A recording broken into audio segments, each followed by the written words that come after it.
beautiful shot though from Zello. This guy is so damn quick. But I often talk about when you're struggling as a T side to just try and keep things as simple as you possibly can. You know, fall back on the percentage-based game, which is just not taking early fights, playing as a group. They work their way up ramp, good usage, good kill through the wall there as well.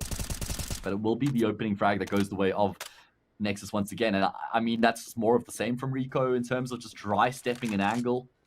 You know, considering what worked for them in the previous round, that really patient, you know, team-based approach, that's what found them the success. Feels like he goes back to what wasn't working for them immediately after they win a round, right? Like, they get a little bit more lackadaisical.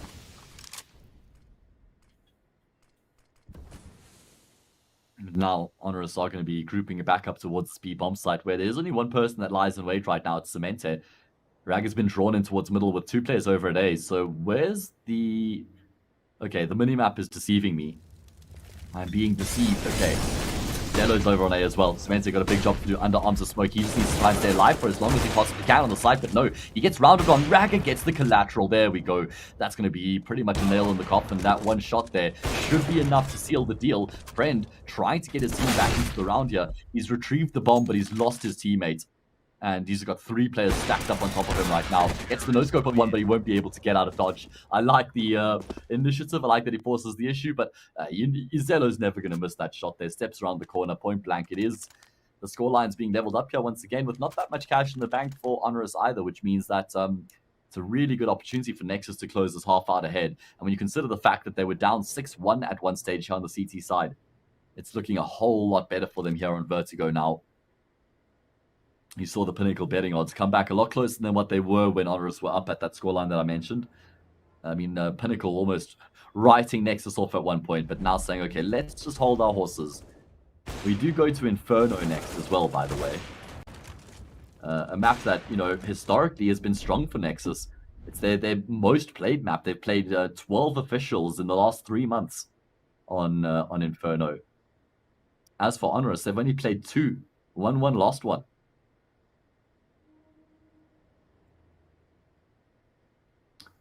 Of course, you know, when you date back a bit further for HONORIS, when you look back into sort of the last quarter of last year, you know, Inferno was a stronghold of theirs. It was a good map that they used to regularly play, but they haven't had much game time on it lately. So if this does go the distance, who knows who will come out on top? Zello.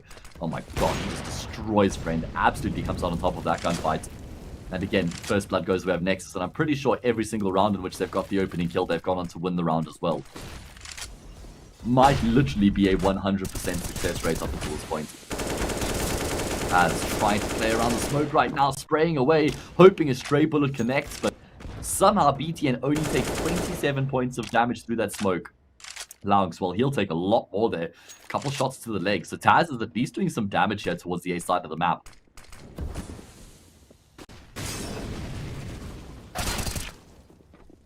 Oh, Taz checks the corner, but he pivots back before he clears it all the way. He needs a free frag for BTN. And now the attention will shift over towards the B side of the map, where Cemente has been bested in Rico. In and amongst us, he's actually found a gap in towards middle, but he's made a lot of noise on the footstep. Why have you stepped so much, Mr. Rico? Oh god, Neo now has to go crazy with the Des Eagle. Does land the leg shot onto Laux, and he has to go back for the bomb plant here as well. But look at BTN on the full flank. Won't be able to stop the plants itself, but round is over. Laux finishes it off. I think Rico just gets a little bit too aggressive there. Maybe he was very concerned that there could be a player who's going to be pushing from connector on the A side of the map, and therefore catching him with it, you know, while trying to clear out B. But, you know, just by running, all those footsteps mean that it's an easy kill in the end there for Laux, just waiting on the angle.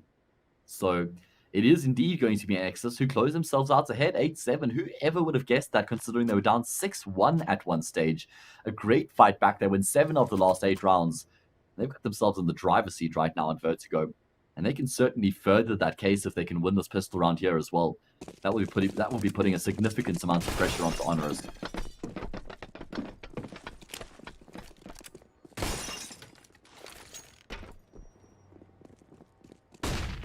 Looks like it's going to be an aggressive play in towards middle coming through from Nexus.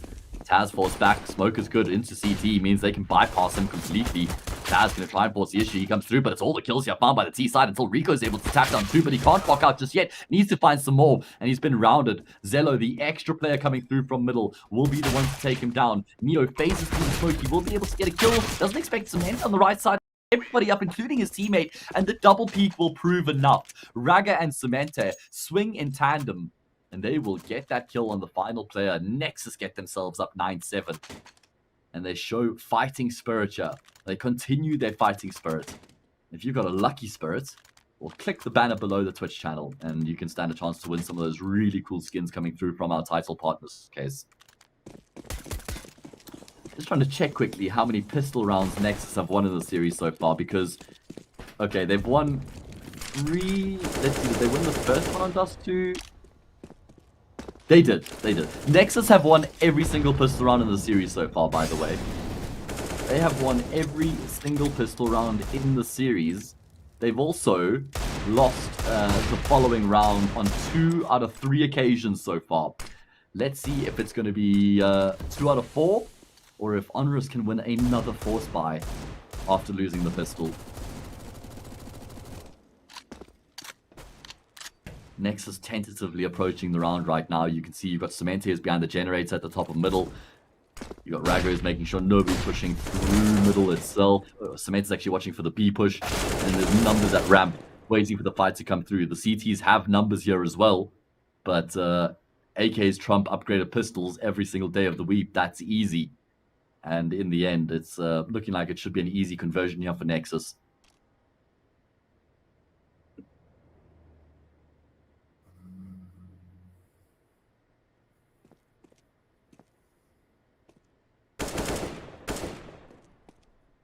Zello needs to be careful here not to overstay his welcome while his teammates do make their way towards the B side of the map. So HONORIS is going for a bit of an apple skin. In fact, they're just going to feed Zello. My god, the hungry beast Zello will just eat up the HONORIS players there. And those were forced up pistols as well, by the way. So not easy kills, but he just locks down the line. And now Pinnacle, well, starting to bring these odds back down to earth. As Nexus have themselves ahead 10-7. And we head into Inferno as the decider. And as I've already dressed up, that's a strong map for Nexus, guys. So they'll be really content considering that Inferno is actually the decider in the series. It's going to be all about that first gun round for HONORIS to try and show that they have the fight here on the CT side to make this an interesting game. Right now, though, it's an eco. Anything interesting about this round, going to get baited straight into Loungs. He holds down the line, gets himself 2 quick kills. And there we go. The round has been mopped up. BTN going to be putting on the finishing touches. And we head into the first full gun round with Nexus ahead 11-7. Guys, keep in mind they were down 6-1 at one stage. As I keep reminding you, that means that they've won 10 of the past 11 rounds. That is crazy. They've got so much momentum. And they can pretty much drive this one home right now for this gun round because, winning this gun round takes it to 12-7, anti-eco 13-7. I mean, that's pretty much a done deal here on Nexus, on Vertigo if you're Nexus. So let's see. He's going to be fed with the AWP towards A ramp very aggressively right now, and he's going to get chased down by BTN. BTN pulling off his best Taz impression here with the MAC-10 in the first gun round. That's exactly what Taz did to Nexus in the first half with that very MAC-10, but maybe there's a way here for Rico to rescue the situation. Coming around the corner, Zello, he drops down just in time. This guy's got a Guardian Angel. Look at the hanging around here. The flashbang is good. It does blind Zello up. He gets the kill before he goes down, and he's got the support there from Loungs as well. It's going to be a 12-7 scoreline. It's only Miles left remaining, and not a single kill has come through in the round here. Finally, he will draw some blood, but still, not going to be impacting the fate of this round by any stretch of the imagination. And I would be shocked if he was even able to save his gun, considering the standing of the round.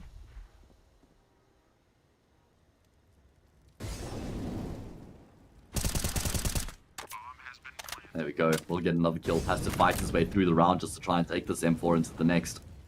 Not about winning it. But what a sick round coming through from BTN. Just charging forward with that MAC-10. The IGL, I mean, as exactly was the case, the IGL for HONORIS, so was Taz. Clearly these IGLs and getting aggressive go hand in hand in the first gun round. MAC-10, the common denominator. Both of them incredibly successful as well. Mars will be able to save his M4, but I don't think we're going to be seeing HONORIS forcing around this in the next round.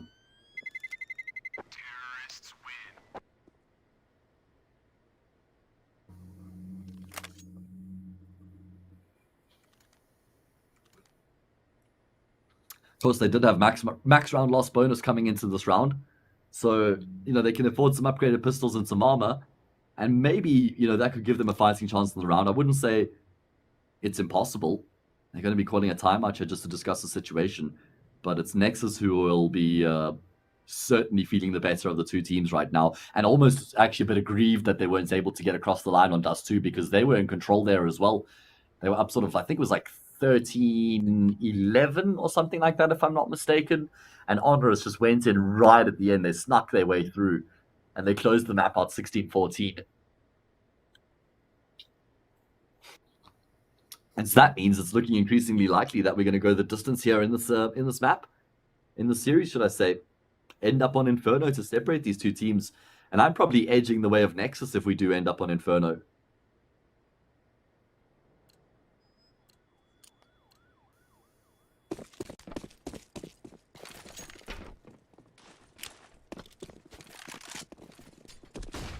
Okay, so it is indeed going to be the half buy coming through from HONORIS and a prime opportunity for Nexus to build their lead to 6 rounds here on Vertigo. Their opponent's map pick. HONORIS certainly not showing the form here on Vertigo that we were expecting out of them. I mean, they did out of the gates. They went up 6-1, but ever since then, they've just disappeared. We need to put some missing signs up around town. Can we get this? Is anyone from Poland who's watching this game? Would you mind putting some missing signs up for us there in Poland? Maybe some in Warsaw. Just let's see if we can find these. See if we can find these HONORIS players because they're certainly not here on Vertigo.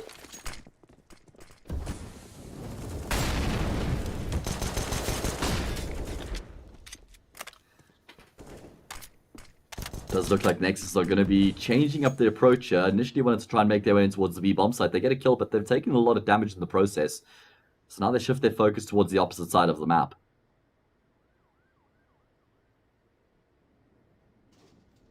Still a chance in the round here for the CT side just because of how deep this round is being taken. The only problem is they only have one player on the A side of the map right now. It's Taz. He's playing behind the sandbags. There we go. We switched to his POV right now. And the rotations are going to be coming through. At least one player. It's Miles with the M4. He's gotten himself in towards the side of the map. Taz with the Desert Eagle. Gotten a kill. AWP. Can he find a kill with the sword? Unfortunately not. They needed that so badly. Miles, he'll get 2 quick kills, but I still don't think it's going to be enough. Bomb plant going to be coming through, but there's also a flank that's coming through here as well. It's Friend with the backstab. No, Friend, not like this. Okay, Lounge hangs around. He's still able to get the kill. And he's going to be able to find that follow-up shot onto BTN with ease. So he misses so many shots there to initially get the frag onto the player towards the sandbags, which was Lounge. But he lands the instant headshot to take down the second player. And with that, HONORIS, they're going to be winning the eco round. Okay, big impact coming through from Mouse there, finding 2 kills with that saved M4. Taz doing a good job there. I mean, he would have loved to have found a kill there with the AWP as well. Not afforded that luxury, but, he stays alive for an extended period. He takes the attention away as well from that A site. And the rotations come through just in time. Finally, a round 1 back here for HONORIS. It's been a while. They've lost, well, they've only managed to win 2 of the past 13 rounds, so it hasn't looked great for them. Maybe this is the turning point.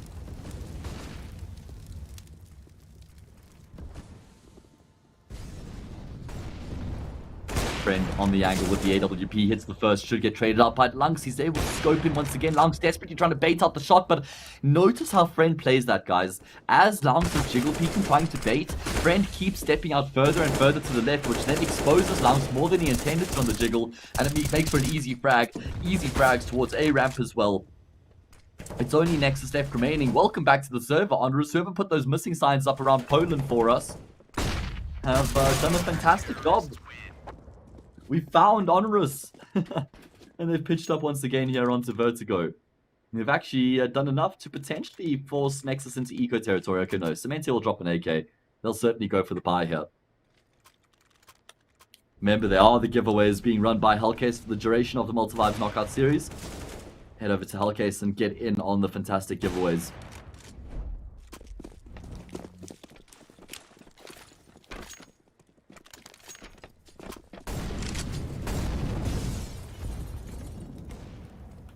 Is going to be the investment coming through here from the T side as expected, but no money left in the bank here after if they lose this round.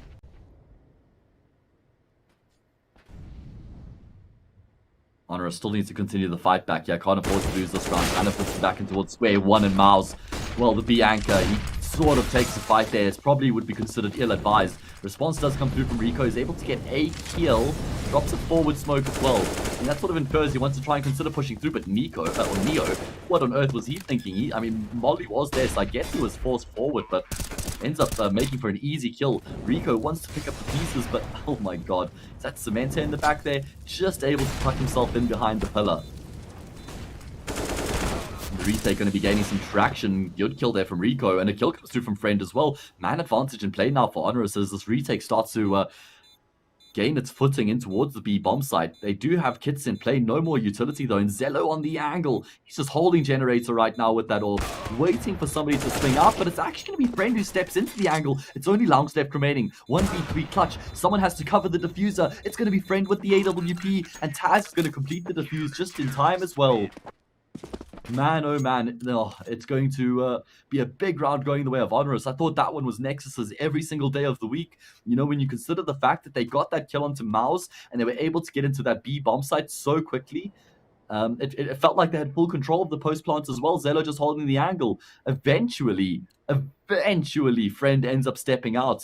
Zello was holding that angle for so damn long, but he loses the gunfight.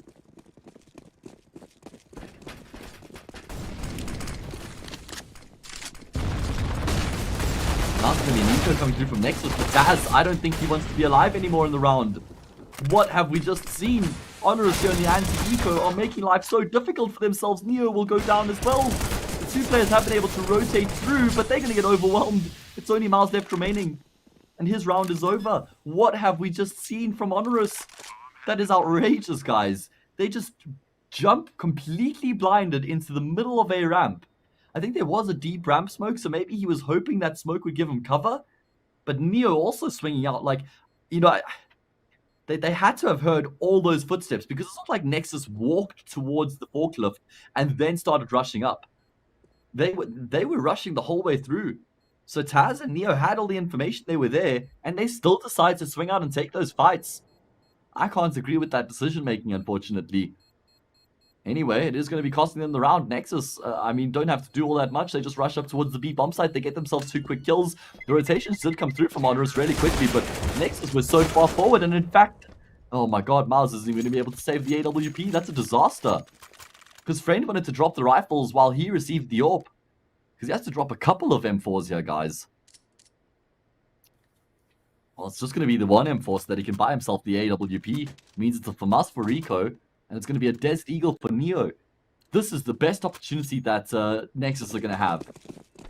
This should be 14-10. If they win this round, obviously, then 14-10 becomes 15-10 because there's no money in the bank for HONORIS. So this is a really important round here for Nexus's cause in trying to close the map out. Friend on the angle with this all-important AWP. Does get stepped by Raga. Pretty slow on the jiggle peak there from Raga. Means that Friend's able to take him down. First kill in the round. Such an important kill. And he's going to hang around here as well. Not making his way back. He steps into Zello. Great patience there from Zello. Now Miles on the off angle. Has to win this gunfight, but he's slow on the trigger. Long certainly isn't. The 16-year-old cracking the whip. Gets himself a 24th frag.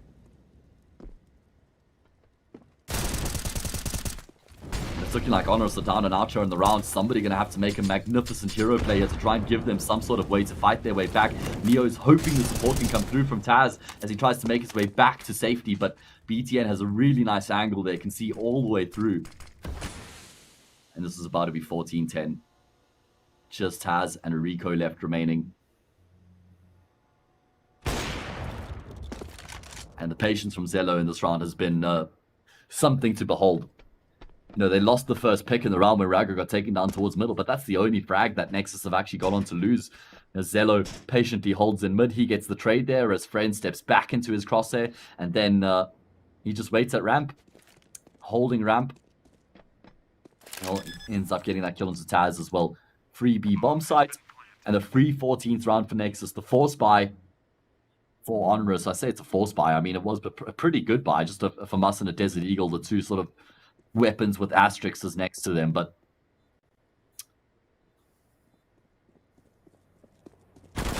ultimately it's going to be an easy conversion for Nexus. Rico just hoping that he can get an extra gun here, you know, some sort of a more powerful rifle than the FAMAS. While he gets the M4, I don't think there's any world in which he's able to keep this rifle, and BTN will be putting him to death. So there we go, 14-10.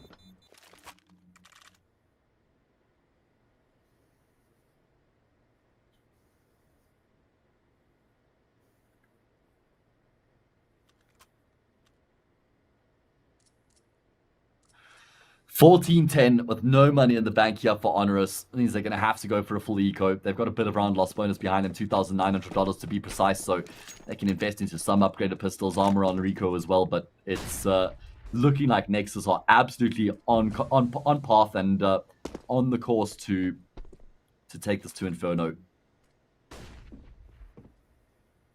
We'll see the triple boost coming through. I really like this boost up. You know, this is the one that gives you full vision of ramp and scaffolding. And I do like to think that if somebody does come into Neo's vision, that he doesn't just snap up the first kill he gets. You know, you want to try and get at least 2 kills from that boost up. That's if anybody even comes that side of the map there for Nexus. It's going to be a push from HONORIS. 2 players making their way down the ramp. 1-for-1 trade, but Rico, well, he gets baited in by the AK, the Poison Chalice. I will say, not a fan of that play. The fact that they decide to push B ramp while they've also got control somewhat of A ramp. You know, they know right now. It's not like HONORIS were putting a lot of pressure on A ramp and pushing up with 3 or 4 players, and that information was there for HONORIS, because then I think it's a good idea to push 2 players through with the flank, with that backstab. But, you know, with the information that Neo has right now, I don't think a push like that is actually a good idea. Maybe they were concerned about, you know, Nexus making their way through middle. Oh, wow. Neo, slow to respond there. BTN a bit slow as well. It will be the kill that comes the way of the CT side. Not going to be changing anything, though. Still an easy cleanup here for Nexus, and they know where friend is. Had to have been the triple boost. They've only seen 2. And he will step up to be taken down by Langs. 15-10. 5 map points here for the side of Nexus.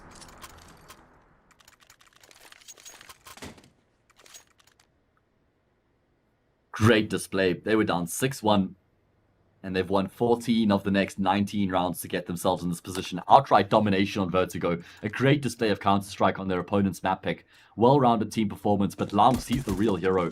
He's up to 27 frags here. We've only had 25 completed rounds so far, so he's doing a huge amount of work here for his team.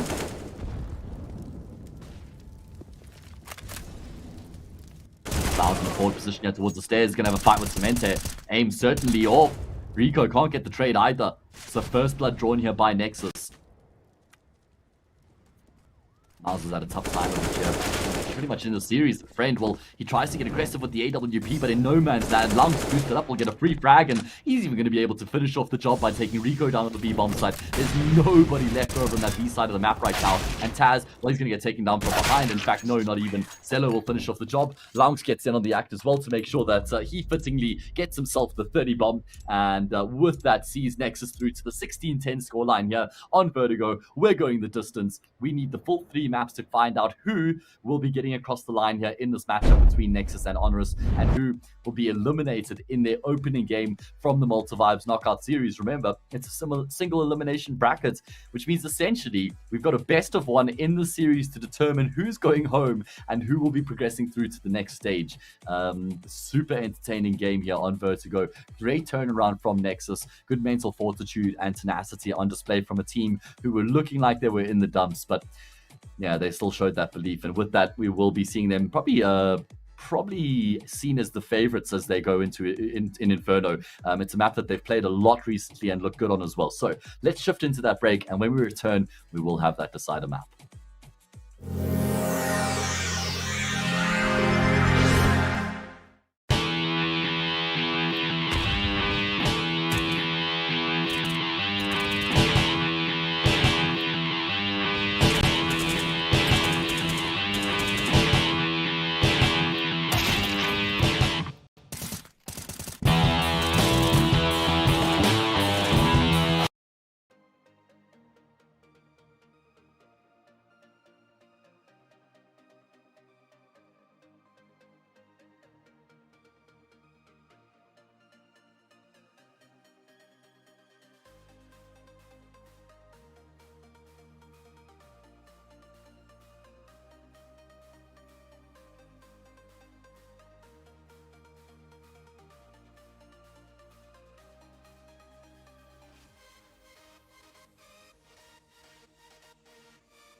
aggressive Counter-Strike on the CT side of this map. You're going to see them fighting in Banana regularly. You're going to see them Lounge fighting in Apartments regularly. You're going to see Zello with his AWP just making plays left, right, and center. You know, pushing middle, peeking into second middle, peeking balcony, peering down Banana. HONORIS are going to have to be having their wits about them at all times here in the series to make sure they don't get caught off from the Nexus side. So here we go. Pistol round's going to get underway shortly. We got Nexus on the CT side, HONORIS on the T side, and one map to separate two teams.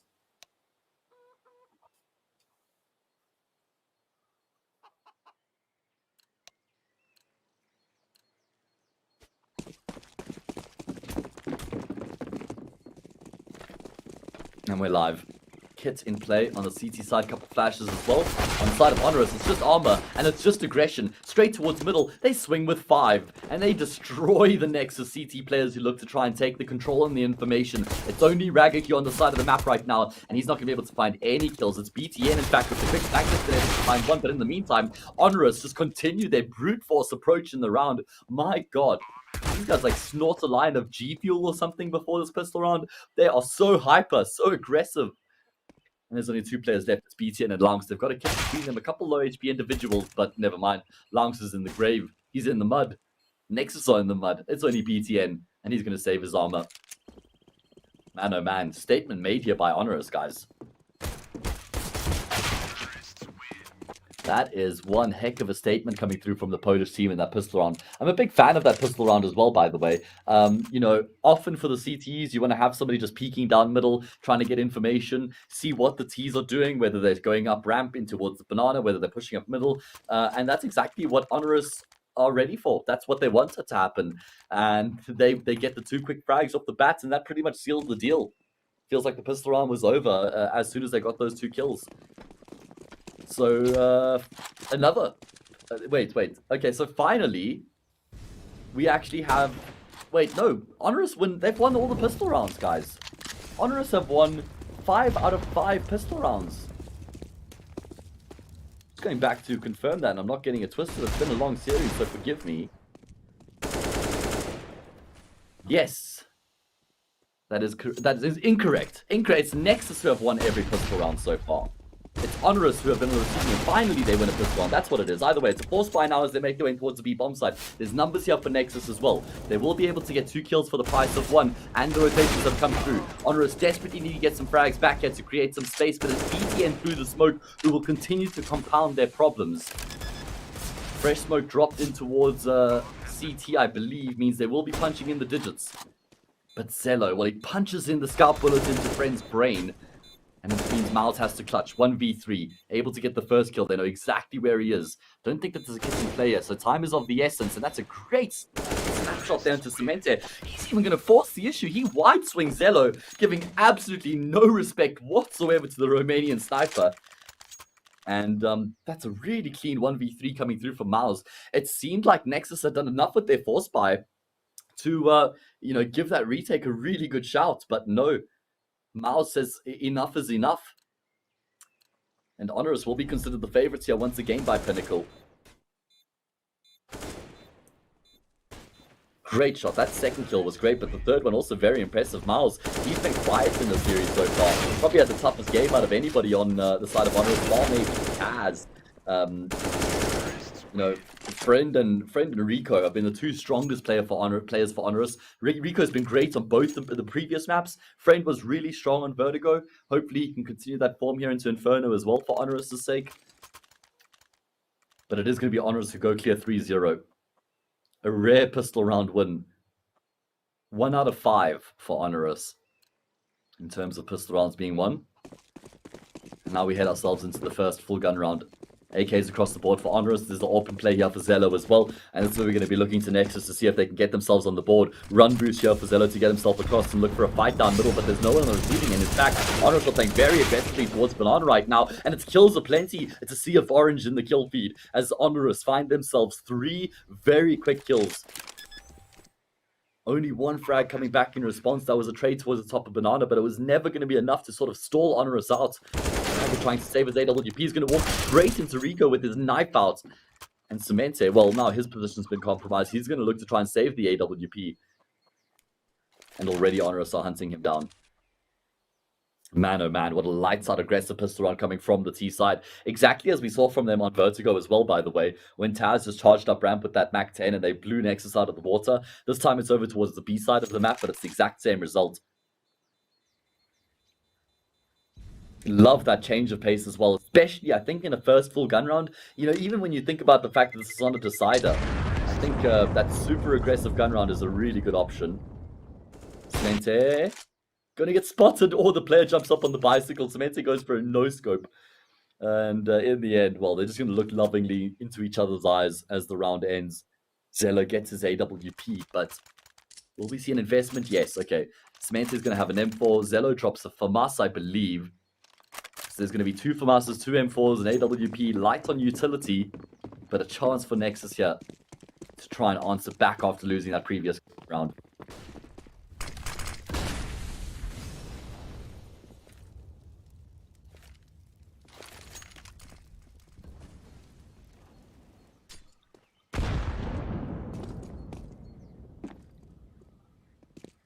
HONORIS once again grouped up in Banana, not nearly as aggressively postured as they were in the previous round.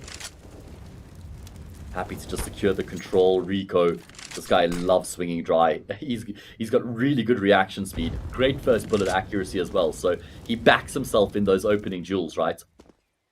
Actually, would be interested to see what his success is in opening duels. I'm going to go check that out while this round plays out.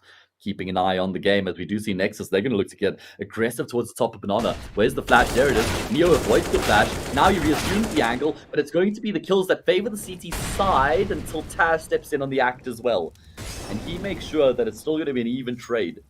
2 for 2. They'll know there's another player in this B-bomb sites as well, though, because of, well, that flashbang couldn't have come from nowhere. There is a player in apartments now as well, and both of the Nexus players who are on the A side of the map have fixated their attention in towards middle, so maybe Mouse might be able to lurk out here and catch them off guard. It's going to be about the timing. Does anybody from Nexus start to consider the fact that he could be coming through from apps? Mouse still very tentative as he edges his way forward, hugging the wall right now. He doesn't actually want to peek lane. Little does he know, if he did peek lane, he would be getting a huge amount of information. And there we go. He finally will be rewarded with a kill onto Zello, which means it's all on Cemente. Drops the bomb in apartments, and there's only 13 seconds left remaining. Taz has to retrieve the C4, needs the kill, but Cemente holds down the line. What a sick sequence coming through from Cemente. There was no chance in the round outside of him actually getting these kills. And in fact, there was a moment where he was looking at the AWP to try and pick it up. Mouse swings out, and he'll actually be able to adjust to get the kill as well and save the AWP. What a mammoth performance there from Cemente in the rounds. In the round, 3 kills for him in that particular round, and he saves the AWP. He even saved the day. There was nobody else on that A bomb side. If he doesn't drop the bomb carrier like he does, it's done. It should be done, at least. 3v2 post-plant situation for HONORIS. You back them to lock that down on the A bomb side. Here's the kill from Miles. Feels like it should seal it, but Cemente goes completely unaccounted for in Boiler Room.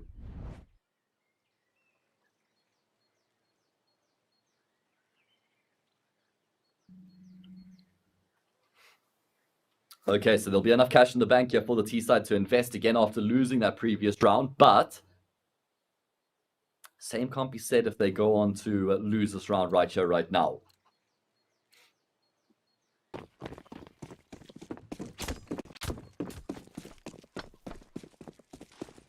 We did see HONORIS get off to a great start on the T side of Vertigo. They went up 6-1 there after they lost the pistol round, but they completely flaked away thereafter, went anonymous. Look at Neo, makes his way ahead of the smoke, but checks the left angle, sees the player model on the right-hand side, switches back to Ragga's perspective, but can't adjust in time and loses his life as a result. So first blood goes the way of Nexus, and we saw how good they were on Vertigo of converting those opening picks into round wins.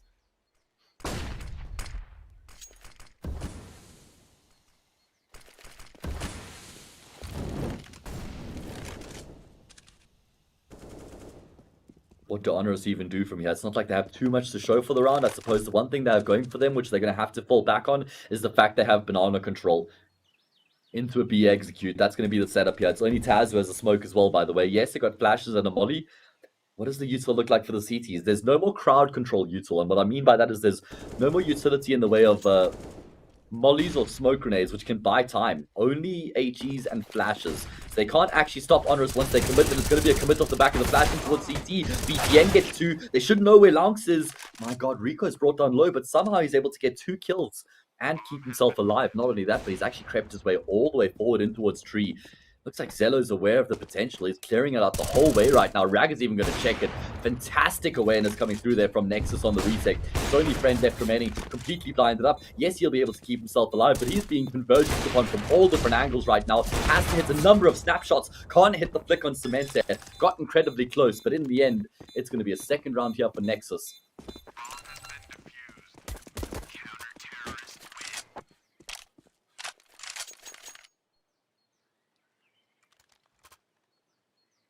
As you can see at the bottom of your screens right now, some really cool skins to be won courtesy of Hellcase. All you have to do is click the banner below the Twitch channel. That will take you where you need to be, and you can stand a chance if you're feeling lucky. Well, try your hand. It is Nexus, though, who are starting to wake up on the CT side of Inferno.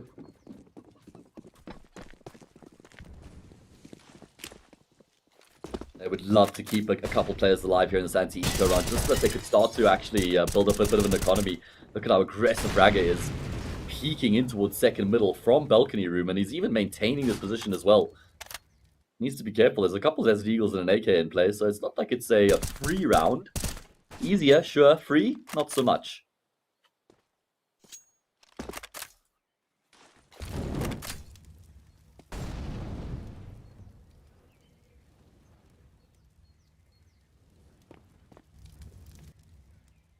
HONORIS would love to have more than just the one flashbang right now. And to try and help them getting in towards this B-bomb site. Maybe a smoke for CT. It's Rico on the AK-47, and he has to be the hero here in the round for the team. If there's going to be any chance, he does take the head off of Loungs, but it's BTN who's completely unimpeded because there's no smoke for CT, so he can just hold down the line, gets himself 1 kill, but he has stayed alive for long enough for the support to come through, but Neo steps out. It's a trade game. A trade train, should I say.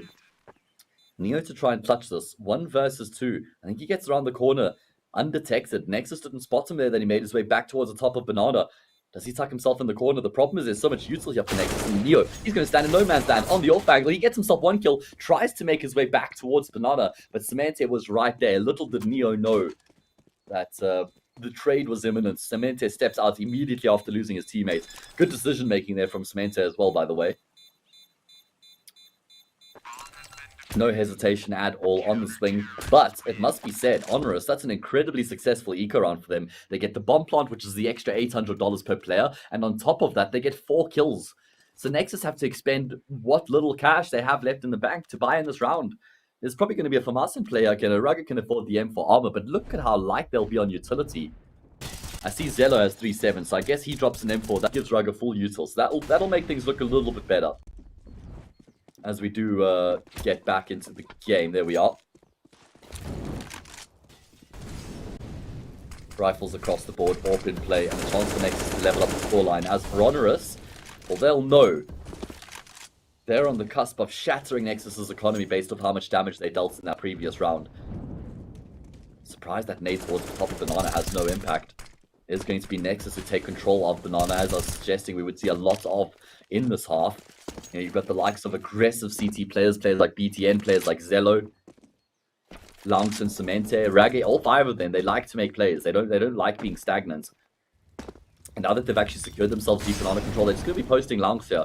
The problem is that he doesn't have any utility, not even a flashbang. So, you know, to try and keep HONORIS at bay is going to be very difficult. So I'm actually so surprised to see the fact that Nexus have committed to this 4-1 split. It does look like BTN's going to be second-guessing himself, and wisely so, will be rotating back in towards the B-bomb site. And in fact, it's going to be the variation execution from HONORIS. They throw 1 smoke onto the site itself, they isolate CT, and they flash their way forward. Now it's Lungs. He's going to get wrapped from back church, and the players pushing their way from the bomb site. He's not even going to get a single kill. Man, English is hard. And it's pretty difficult on the defense here for Nexus as well, evidently, over towards this B side of the map. Love that variation from HONORIS. Not something that we see all that often. Normally, you'll see that in an eco round execute when you've got a bit of extra money to work with. You smoke on the bomb sites and then you push through CT. But in a gun round, it's not an incredibly popular strategy, but it worked out really nicely there for HONORIS. I mean, you could see BTN was not expecting that in any world to be pushed in the way that he was. So HONORIS will be getting themselves back to winning ways, and this is something that they weren't actually able to do on Vertigo, was, you know, start winning gun rounds after it was Nexus who started to dominate proceedings. At that point, it was just, you know, Nexus who tore ahead. I love that angle with the bomb explosion underneath the water. They've actually done a really good job in emulating the way that would sound, I must say.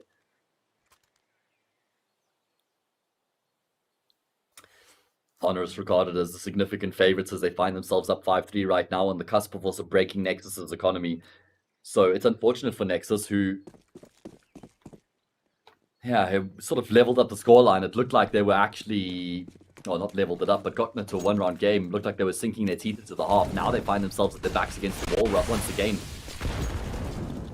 And if they lose this round, then they're really going to be in a spot to bother here in the decider. It does look like HONORIS are going to be playing a numbers-based approach, as was the case on the T side of Dust 2.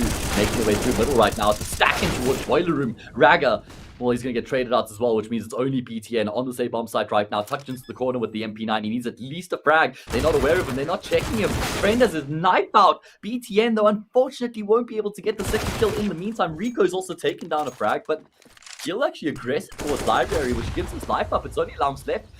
Fresh Moto smoke, though, makes it really difficult for Lungs. He's going to throw a flash forward, looking to try and identify Neo's position, but wisely Neo has repositioned himself onto the bomb sites, and he catches Lungs completely off guard. I mean, you know, Lungs played that pretty well. He knew he had to push straight through. He didn't have the time to sort of wait for that smoke or play around it.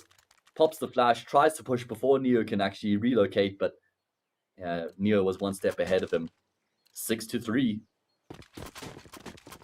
6-3. And it is going to be an eco round here for Nexus as well, which should build that lead to a 4-round buffer here for HONORIS. Showing some flames right now on their T side.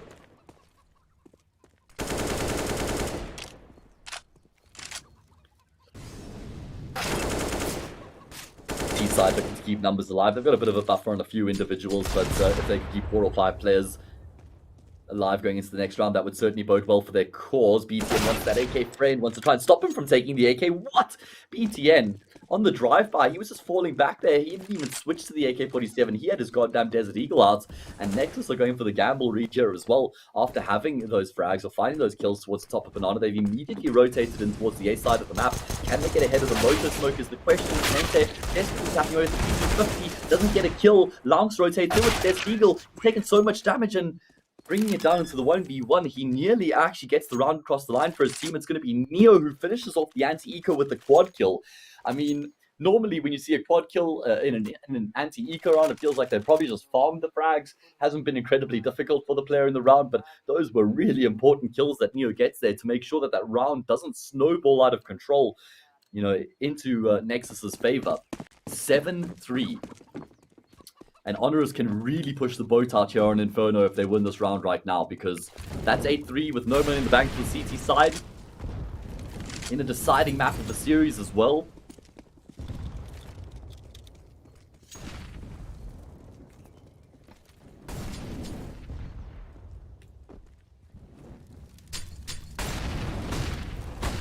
Looks like Nexus do want to try and have some sort of impact towards Banana right now. It's a smoke flash combination. Smoke deep. Molly in towards Logs. Flash as well take the fight. But speaking of taking fights, Mars has been able to bypass the defense towards Archers. He catches Zello, the sniper, off guard. And that compromises their bomb site. Look at Miles in towards Library. He goes. He catches Ragger as well. It's only Cemente left remaining. And actually, Miles has done a great job to identify his position. Not only has he found where Cemente is located, he's also going to get the kill there. Headshot at range. Great job coming through from Miles. What a high impact round he's having. As I said earlier on, he was quiet in the first 2 maps of the series, but he is having a great display here on Inferno. And that is going to be the misery continuing here for the side of Nexus. The misery continues. I mean, they were down, what, 4-1? They bring it back to 4-3, but since then, HONORIS are about to do a string of 4th consecutive round together. And Nexus are going to be feeling the heat, man.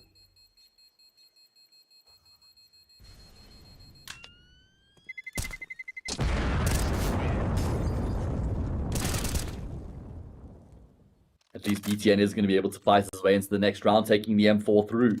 But look at these Pinnacle betting odds. 1.20 for HONORIS, 4.5 for Nexus. If you think those odds are juicy, if you think that those odds have some potential in there, maybe an opportunity, well, head over to Pinnacle. Is going to be the investment to come through here from Nexus because they were able to save 2 guns. Wouldn't have been the case otherwise, obviously. As I suggested, if they lost that previous round, they would have had to eco, but they did save a couple of guns, and with that max round loss bonus, they can drop a few more rifles across as well. Don't have the luxury of that AWP, and look at Zelo, he's got 2 kills only, guys. So, you look at everybody else, everybody's chipping in.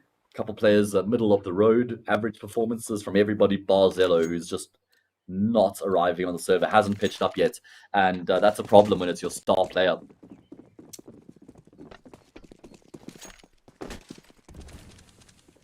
Let's see if he can start to get himself into the game here with this rifle. It's going to be very aggressive from Rico. He takes so much damage through that molly. Oh my god. In the smoke now. Lanx is ready for this as well. There should be no way Rico gets the kill as he drops behind the barrels. Lanx is very ready for that. And important that he got that kill as well. And he's actually going to try and get some more. He pushes through the smoke. Friend hits the no-scope there to ensure that it's still going to be an even numbers game. Hyper aggressive there from Langston towards the top of Banana. Cemente also catches Taz off guard. So now it looks like they're going to try and force their way in towards the speed bomb site. BTN playing around the fringes of the smoke. He walks into Miles' crosshair. They won't be expecting Zelo here as well, though. Towards CT, he steps out and he's going to be able to find the double kill spray down. There we go. Welcome back to the game, Zelo. He finds 2 vital frags and he'll be able to pick up an AWP to take into the next round.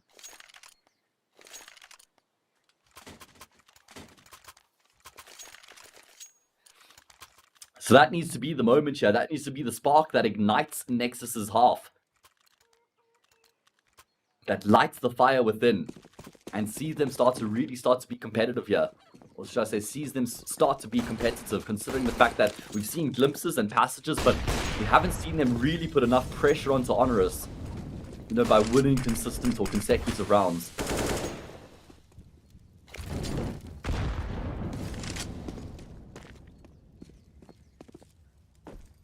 As for HONORIS, what's their economic situation looking like right now after they lose that previous round? Not great. Not great. Could be on course for an 8-7 halftime scoreline if Nexus can win this gun round, actually. I suppose you could sort of say the same for Nexus, though. If they lose this gun round, it could almost be a 4-11 halftime scoreline. So, the game on a knife's edge right now, certainly in the balance. That's going to be a big grenade. Actually doesn't do as much as I anticipated. It doesn't go deep enough. Nice nade that you can throw there, banking it off the wall. You don't have to expose yourself to Banana to actually throw that HE. And now we're going to be seeing the flashes coming in over the top. There is 3 players here, 1 in CT and 2 towards the new box. But that molly is going to be forcing both Lanx and BTN out. They actually opted to drop their smoke to give a bit of cover. It means they didn't have a smoke to deal with the fire. Neo goes straight through the CT smoke. Oh god, there's a team kill. That means it's into a 3v3. But a really key trade comes through for Miles, and that means Lanx will get taken down without having any further impact in the round. So that sequence of trades ends up favoring HONORIS, especially now that Neo with the AWP will be concluding proceedings. 2 great kills there. The first was decent, but the second was a good shot there to finish off the round. And I loved his initiative as well, just charging through the smoke there. He catches Zelo. And that Mac-10 actually worked out very nicely for him. And with that, they've broken the CT side economy. So they're back to winning ways. 9-4 should be a 3 double-digit scoreline here for HONORIS in the first half as well, when you consider the fact that HONORIS, or rather Nexus, are barely going to have any weapons to work with. There we go, Neo. I think he flashed himself through the smoke there. First shot's great, but check the second kill. Only 1 scope in at range. Cemente gets destroyed. And Nexus are feeling the heat right now here on Inferno. But Zelo, well, does a good job to get a first kill. In fact, Ragger in Apartments has found Miles. Not sure what Miles was thinking there, just very aggressively pushing straight through. I mean, the fact that, he gambles the way that he does in an anti-eco, probably not entirely necessary. Now, the focus shift towards Archers, and there's 2 players here for the CT side. Almost works out perfectly when you think about it, constantly putting themselves in positions as to where these HONORIS players are coming through from. And Taz needs this kill, and he will just be able to get the frag. That means the B bomb site is compromised. Taz needs to stay alive here. Big fight comes through with Zelo. And Neo, well, he's going to get chased down by Cemento, but he's just looking to fight with his back against the wall right now. I can't believe how much impact Neo is consistently having in these rounds. Such crazy frags coming through from the legend himself. And it means it's on Zello to clutch. No armor. Will be buying up in the last round of the half, so he knows he can afford to go for this. Got a molly to work with, but he doesn't want to give away his position. And Fred just going to hold the smoke as it dissipates, gets a kill onto his opposite number, and secures double digits here for HONORIS in the first half. 10-4. They need 6 more rounds to close out Inferno. Okay, never mind. What am I? I'm getting a bit of my head of myself here, guys. Maths is hard, but yes, it is double digits. Still 1 more round to be played out, so it could be 11-4 here, guys. Could be 11-4, giving HONORIS a super commanding position to lead into the second half with. And that second half is going to be vital for Nexus in terms of the pistol round to try and, get proceedings off to a good start. But speaking of getting off to a good start, look at how far forward Friend is right now. Oh man, the flashes are really good for both of the teams right now. Rag has run out of ammo, so that makes for an easy kill for Rico. Should get traded, does get traded. And Langs will have to fall back and take some damage? No. Actually not going to be having to push through the volley itself. I don't think that's going to be spreading onto Neo, so he won't have to use his smoke, but it will be BTN, whose patience pays off. Taz looking to try and find a gap in the defense. Do Nexus think that molly has cleared out logs? Because if they do, that's a big false sense of security. Zello's a dead man. Zello is a dead man. Easy kill for Neo, and now the B-bomb site is completely open. Neo needs to take full control here. He does have a smoke as well, so he can smoke off CT. Miles coming through from underpass. That would have been a huge kill on towards BTN, but he's not able to secure the frag. And that leads us into a one-man advantage here for Nexus. So we're going to have to make the retake happen. Lance won't be denying the bomb plant. And I also really like this as well here from BTN. He's not going to be committing to the banana push. He goes back all the way through CT. So HONORIS, they're almost certain there has to be a banana flank that's coming through here. That's why Neo's focused on banana, while Friend is going to be tucked into the bomb site itself. No more utility on the table for the T side. There is a kit in play on Langs as well, so they're going to have to keep tabs on that as they start to make their way forward. Friend able to get a kill. Now he's dancing around the pillar. Great second shot there to take down Semente. And he spotted BTN, just waiting for Neo to come in on the fight. But as Neo baits the shot, Friend steps up and he finishes off the round 4-11. 5 rounds away now from closing out the series here for HONORIS. And what a great display of Counter-Strike that is from the Polish team here on the T side as well. You look at the fact they went up 4-1, as was similar on Vertigo. But what happened on Vertigo was as soon as the gun round started to come through consistently, Nexus pulled ahead. And all that hard work done in the early stages of the first half meant nothing. Here on Inferno, though, that strong start to the first half doesn't go completely rendered useless, because they're able to find that gas later on as well. And it's a really strong performance. And it's going to be aggression from Friend here as well. He's made his way straight down middle. Semente, he'll be spotting this out right now. And it's actually only one player in the B-bomb site as well. Are they going to bypass Semente? Do they even want to fight with him here? They will actually decide to take the fight. And I think they should have just left him. Try to push up Banana. And in fact, the CT smoke is a bit awkward because this is a CT smoke that's blocking off the retake right now. Couple seconds left on it. Here's going to be Neo coming from CT. Here's a player towards the tree, though, and one in church. I don't even know if Neo's going to be checking this. Nah, he doesn't check it properly. It's going to be an easy cleanup here in the pistol round for Nexus.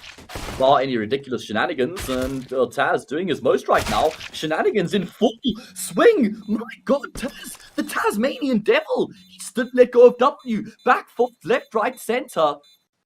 He's just won the pistol round without even a defuse kit, a 2v4. That should never, ever have happened. Miha, we need a replay of that right here, right now. I can't believe what we've just witnessed from Taz. My God.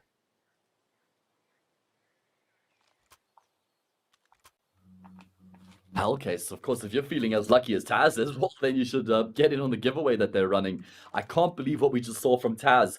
Pinpoint precision. That was surgical accuracy there with the USP coming from the Polish legend. The IGL taking responsibility on his own shoulders. And that could be enough. That's a nail in the coffin. Not the final one, but it's certainly a nail in the coffin.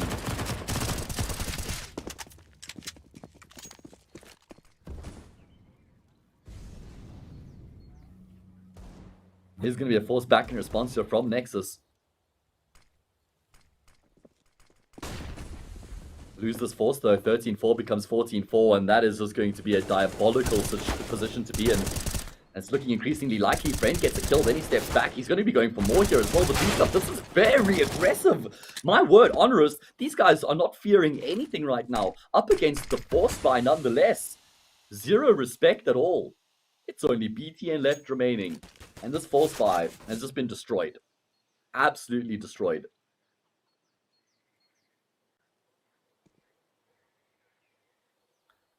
BTN is going to be looking to potentially take a few to the grave with him, but winning the round, that's just not going to happen. Unless he's got a bit of Taz in him, perhaps.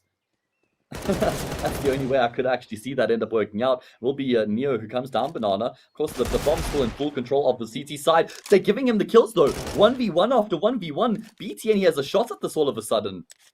Opts for the Desert Eagle as he makes his way in towards the top of middle. He's got a Glil on his back as well. Going to get the reload out. Looking to try and identify the location of these two remaining players. It's going to be a double peek, and there we go. Finally, they finish it off.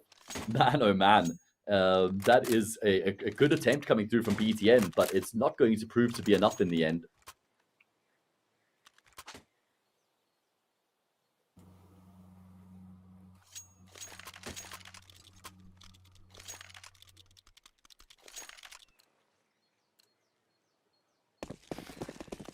(13-4) full eco here for the T side. 14-4, the writing on the wall.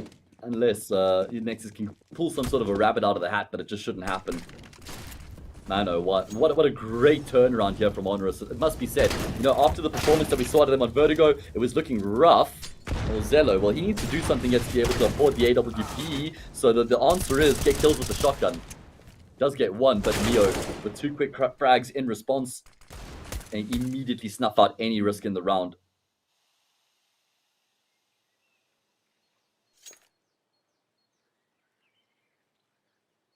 And HONORIS is going to be looking to try and keep players alive here. It did get very close there. I mean, BTN, he took so many players to the grave with him in the previous round. It meant that HONORIS had to spend pretty much all their spare cash in the bank coming into this anti-eco.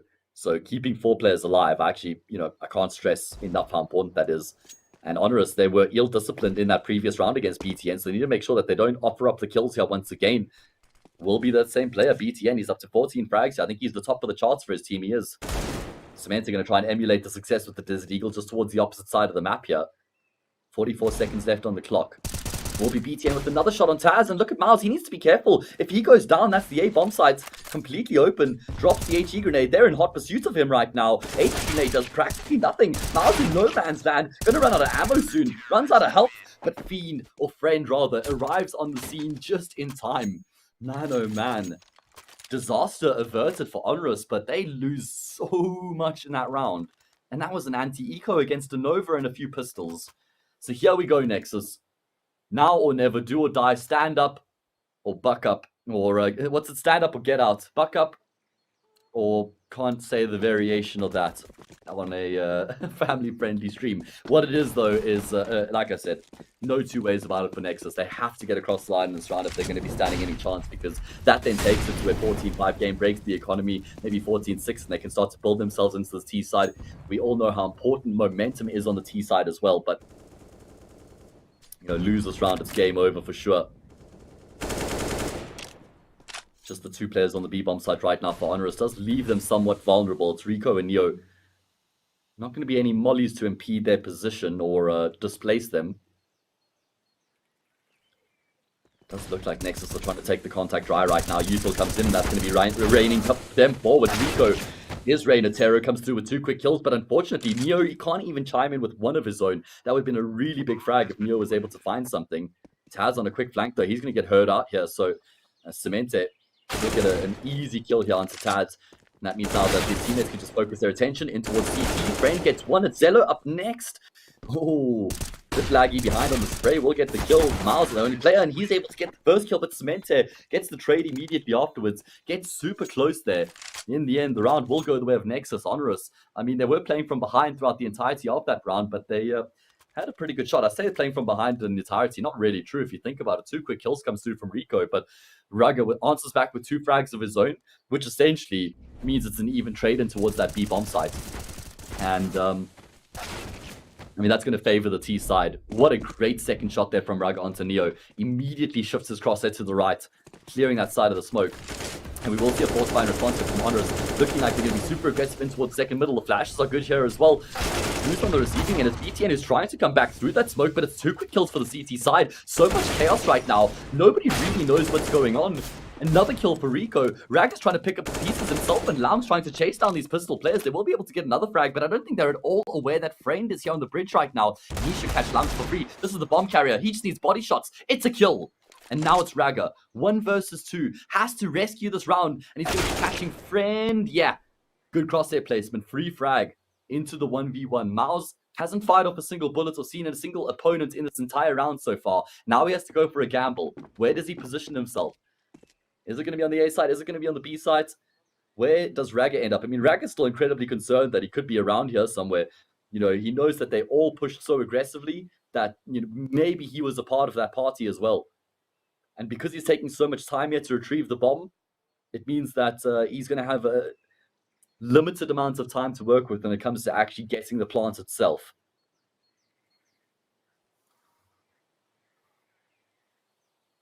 Where does Ragga go? Looks like he's going B. Looks like he's going to be heading in towards the B bomb site here. And that means, unfortunately, Miles has made the wrong call. There we go. Confirmation of exactly that. Miles is going for the gamble. He's just tucked himself deep into the bomb site. And this should be enough for the round to be over because Ragga is pushing into a completely vacant bomb site. You know, he's going to have the post-plant position of his wildest desire wherever he wants to set himself up. Miles finally starts to make his way off of the bomb site and realizes there's a retake to be made. And while he, you know, it's not completely impossible, Ragga's got all the advantages right now. In towards Church, he tucks himself in the corner. Miles doesn't have the kit or utility, and only a Desert Eagle. I mean, does he even check this corner deep? Ragga's going to hear the footsteps, so he's got all the information. Miles, can he land the shot? No. Ragga certainly can. And that is going to be keeping Nexus's head above the water here. Only just stops him from drowning and losing out to that force spike. Great attempt there from HONORIS. We might see them force up again just based off the amounts of economic damage that they inflicted in that previous round. Wouldn't be a bad option, but no. They're going to go for the eco here. They know they can afford to buy in the next round. They have a lot of room to play with as well. Wow, that got really close for Nexus though. They struggled to keep their composure in and amongst all that chaos.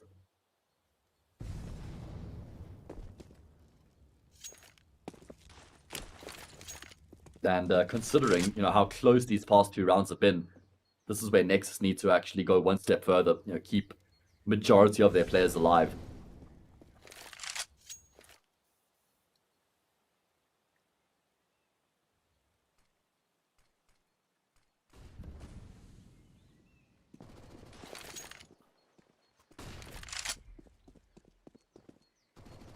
Now just taking their time, feeling the round out, feeling the map out before they make any commitments.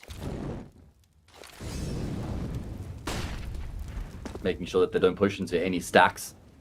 I don't know exactly what they're dealing with, and that's what BTN is doing right now. He's just figuring out what's going on towards the A side of the map. Completely clears the side, clears graveyard, and now it clears pits. And that's all the information that they need. Nice attention to detail here from Nexus, making sure that they don't push without getting any of that info and don't end up actually pushing into a stack. He will be able to get a kill against an AK as well, but unfortunately the lack of armor means that fight up against Cementa is practically impossible once he catches the bullet. And now Lang just had to lock it down towards Banana. He will get sidestepped there by Rico. So there's an AK on the deck. Zello going to try and stop him from being able to recover that AK, but he needs to be careful he doesn't end up losing his life here as well, because there's already 2 kills that have come through in the round here for HONORIS, which is could be considered a success for the eco. And Friend could even find another. Look at how much they're hunting him right now. This is insane. He's just got a P250, no armor, guys. This is crazy. And I think they're going to realize now that he actually doesn't have the AK. Now that they've made their way down to the water bottom of the middle, and he'll be stepping into the AK himself. BTN finishes off the round 14-7. Nexus doing the bare minimum right now to keep themselves in the hunt. They have to keep up the streak though. They can't afford to drop the ball here or even in the next gun round. As we see the Hellcase giveaway and some examples of the really cool skins that you can win courtesy of Hellcase. Be sure to check out that sick giveaway that they're hosting for the duration of the Malta Vibes Knockout Series.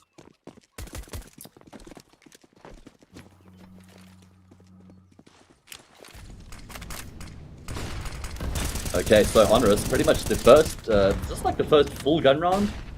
Kind of feels like this is the first full gun round. I suppose there was a gun round earlier, right, where they executed into the B bomb site, but there was still a few like lackluster pieces of weaponry on the CT side, if I remember correctly. Here they've got rifles across the board, utility as well. They want to try and take top banana, but it's going to be an executing towards the A-bomb site. And I have a feeling that Nexus is just going to be committing all the way through here. Interesting smokes coming through. That's like a front side smoke, trying to allow them to close the gap on lane. Miles has been mollied out of pits as well. Taz, he's playing on a ridiculous off angle right now. Sprays down for 2. Friend gets in on the act as well. Miles finally activates from pits. And Nexus have been stopped cold in their tracks here by HONORIS. Zello misses the no-scope.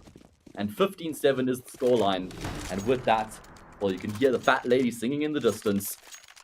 HONORIS on course to close the series out 2-1 and eliminate Nexus from the Malta Vibes knockout series altogether.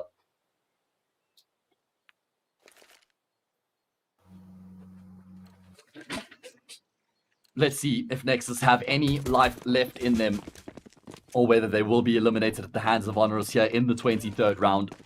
They've got 2 AKs in play and a couple upgraded pistols, so this is going to be the easiest opportunity that HONORIS have had to close out this series, or the easiest opportunity they will have, should I say.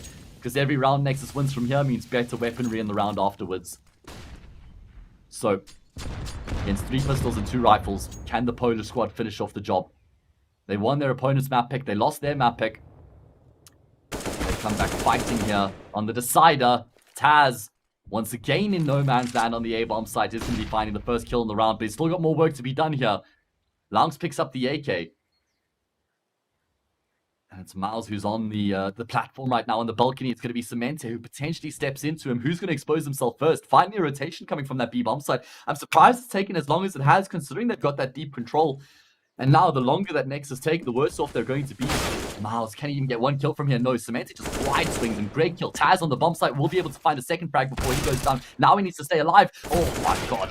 Neo, Rico, Taz, job done. 16-7, HONORIS conclude proceedings. That is the series done and dusted. It is going to be HONORIS who win 2-1. Nexus unfortunately falls short at the first hurdle and they're eliminated from the event. HONORIS will progress through, and we're going to be progressing through to a swift break here, only because that series took incredibly long, and we've got another match that's going to be coming up in the next 5 minutes. It is, let's just get confirmation of that. One Shot will be playing against, just get that for you. One Shot versus Squad. There we go. The Portuguese team along with Fox as my producer. Well, he rescues me, throws me a bone, brings the schedule up. As you can see, that next game, One Shots and Squad. Then we have Ekelos and GMT. And to finish off the day will be Into the Breach versus iNation. We're going to take a short break. And when we return, we're going to have the second game of the day.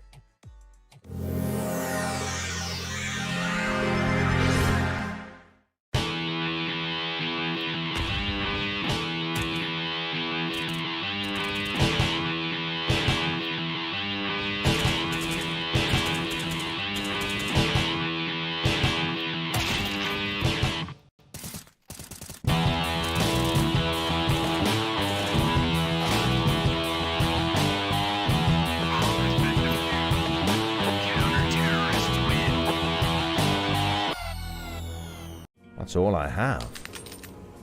Well, let's see what we can do with it. Wait a minute. Hi, James. Wow, look who came to congratulate me. Hi. Happy birthday. Well, let's see what you prepared for me. Holy shit, dude! Where did you buy that? This is awesome! Hellcase helped me choose. Use the promo code in description and surprise your friends.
both along.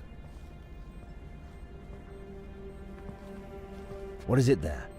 Are they close? Mine. I was the first to find it. What the hell? You beat me drunk. Get off me.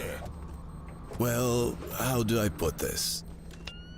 Stop fighting for skins in the game. Get them on Hellcase. New giveaways every day. Follow the link in description and use a code to receive your bonus.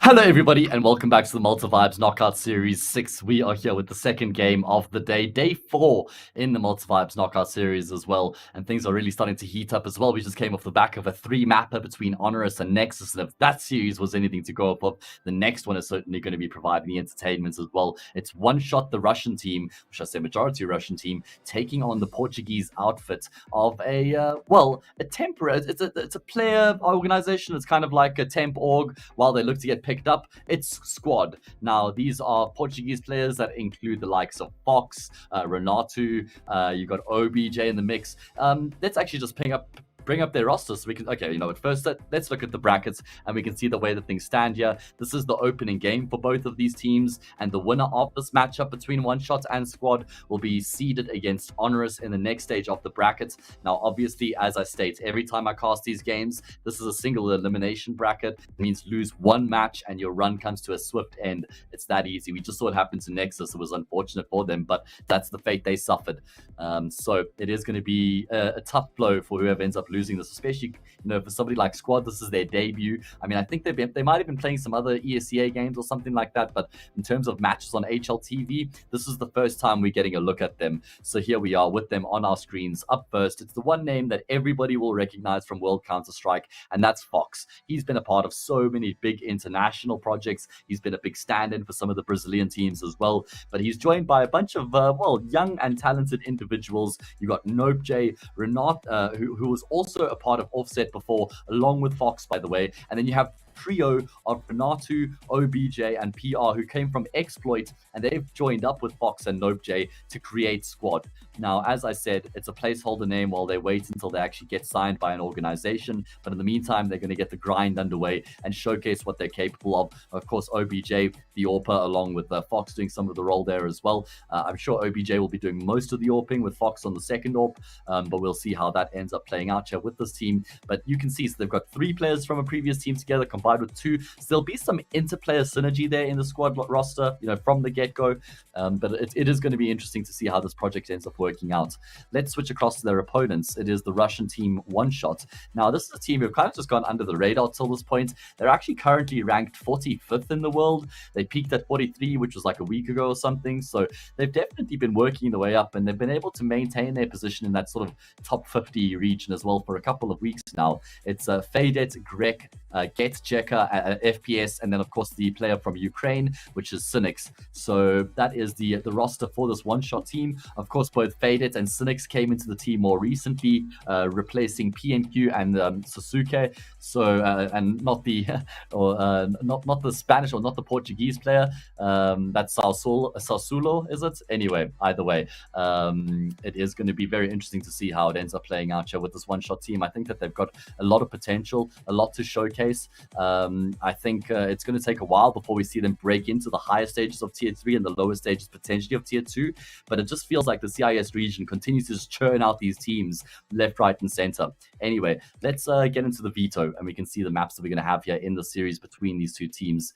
The one map that I know One Shot would love to get here would be Dust 2. It's certainly a core strength of theirs. It's a map that they pick pretty often. Nuke is the other map that they like to pick as well. It's going to be Squad who have the first choice. They go with Inferno. Obviously, we have no idea what their strengths are going to be, considering this is a brand new team altogether, but One Shot play Inferno, so they'll be pretty comfortable with that.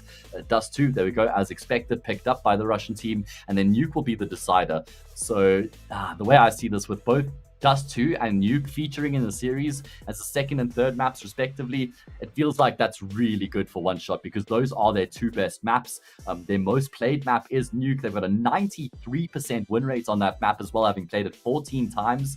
And then on Dust 2, well, they've only played it 4 times, but we know how much they love to pick it, so that just shows how much they back themselves on the map as well. Inferno, maybe a better chance for Squad to show some form. The previous Exploit team were pretty good on Inferno as well. So, you know, maybe we can look to them there to potentially show some form. But, you know, considering it is a new combination of players, yeah, I guess having maps like Inferno and Dust 2, which are going to be a bit more basic maps, you know, you don't have to have super in-depth tactics and strategies to be successful on Inferno and Dust 2. Everybody knows how to play those maps. You know, something like Nuke, that can be quite team specific when it comes down to certain rotations and intricacies of the map itself. But here's how I see it, just with Dust 2 and Nuke being in the series, kind of a slam dunk for One Shot in my opinion. You know, Pinnacle have also got the odds quite significantly in One Shot's favor as well, and we're going to be finding out how all the action is going to unfold as we're switching into the pistol round here. It's Inferno up first. Let's get underway.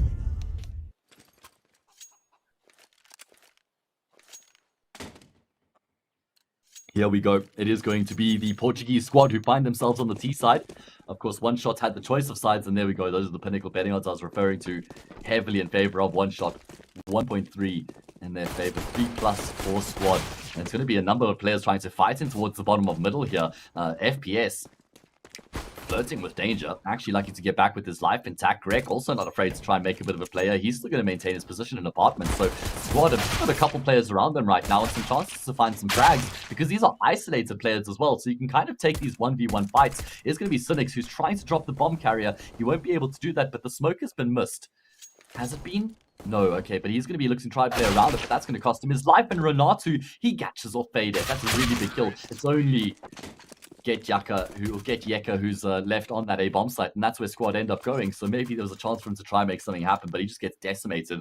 And I mean, that was looking like a really awkward pistol round. You couldn't really tell which way that was going to go. You know, squad throw caution to the wind. There's no hesitation in their approach. They just charge straight up middle, and they take the fights left, right, and center. I think One Shot was super disjointed. Felt like every single player was left to their own devices in their fights. There was no like support or you know, double peaks or crossfires that were set up. There's going to be a force buy and response here from One Shot, but squad are on the board first.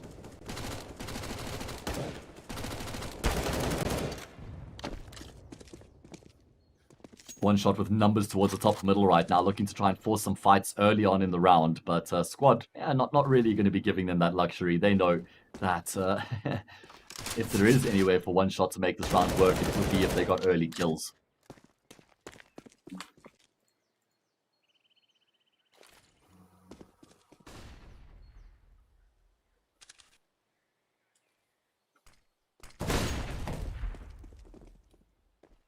Good utility usage coming through here from squad so far. I mean, just using one flashbang to force the scout back. Now they smoke the left side, flash the right side. They know they're just trying to negate the amount of information that One Shot have to work with.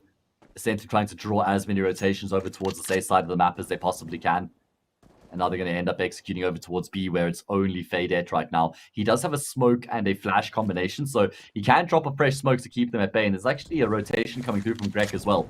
So maybe, just maybe, there's a way for One Shot to make some shenanigans happen. I think that squad have to try and go through the smoke. So there we go. They start to make their way forward. Greg boosted up though with that FAMAS. Oh, PR. He jump spots to try and clear that boost, and he gets the kill.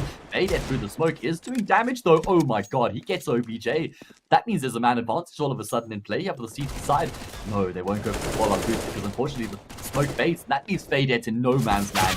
FPS with the scouts as well, unfortunately not going to be able to have any further impact. That got super dicey at one stage. Jack going to step out, and while he will get one kill, won't be able to deny the bomb plant. So lots of damage being done here by One Shot, but trying to win the round from this position is going to be really difficult. Jacka gets the first, and actually he dinks Renato there, who just steps up with the Galil.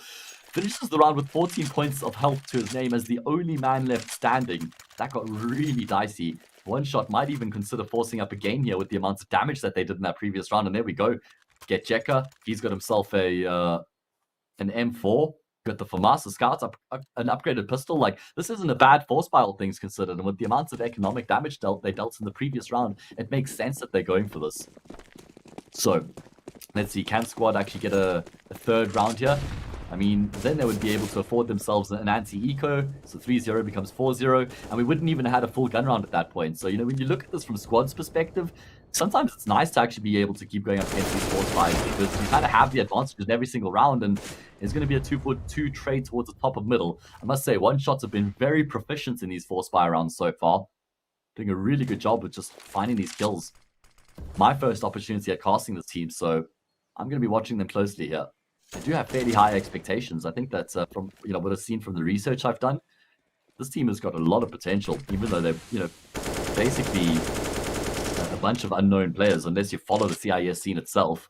I think these guys are greater than the sum of their parts, and when they're on, you sort of have the potential to compete with that, the teams maybe at the bottom end of the top 30.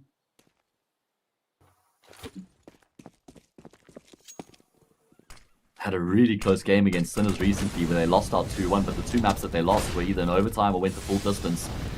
Now it's going to be an execute in towards this B bomb site coming through from Squad, and getjeka looks to try and push through the smoke, and they know where Fade is as well.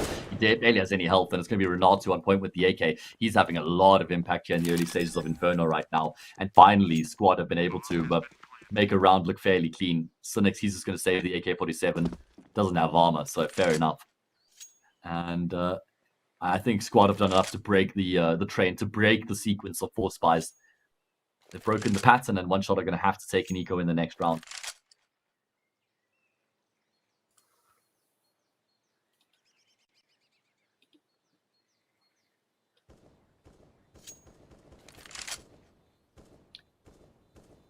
So, just thinking back to the trio that played for Exploit before, OBJ, Renato, and PR, I mean, they actually were putting up some good numbers, specifically PR. Like, this guy was fragging like a madman in Exploit. He averaged, I think, like a 1.2 rating in Exploit, if I remember correctly, when I checked it earlier. So no surprise that he sort of got the attention of Fox. Both Renato and OBJ were serviceable. They weren't the star players in the team, but they were consistently putting up solid numbers. 1.1 plus ratings type of thing. You do need to remember the type of competition that they would play against more often. They're not sort of tier 3, tier 4 opponents.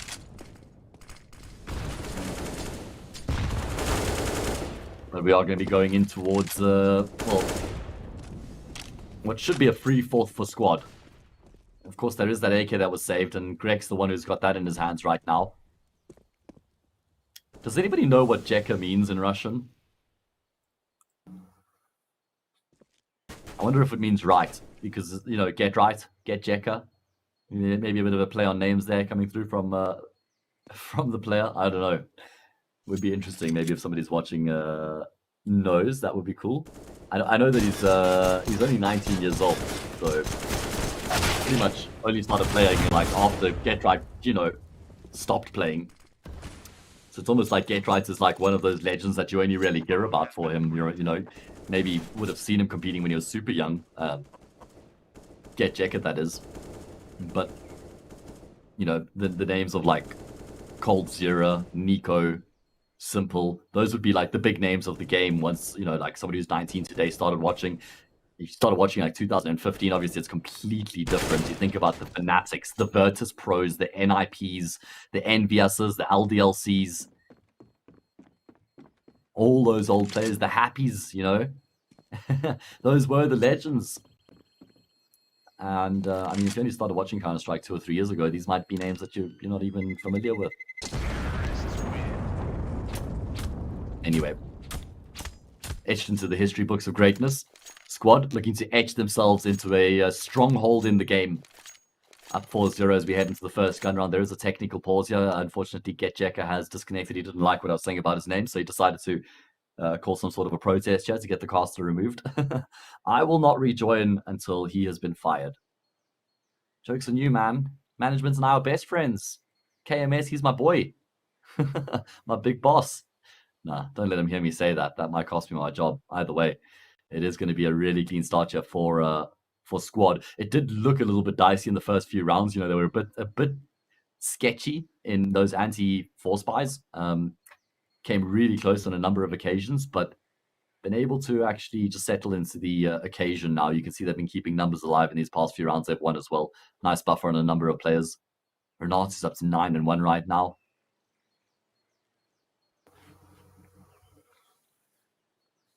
As for one shot, hopefully no significant issues, and we're going to be able to get him back into the server soon enough. Just checking for some information to see exactly what's going on. Looks like he needs to reboot his computer. So shouldn't be too long before we get him back in the server in the modern age of the SSD hard drives.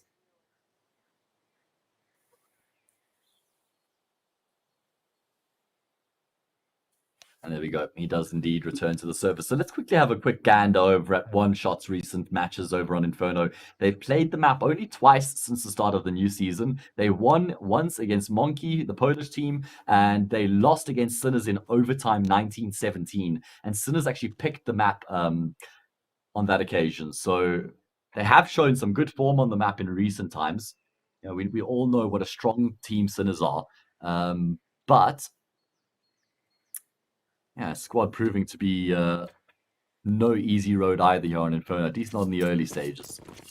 Let's see how things will be rolling out as we get back underway here. Get Checker, make sure he gets out of the way of his Orpa. FPS gets preference as he's looking to try and get an angle on middle as early as he possibly can.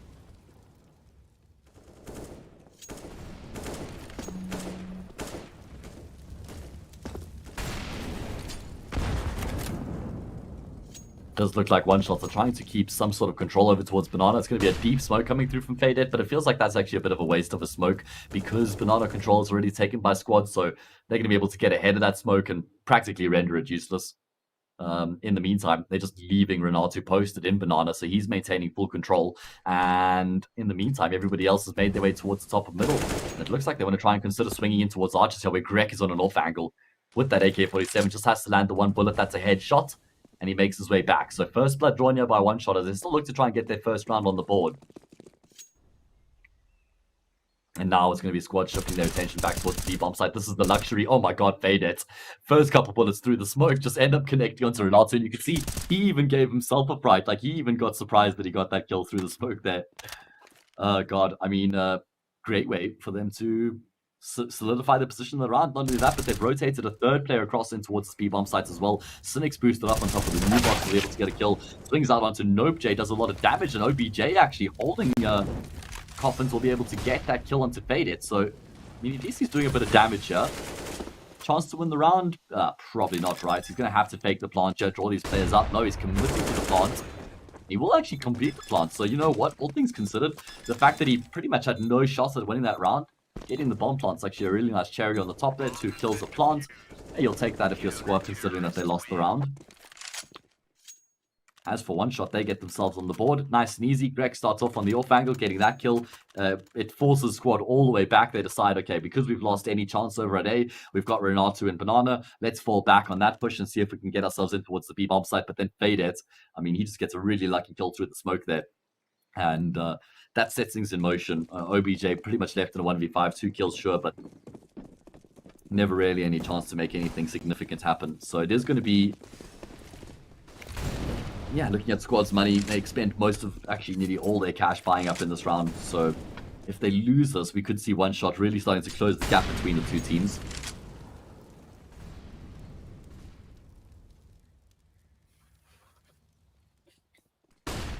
There's going to be lots of players coming in towards middle here from the team side. Very aggressive. The back of the flashes. Greg able to get 2 kills. Certainly will take that before he goes down, leaving his team in a better position than what they were in before he starts that fight off.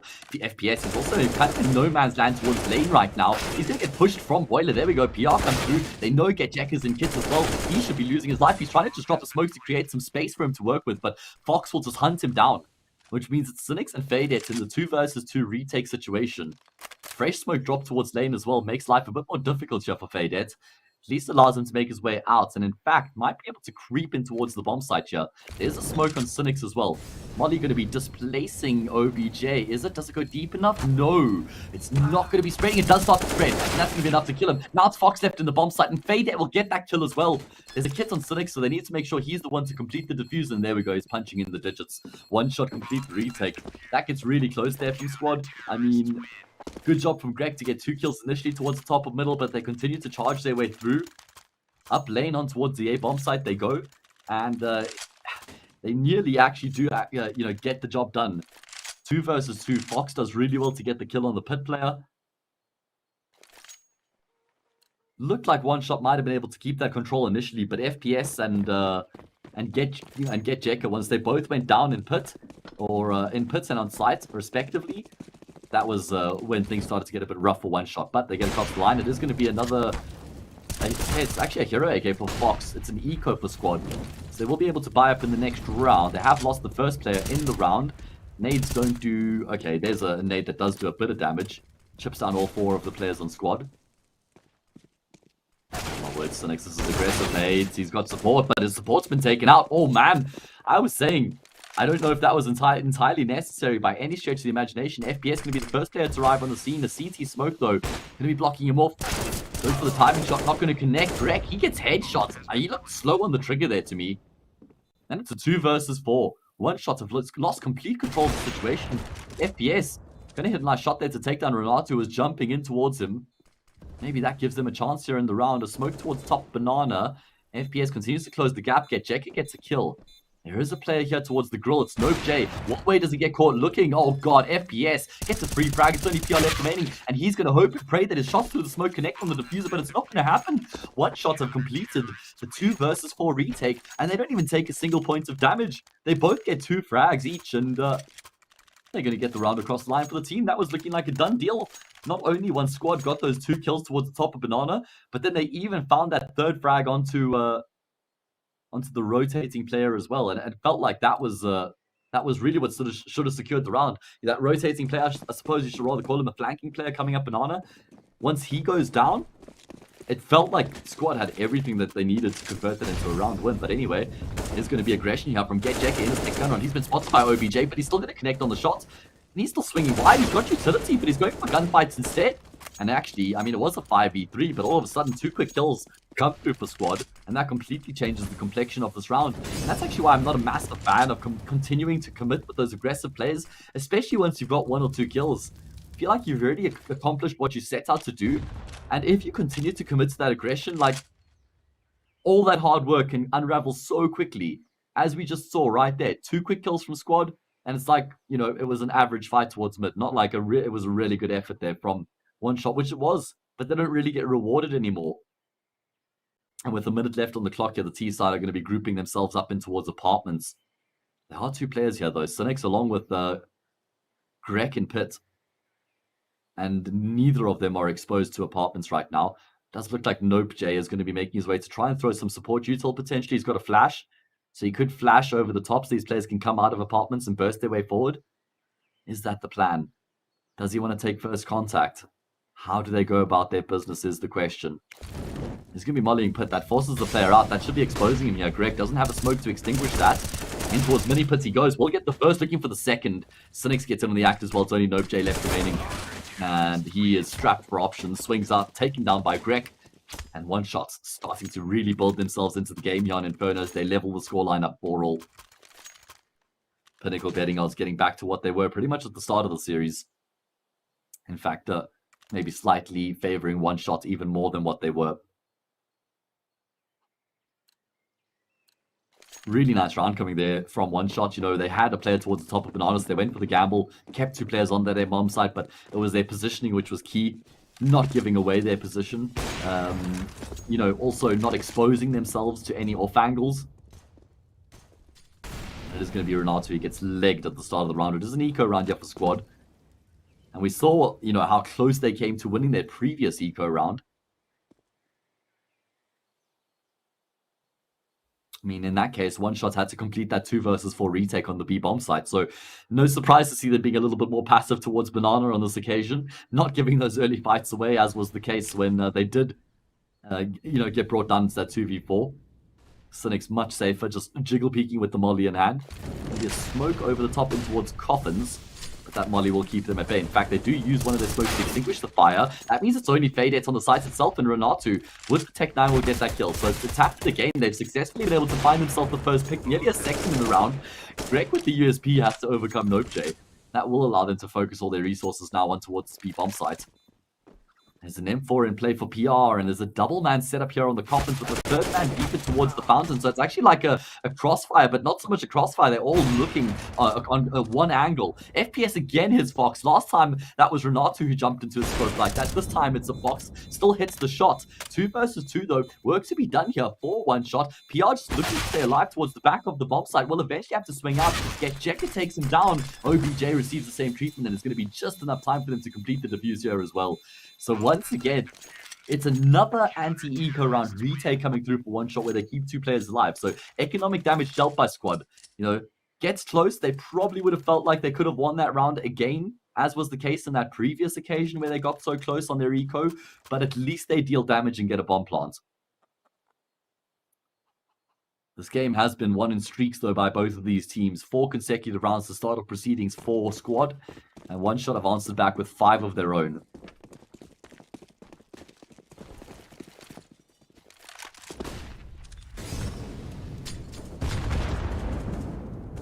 Double nades do end up coming through towards logs, doing probably not as much damage as you would have expected at Renato, and he's taking 46 points of health, points of damage.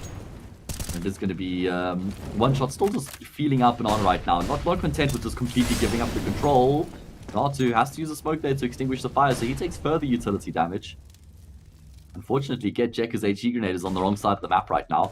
And one shot, they're going to continue to force the issue going towards Banana. This is really a late take coming through from them, and straight through the smoke. Fade again.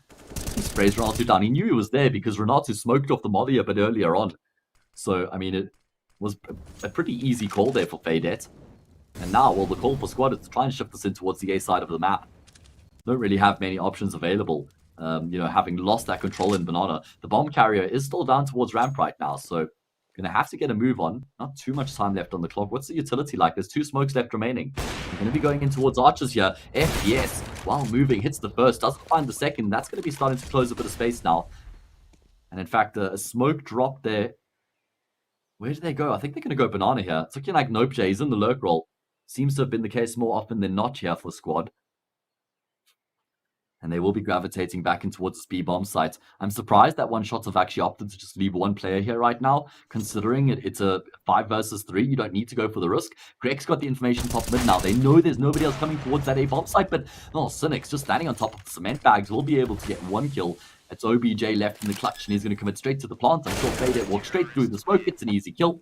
He could even pick up the AWP here if they want a second AWP, but no, that's not the case. He's just trying to show us some fancy movement, but he can't get to jump across onto the new box. It's okay, Fade, and I need to get boosted up there as well, bro.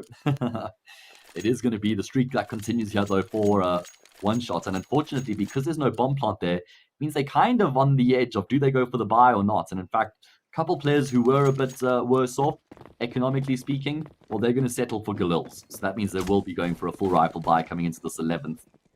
But it's one shot who are in full control of proceedings right now.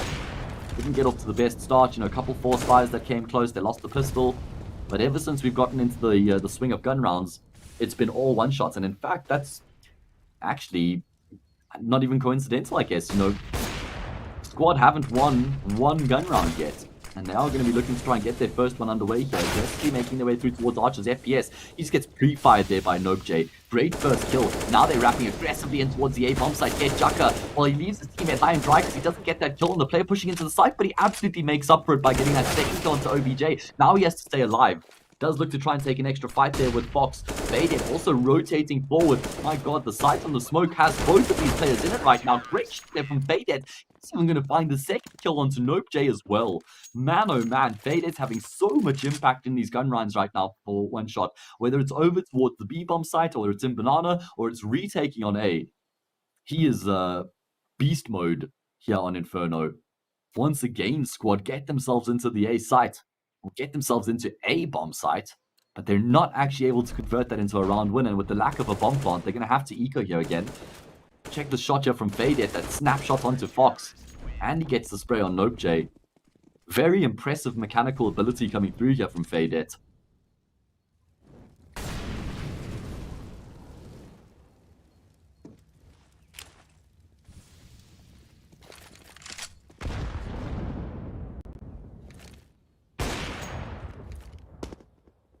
Nice little jump spot coming through there to clear out the angle. You don't have the luxury of all the flashes. You got to get a little bit innovative, find other ways to clear off those angles. It is going to be Fade once again to finish off the round with 2 quick kills. FPS gets in on the act as well, and one shot destroys Squad on this occasion. I mean, we've seen them look pretty shaky in the anti-eco round so far. They've consistently been losing players, losing side control, having to complete retakes, but this time they get all 5 kills with ease.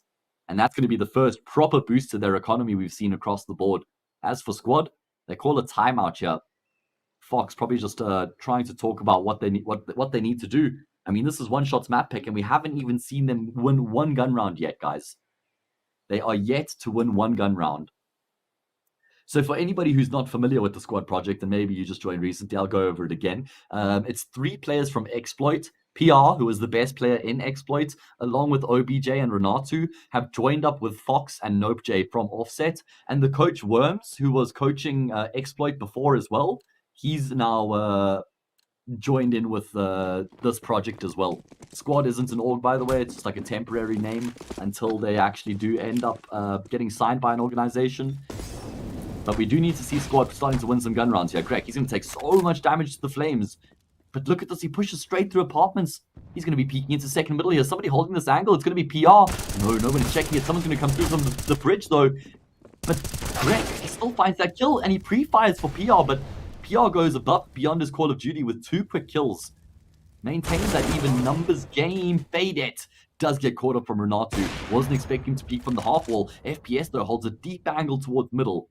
And he will catch Fox off guard. In the meantime, PR looking to get his 3rd frag here. Should have a good chance of it. FPS lucky to be alive. Cynic's is going to walk into Renatu, but Renatu, watching the left side of the smoke, loses his life. And it's only PR left remaining. He will be able to retrieve the bomb. He's got lots of time to work with here as well. A bunch of utility. And no fights being offered up by the CT side either. He could see by the trajectory of that flashbang it came from really deep, so he should know that Cynics isn't actually in Banana.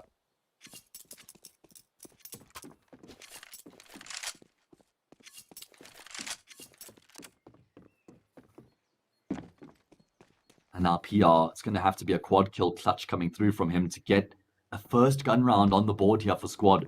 It's going to be pushing in towards the safe bomb site. He will be able to get through undetected, or he gives it away that he drops the molly. Going to be flashing himself forward now as well. FPS with the AWP in library. Won't be able to do anything about this bomb plant, although he has been spotted out. However, PR going to have a fresh moto smoke there. They're going to double push through it. They do. Straight through. They go FPS on point up first. But oh my god, PR! He takes down the player in the back line. And then he gets the kill onto FPS. Going to complete the 1 versus 2 clutch. I did speak this guy up. He had a really big rating on the Exploit. Now joining the side of Squad, has to be the star rifler in this team. He's been a bit quieter on Inferno, but a quad kill in that round, including a 1 versus 2 clutch, is a huge performance to get his team the round. Really big clutch coming through from PR there. Well thought out as well, just the way he went about his business, you know, into apartments, into the A bomb site, moto smoke, bomb plant. They're using the site as his cover. Renatu, he's taking a lot of damage. There's HE grenades that could be coming through as well. Fade still has his HE. Oh god, Renatu brought down to 5 points of health. He hasn't fired off a single bullet or seen a single individual, and he's going to end up burning to the molly. So, first molly does a lot of damage to him, then he gets naded, then he gets second naded, and then he gets mollied again. I mean, hopefully none of us are as unlucky as Renatu is. He stood no chance in that round. Does look like Squad are still going to be trying to feel out this B bomb site. Time on the clock though, so they don't have to commit. And in fact, it's looking like One Shots are committing an extra player to rotate over towards that B side of the map.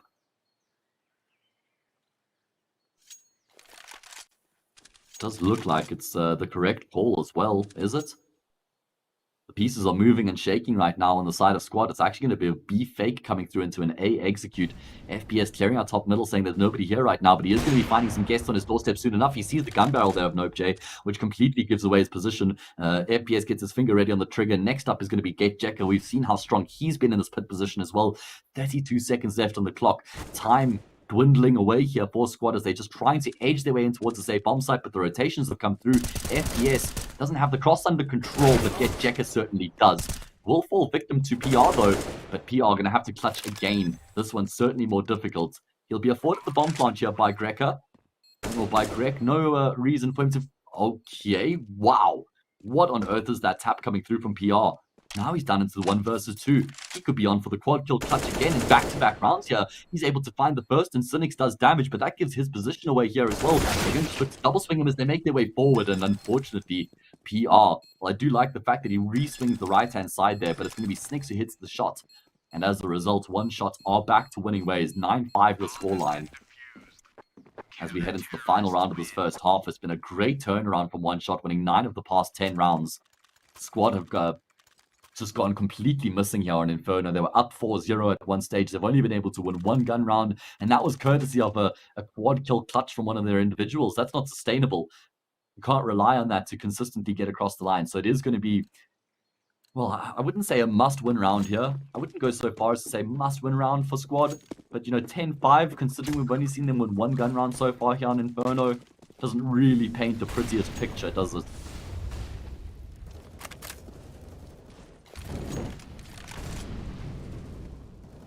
What's the change-up? A bit light on utility, and Greg just continues to make plays, not afraid to get into the faces of his opponents.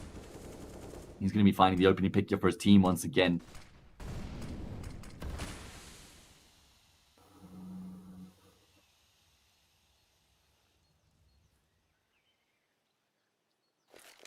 Squad running out of options here. They've felt fairly stale on the C side. It feels like anytime they get forced back from one side of the map, it's like, all right, well, we don't really have any other choice but to just go back and execute on the other side. There's no inspiration or innovation in terms of retaking and faking and drawing rotations and then executing. There's a sick hold here. 2-man setup, crossfire. It's going to be faded. He finds 3 on shot for the 4th. No. Fox will deny him, but still won't be denying 1 shot the round, that's for sure. 45 seconds left on the clock. The veteran's going to have to clutch, but this is a really tough ask, especially considering GetJacker's position here on the balcony. He's going to finish it off with these 10-5.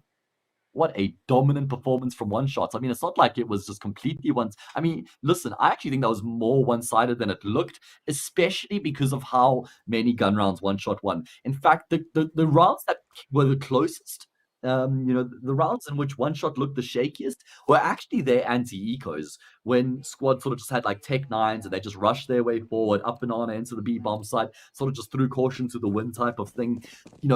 That seemed like when one shot were struggling the most to contain the rounds. It was the gun rounds that were the most compelling, and that's a bit of a scary sign if you're Squad. Here on your map pick as well. And we're going into Dust 2 next, picked by a Squad, and we all know how strong they are on that side of the arena. There's a couple players stacked towards the top of Banana right now here for the CT side. 3 to be precise, not for much longer though. One shot just feeling out the round, not making any commitments. Just have a look at the minimap. You got a couple players in apps, 1 top mid, 1 in Banana. Just controlling ground, making sure that Squad aren't actually able to get any information. Oh, Nope J, he's been dinked down. There's actually 2 players that have been seen at the bomb side. Fox still alive. GetJacker missing a lot of shots, will eventually get the kill. And, well, that complements the frag FPS found onto OPJ because it's completely locked Squad out of the safe bomb side. They're going to have to make the retake happen. FPS with the P250 lets it sing. And he's gotten himself 2 more frags in the round. It's only the low HP Nope J left remaining, and not for much longer either. 11-5, one shot, set things instead here to go on and close this map out as they win the second pistol round. And you can see some of the really cool skins that you can win here from Hellcase in the Malta Vibes Knockout Series. I'm such a big fan of that player 2A1S skin. Click the banner below the Twitch channel. Stand a chance to win the skins. It's that easy. It was that easy for FPS in the round, evidently.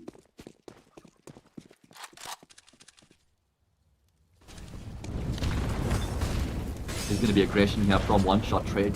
Charging their way straight up Banana. My god, Faded, he's blinded up. He's lucky the CTs are blind as well. I don't even know whose flashes they are anymore. It must have been a CT flash that comes through there. Faded completely blinded up. That was one that came through from Coffins, if I'm not mistaken. So, first blood drawn here by Squad on their force buy. Exactly how they needed to begin proceedings. It still seems as though one shots are going to be committing in towards the speed bomb site, though. Squad of the pick in Banana, early in an anti-force, then you're going to go A. But times have changed. And that's why they still show so much presence over on the B side of the map, just as though they're flexing no, we could still definitely come B. We're not certainly going A, even though that is going to be the case in this situation. And there's 2 players here for squad right now. Fox is one of them with the CZ75, and he's going on a bit of an excursion in towards apartments, and he's lost his life looking for information, but he finds a Kalashnikov bullet in his brain. And GetJecker spotted the scout set as well. He's going to inflict the same fate onto OBJ, and it's an easy round for one shot. Unfortunately for squad, after they found that opening pick, that's all they really have to show for the round. Going to just save these 4-step weapons, take them into the next round eco, and, you know, have a few pieces to work with, but this is looking really rough right now for squad. Again, I'm going to stress the fact that they were ahead 4-0, which means they've lost 11 of the next 12 rounds thereafter. They've only won 1 of the past 12 rounds, have squad, guys. So it doesn't really get more one-sided than this, to be fair.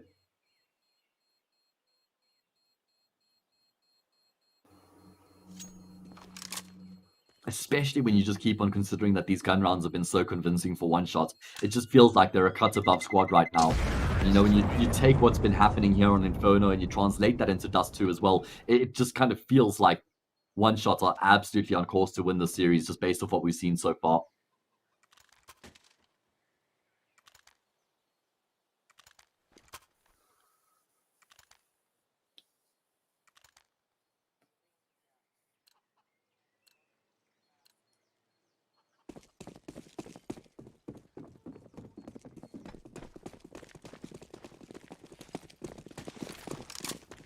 So let's see if squad can do any damage with these weapons that they saved up.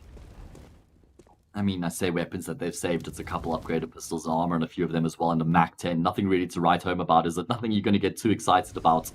There's going to be Cynics in towards top and middle. What's the timing going to be like? He sees the one towards Ducky, and there's actually a second part of the setup here with Fox as well. So actually a pretty good job from PR to open up the round. Once again, opening frag found by squad. We did see in the previous round that wasn't actually enough for them to get across the line, but maybe they can find a miracle round 1 here on this occasion. Let's see.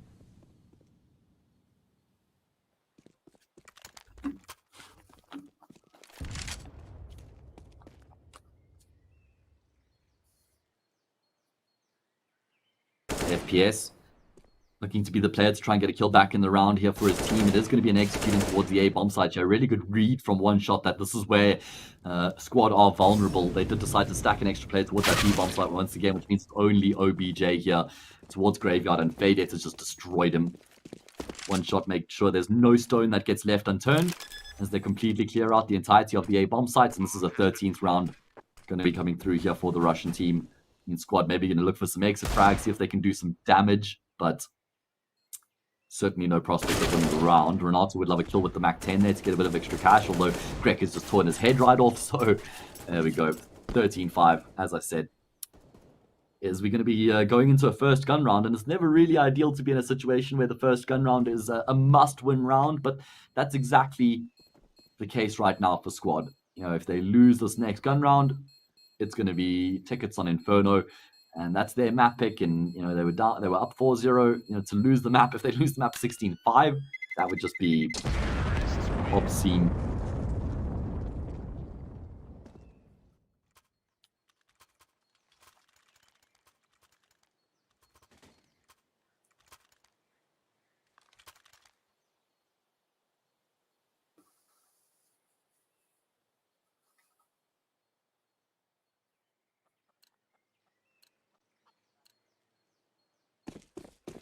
Is going to be that full gun round coming through. AWP in play for Fox. The Portuguese legend is the sniper player. Remember, OBJ, was he not the main AWP for Exploit? I'm sure he was.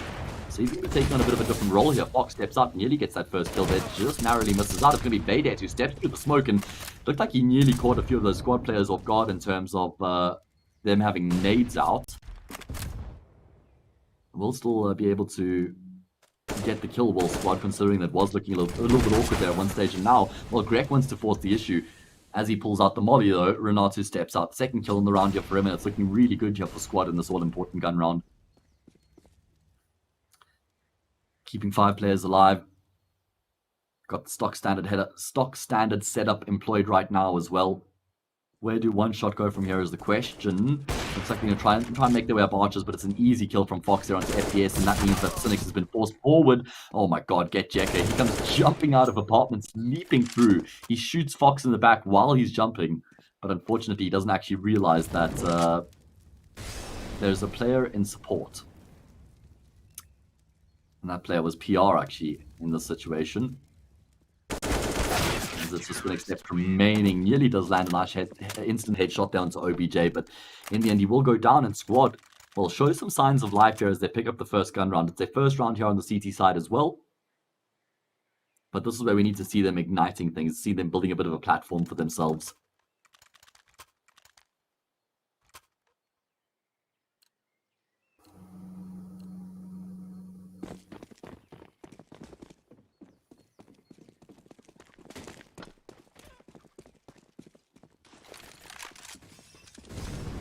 There's going to be more than enough cash in the bank here for one shot to invest in this round and even have a bit to work with in the next round if they end up losing this one.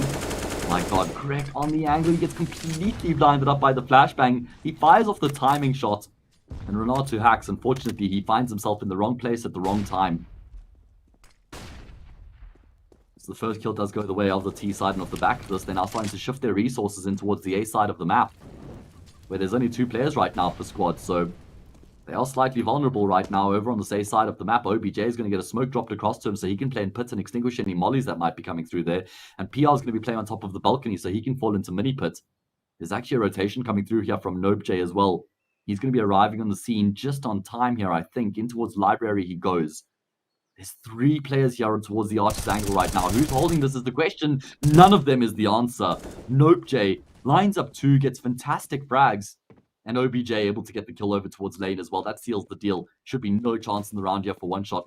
Was looking really good at one stage for them. But they didn't actually capitalize on that window of opportunity. And Greg's going to get rounded on here from OBJ. Free frag, drops the bomb. And that's the round over. Looking like Get Yeka was already committing to saving his AK. Maybe thinking, you know, Greg can afford to buy in the next round. If he could also save, he could drop an AK. Then they go for some sort of force. Probably will force in the next round anyway, considering they're so far ahead right now and they're going to have this AK as well. But Squad are giving themselves a fighting chance here on Inferno.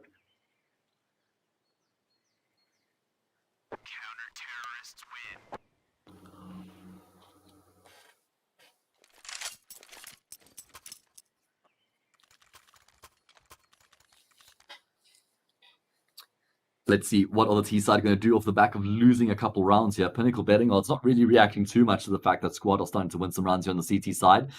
Still recognizing it's very early days and that Squad have to win quite a few more rounds before this even starts to get close. I mean, a bit of a misplay there from one shot for nobody to be watching for the library peak. And NopeJ completely punishes them.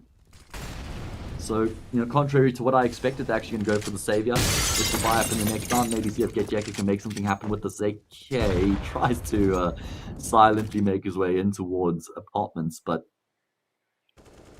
yeah, has to have a second shot at that. Not one shot, 2 shot. Ha ha, surprise, surprise, who would have thought, right?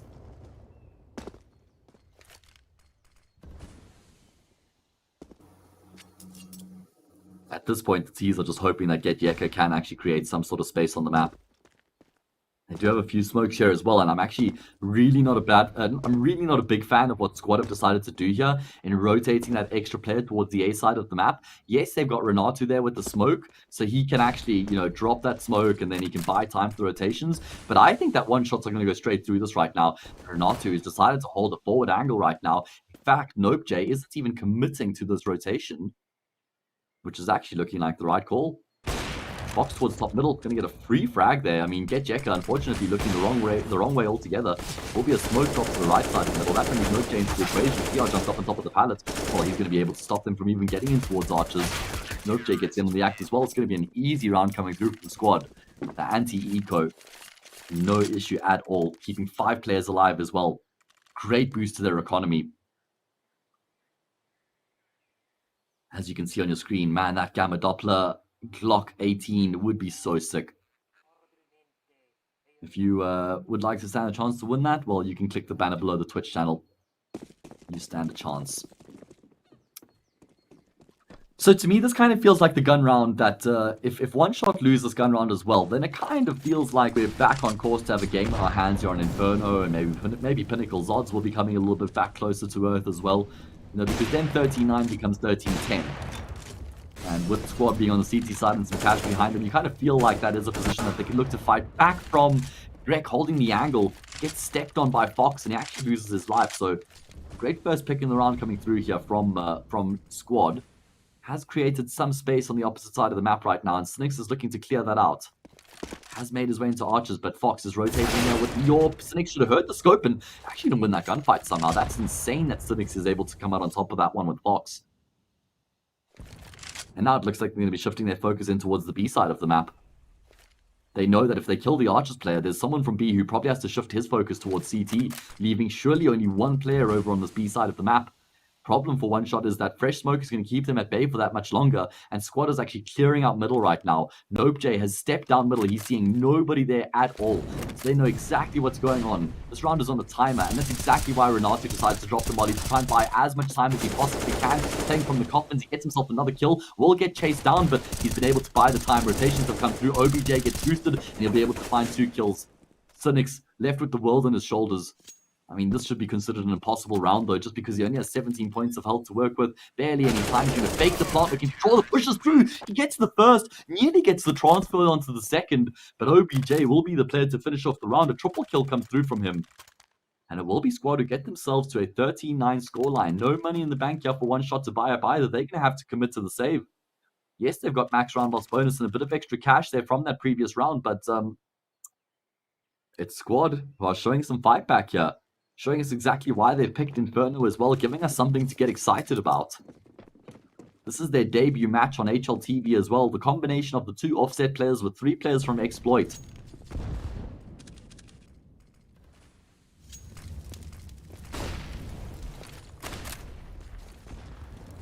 Good equal usage here means that Greg could have a chance to find the opening pick, but no. Again, he'll be the first player to fall.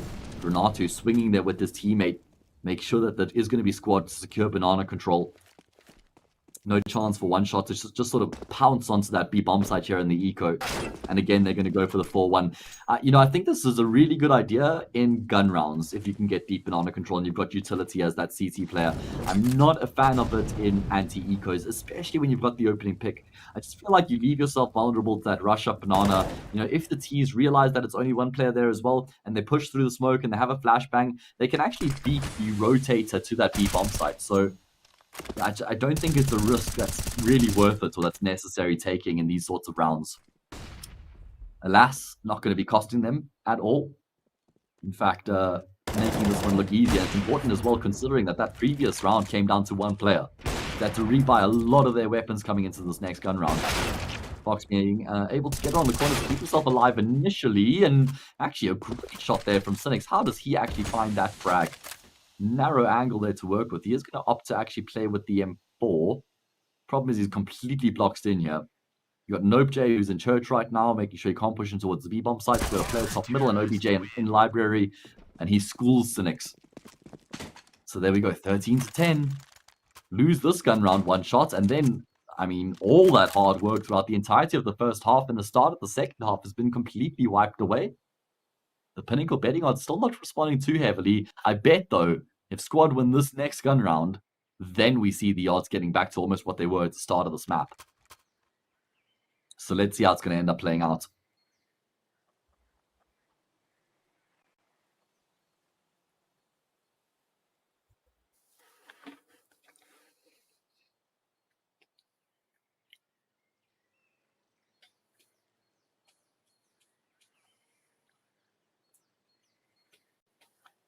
Tactical timeout was called there by One Shot so they could talk about how they want to finish things off here, how they want to get back to winning ways.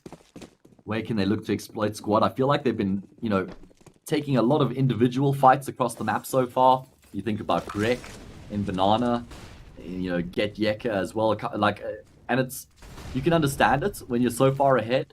But I think they have to go back to just playing the percentage-based game here, you know, especially considering that this is getting closer, getting a bit tighter. Squad are fighting back, making a comeback. You want to shut them down here before they get too close.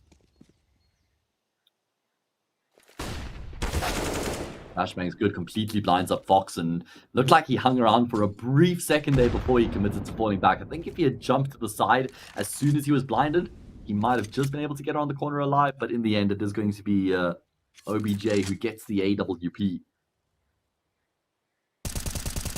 As I mentioned, I'm pretty sure he was the main AWPer on Exploit before he joined this team, and now Fox is doing most of the AWP duties. Perhaps it's a map-dependent thing. Certainly here on Inferno, Fox has been the one with the AWP most of the time. But it's one shot to have found the opening pick in the round. It looks like PR wants to peek down Banana, but it's the angle being held by FPS. Oh god, that's a great shot there. Great patience, and Get Yeka, well, he's going to be walking his way up lane. I don't think OBJ spotted him. So Get Yeka's in a fiendish position. Snix will get that kill, but this is where Get Yeka now needs to come into the fight. Oh no, Nopej is rotated through. OBJ is going to get burnt out though. Nopej desperately trying to fight his way through the round. It's only Bernard 2 left remaining, and not for much longer either. Finally, one shot get themselves back to winning ways. They snapped that streak that Squad had found. And it did look a little bit dicey there at one stage with Nopej coming in with that rotation. I thought between himself and OBJ, they might be able to lock down the defense on that A site. Great round though from one shot, because they've noticed that every time they take Banana and they show any pressure on that B bomb side, Squad look for information at top middle. They try push through. They try and flank. So FPS just sits in underpass with his AWP train towards the right side. And it feels like once he gets that kill, that's almost what secures the deal. I mean, it nearly slips... Excuse me, it nearly ends up slipping up there for one shot. But they still end up getting the job done. So it's going to be 14-10. Squad invest all the spare cash that they had in the bank coming into this round. Which means if they lose this, it's 15-10 with no money in the bank. And the comeback was fake all along.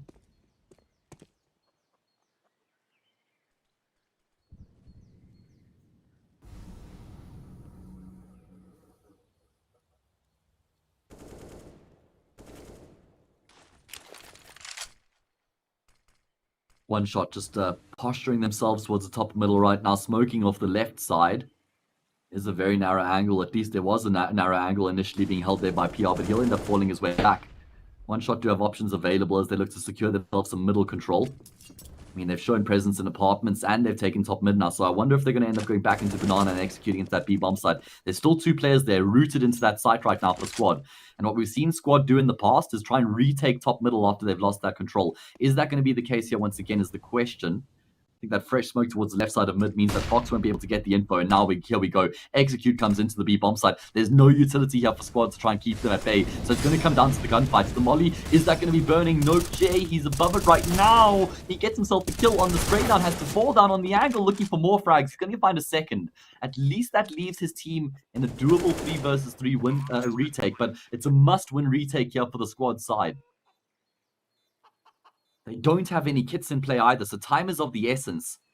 Flash is over the top to try and get them in initially. Fox is going to try and clear in towards New Box, but the bomb's ticking. It's already a quarter down here, and the post-plant positions are strong for one shot. You got the AWP in Banana, and you got the crossfire in the back of the bomb side as well. Fox just tries to clear out as far forward as he possibly can with the AWP. It's Nix and Shadow who will draw first blood. He's taking contact. That's going to bring Get Yeka into the fight. He's able to swing out, and there's only Fox left remaining, and he won't even be able to save his AWP. I mean, they've got him boxed in here. They want to chase him down. Even if they die to the bomb explosion, it doesn't even matter because there's no money in the bank for Squad. And it is going to be a 15-10 scoreline. One shot, get themselves on course to close out the map. It was looking like a done deal at one point. Squad win 5 consecutive rounds, which make things interesting.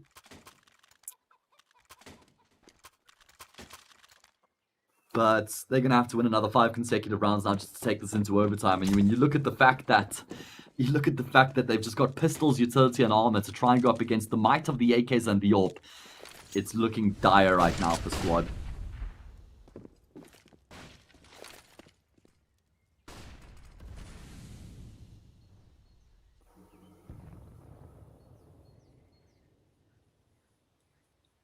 Get Yeka could get overwhelmed as he steps out towards the apartment. A couple of players set up here right now. Commits to spray, able to get himself one, and he's got support there from Cynics as well to ensure that Squad aren't able to retrieve that gun.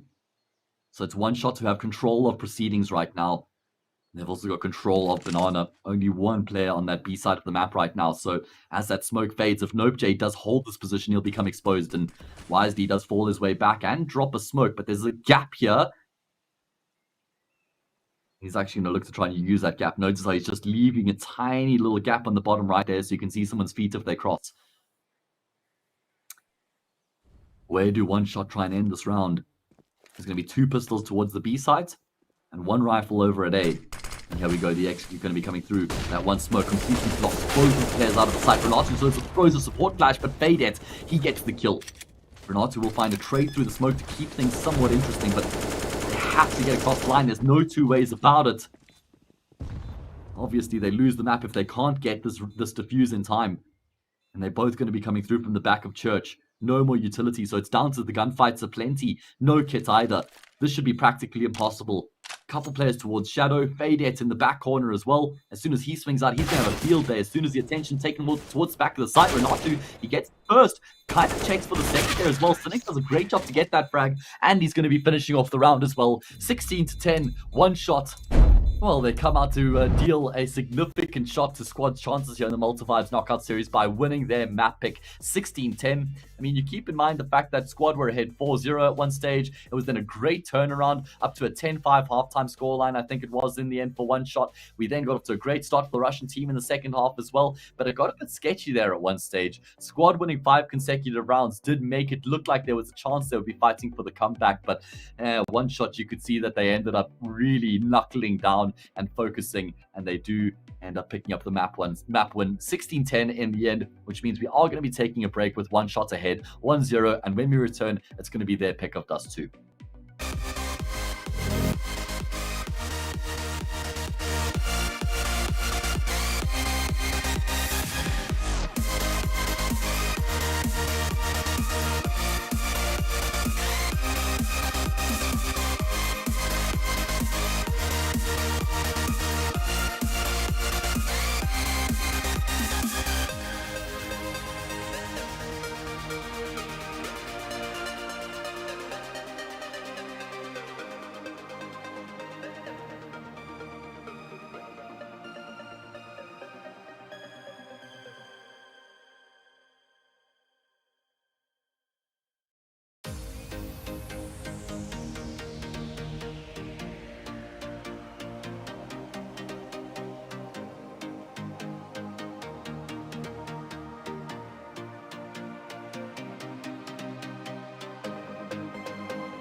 decided that it was all the Russian team. Let's see if that fate's going to change. We are shifting ourselves into the second map of the series, and we're about to go live. So let's get into it.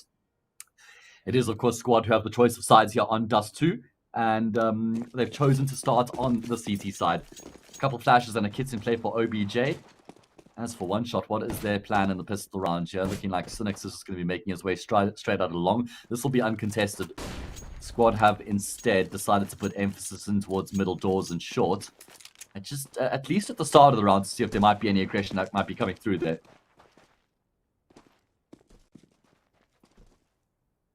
There's only one smoke on the side of one shot, like I said. So I suppose if Fadet is going to throw that smoke, then it's going to be the deep CT smoke. Notice how they were boosting up there, and there was a player that was faded jumping up on Sonic so that he could look behind the car to make sure that there was nobody crouching there. And now it's going to be Renato with this P2000 loud and proud. That's the thing, it's just the one smoke across CT. In fact, now they're charging their way in towards the safe bomb site. Flash from OBJ is good. Lots of kills come through as a result of it, but Sonic is being the difference maker here. He's able to get 2 frags of his own. FPS with the P250 in pit, loses a big gunfight there with Fox. Get Yeka. Well, he's on a flank of his own. He'll win a big gunfight, and he spots the play out in CT. So that's big information. Nope, they're going to try and charge him down, but somehow Get Yeka wins the gunfight, and Cynics will take Fox down. So it's going to be one shot who win the pistol round. That felt like it certainly could have gone either way. All 5 frags found between Get Yeka and Cynics, and that will be burying Squad in the pistol round. I mean, that flash from OBJ was great. They trade 2 for 2, but the 2 trades are Cynics getting those kills, which means he can find the plant immediately. It did feel like once Fox killed the player in pit that, you know, Squad had the advantage in the retake, but I really like Get Yeka's activation there. The timing was perfect.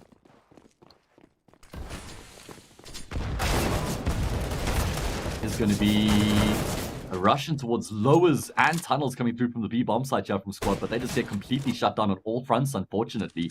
You know, it was a good chance or a good effort when you look at the amounts of damage that they dealt. Oh, Cynics will eventually be able to tap down Fox, and they know where OBJ is as well, so they're not even going to go in towards that B bomb site. But like I said, not a bad effort here from Squad. I do like the initiative that they take. I like the plan in the round. You know, aggressively pushing in towards tunnels, splitting through from the B-bomb sites and lowers.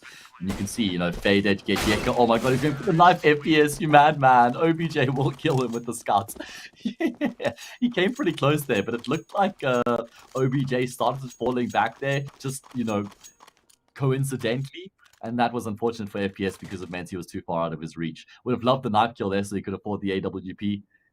But unfortunately not going to be afforded that luxury, and he loses his life as well, so he does get punished a bit. Oh well, it is going to be another round that comes through, and it should be an easy round for one shot. Nice. Crimson Web. That looked like a really nice Crimson Web there. That looked clean. I'll have to check that out again. I didn't see exactly who that was. Might have been Get Yeka, actually. Anyway.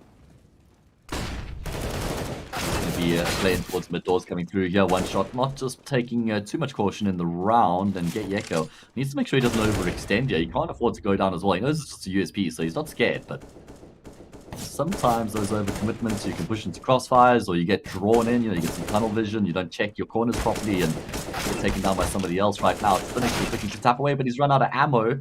Thankfully for him, he does have a teammate in the way of FPS who's going to be able to finish off the round as well. So, I mean, 2 kills there for Squad. They'll take that there in the eco as we head into the first gun round. But it's the gun rounds in which one shot was so damn dominant in Inferno. So let's see if that's going to translate here into Dust 2 as well. You know, Dust 2 is one shot's best map along with Nuke. I mean, it's funny that I say that because, you know, they played Nuke 14 times. They have a 93% win rate on the map. But what I'm going off is the fact that they pick Dust 2 more than they pick Nuke. So that tells me that, you know, if they thought Nuke was their best map, they would be picking Nuke every single time. But it's Dust 2 where they find themselves more often than not when they have the choice. And it's going to be Fadet who finds the opening kill in the round. But Renato will get a really important trade there because it's not like Squad were actually going to continue to commit to try and contest long. They were happy to just fade away. So the fact that he gets a kill before he falls back is actually fantastic. One thing I will say is one shots have only played Dust 2 once in the new season, and that was against Double Pony where they lost they won 16-10. So it's not like they've had a huge amount of match experience on Dust 2 here in the new year.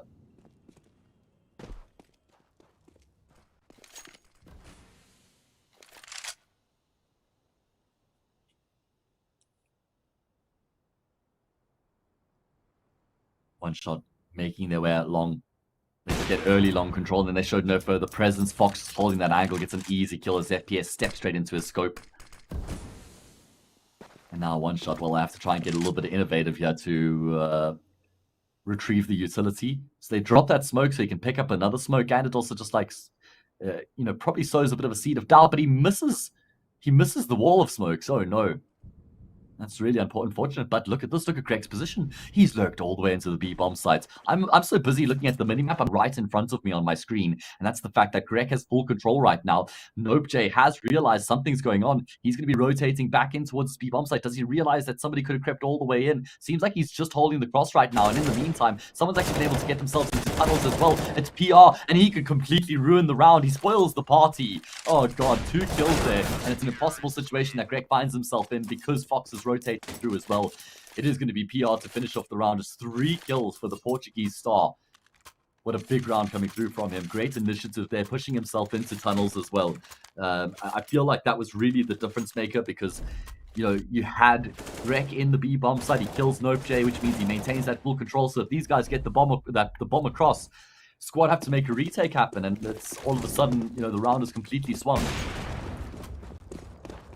But PR with some good heads-up thinking there.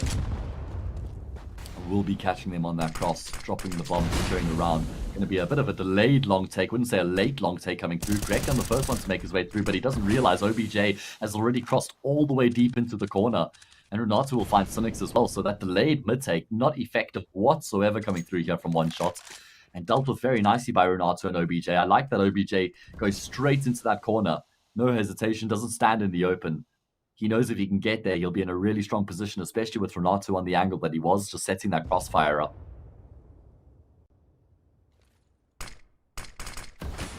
Does look like one shots are still going to try and come through towards the save bomb sites eventually.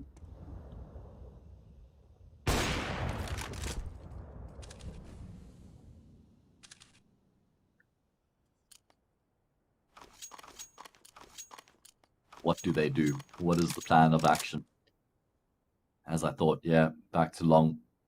It is OBJ who's on the ledge right now. You can see also he's standing right on the tip of the ledge so that he can immediately tap S and fall back into the pit after he takes this gunfight. He wants a one kill or just an initial fight and then needs to stay alive, but he's not going to be afforded either of those luxuries. Vadet finds the first kill in the round here for one shot, but still really tough for them to convert this into a round. Flash forces Fox back, and he takes some damage on the cross. Needs to be careful. Yeah, he can't afford to go down. He's sort of flirting with death right now, is Fox, but he will hit the snapshot. There for FPS. Renato going to be the first to get himself on the sides, and I actually thought he was in trouble there. Yet Yeka misses the chance to get that kill, and FPS, well, he pulls his knife out immediately after getting the trade onto Renato, which means PR, emerging through from that smoke, was able to get an easy kill. And it is going to be squad who string a second round together here. So showing that they have what it takes to fight here on Dust 2, at least in the early stages. Not going to get too far ahead of ourselves, but that's 2 consecutive gun rounds that they've already won here on their CT side. Better than what we saw pretty much in the entirety of their T side on Inferno, where they went up 4-0 and then didn't even win another, or couldn't even win a gun round from there, right? At least in that first half. Fox is looking good here on Dust 2 though. Looking well oiled, looking pretty quick to be fair. And certainly a veteran of the scene, been around for a hot minute.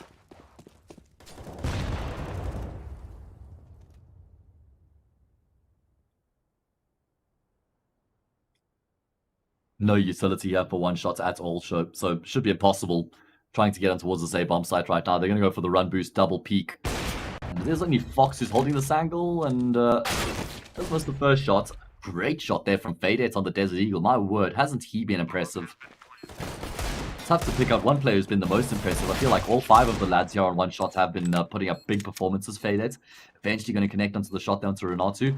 I mean, winning the round just should not be a realistic prospect at all. And I was going to say, if there is any chance, that to be here with Fadet's AWP, but he got taken down by OBJ coming through from Elevator, and that meant short there was no chance. But still, 2 kills in the bomb plant for one shot on the eco. They'll take that every single day of the week. The squad do level up the scoreline 3-all. Hellcave's giveaway for the Knockout Series 6, as you see on your screens right now. Some really cool skins. That M4A4 in living color.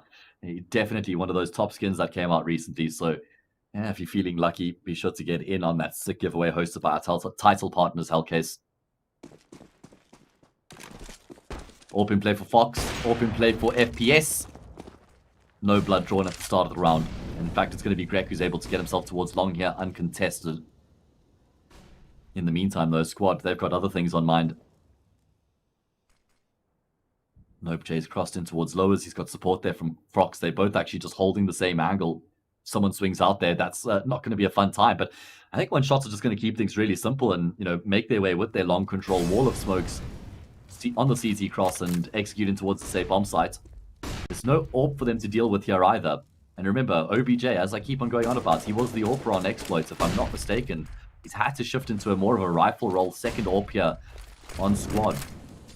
So he's used to having an AWP in these types of positions. Renato at range, not going to win that gunfight. That Fox with the smoke gets one, and this is going to be bringing OBJ into the fight, just playing around the fringe of the smoke. This has become a very popular angle. You drop the smoke as the CT, and then you just have this sick angle to work with. As FPS is going to be taking attention towards long. Get Yeka coming up from short. Will be able to get that kill onto OBJ as a result. But Fox, God, he misses a big shot there. Man, oh man, Get Yeka taking the round by the scruff of the neck. He's going to get 2 huge kills there. Highly impactful frag. He's going to be getting the bomb down as well. I think that's even a bomb plant for long. Nope, Jay going to be making his way from short and also gives the position away as he drops the nade. So now FPS is just going to be holding the angle, even looking to clear the angle out here. Nope, Jay never going to expect this. FPS just ever so slightly appears on his screen. And that's going to be enough for him to get the kill. One shot back to winning ways. And I just love how simple they keep things there. Get early long control. And then say, all right, let's we've lost the past couple of rounds. Let's not overcomplicate things. Let's not try and be too in-depth. You know, Molly towards car, wall of smokes goes up, flashes into the site. They trade their way forward. It's a bit messy at first. Let's actually get Yeka, who's on the lurk, who has to come in and have a lot of impact to actually save the day. FPS, well, he was spotted, boosted up there, so squad are going to think better of trying to come through mid doors. And actually, FPS saw 3 players cross to the left side, and nobody's gone back to the right side. So that's a lot of information if you're one shot. Doesn't look like they're responding to or reacting too heavily to that information.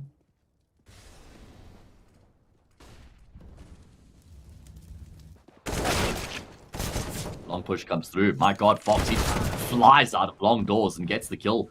Greg takes a lot of damage in finding that frag as well. So a couple things working out in this round here for squad. Does look like one shot have made the read that the safe bomb site has to be open. Playdead takes the initiative, makes his way forward. Has been traded out by OBJ. Smoke comes through to extinguish the fire. That means he can maintain his fighting position. And just going to be frags. It just continues to be traded back and forth. All of a sudden, it's only FPS left remaining with the AWP. He snaps out, gets the kill on OBJ. It's only PR left remaining. There won't be a kit in place, so time's certainly of the essence. The bomb is planted for FPS.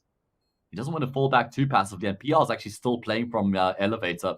He's hoping oh, he's not. He's made his way onto the site. Never mind. I didn't realize he had actually jumped up. I thought he was hoping FPS would actually be going for the frag itself.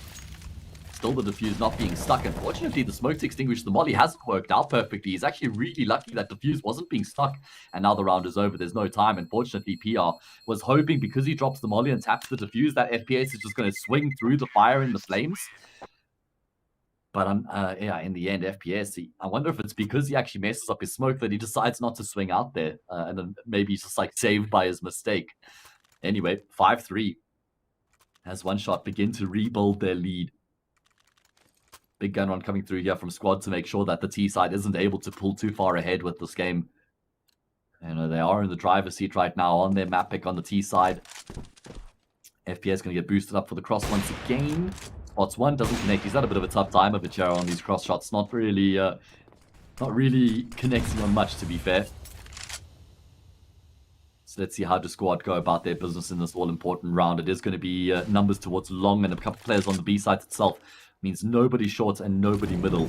No open play either. No kit light neutral. Like, this is looking rough right now for the CT side. A lot of factors working against them. It's going to come down to the raw gunfights. And going up against the might of the buy that one shots have, that's going to be a really tough prospect.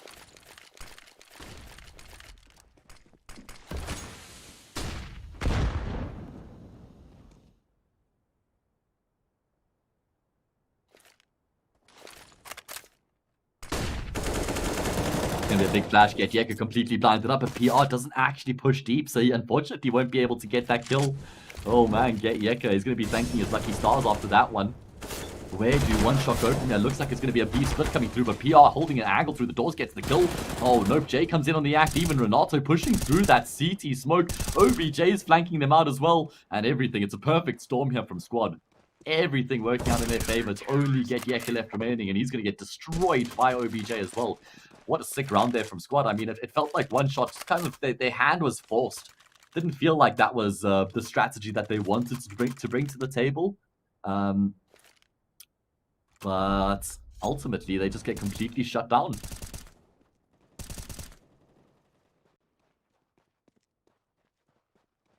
Nice defense there towards middle. I mean, ultimately, getting that kill from PR at the doors is what set things in motion, because then Renato from the CT smoke could push through. There was no focus on him. And then the flank from OBJ takes effect, and you just have like kills on kills coming through. And one shot have no idea where they're even supposed to be taking those fights.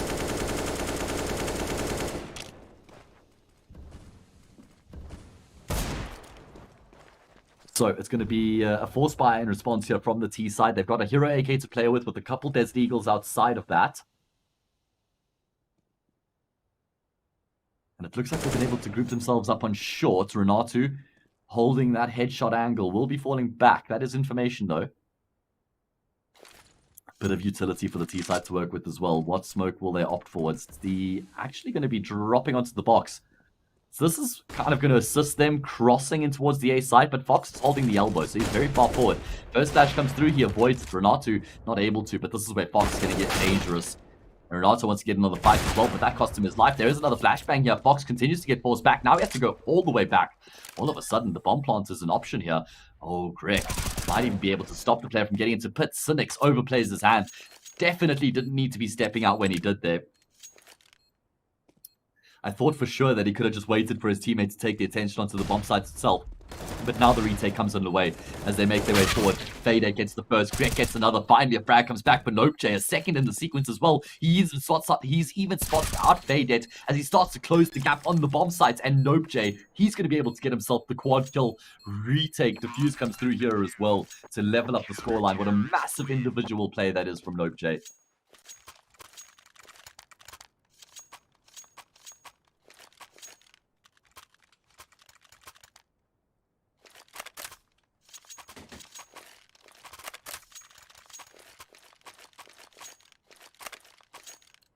Right, so scores level and the force buy not successful was looking likely at one point there in the post plant with the flurry of frags that ends up raining through for one shot, but Nope J saves the day, a quad kill.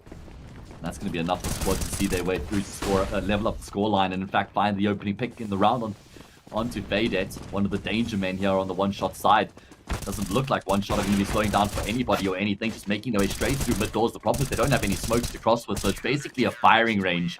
A field day for PRs. He just finds 3 quick kills. And that's going to be enough to shut down the round, 6-5. So, just to highlight something interesting once again, which I've spoken about before, but, you know, obviously you got 2 players from Offset and 3 players from Exploit that have come together under the squad banner. You know, Fox leading the project. The one, you know, most notable point is that OBJ was the AWPer on Exploit before, and he was like a really good AWPer as well, putting up strong numbers in Exploits. And now you've got Fox here in this team who's the main AWP, right? So can Fox constantly put up performances that justify him AWPing above OBJ? It's going to be interesting to see as this round starts to take some shape. Really big kill there from Renato as he's falling back. Greg was hunting him down, but Renato stands his ground. I mean, Fox has looked good here on Dust 2.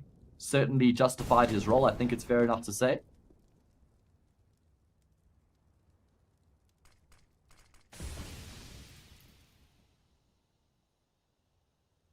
And this was the gun round here for one shot, so things kind of going awry a little bit here for the T side. They were, what were they ahead 5-4 at one stage, I think.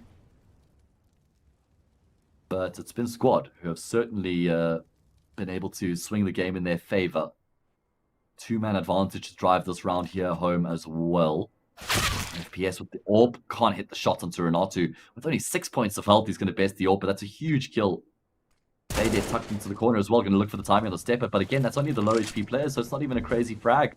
And now they have to try and get the job done in towards the B bomb side. As PR is here right now, and he's spotted Cynics, but he's been spotted as well. Oh god, damage done through the smoke. Cynics trying to get a bit of verticality to his game, but he can't find the instant shot that he needed. Faded can, however, but the problem is he's left in a 1 versus 3. And there's just no time left on the clock here as well. He can't really play the timer and look to try and force these fights before he commits to the bomb plant, because the longer he takes, the less room he's going to have to breathe. He's even being pushed through from tunnels here, so his life is certainly on a timer. Going to have to fake the bomb plant. No other option. NopeJ swings straight out. Okay. First player ends up going down. He sees it from tunnels. That certainly could have gotten awkward because Fox was playing all the way back at the bottom of the ramp. So it's not like he's in any position to get the trade onto OBJ if he does go down, but not going to be the case. It was actually 5-3 in favor of one shot at one stage, but they've been able to get this into a 7-5 game have squad. So a great fight back with a fantastic opportunity to build that lead to a 3-round lead here in the anti-eco. One shot languishing here on this T side right now.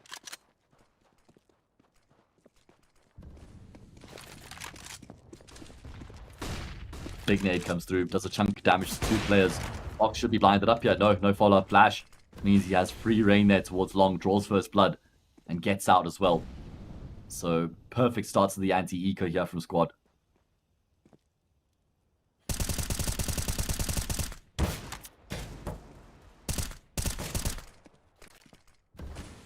Squad don't want to start getting too far ahead of themselves here. Need to make sure they maintain the necessary amounts of respect to keep their strong performance and their strong hold on the game, because if they do start taking unnecessary fights, getting aggressive, just being a little bit more careless and less disciplined in the way that they go about their business, one shots are absolutely going to punish them. And from there, probably win the map. So they have to stay on top of their game at all times. Thought for a few moments in this round that they might just be over-peaking a little bit in the anti-eco, but they will still be making it look easy. 5 players stay alive. It's triple kill for OBJ. It's a 3-round lead for squad, and in fact, they could even get themselves to double digits here if they can win this next gun round. Especially if one shot aren't able to get a bomb plant, because it means that they'll barely have any cash to work with. And that means 10-5 certainly on the cards.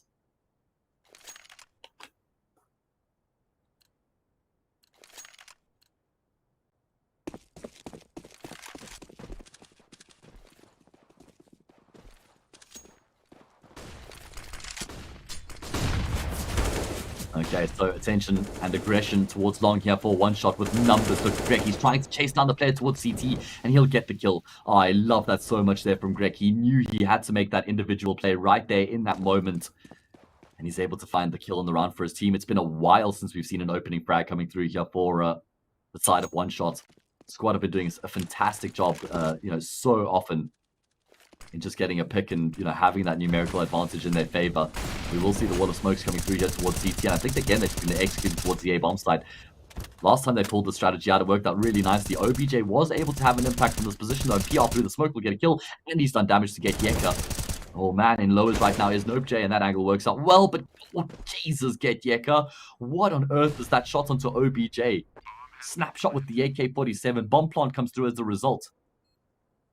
FPS with the AWP is trying to clear out some angles right now, deep in towards CT. Little does he know he's actually being flanked out. That's why he has to tuck himself in towards the car. And now he's holding the long angle. NopeJ going to be stepping into this angle. It's just a matter of time. And FPS, he gets a little bit distracted by the shots that come through from the car, which means there's only Get Yeka left remaining. He spotted the one on the ramp, so he knows he's going to be coming through, but he's exposed to NopeJ on the angle. Should be an easy kill for NopeJ, surely. And there we go. The frag comes through, and there's going to be just enough time for them to complete the defuse as well. Squad continue on their merry way here on Dust 2 as they get themselves up 9-5. Get Yeka with 2 great kills. Seems like he might have just done enough there to actually make that post plant doable. Or at least turn that round into a doable situation, but in the end, wasn't enough. FPS missing a really big shot there towards long, and that meant that, Get Yeka in no man's land pretty much stood no chance in the 2v1. Because while he was fighting with the player on ramp, NopeJ towards long could see him so easily.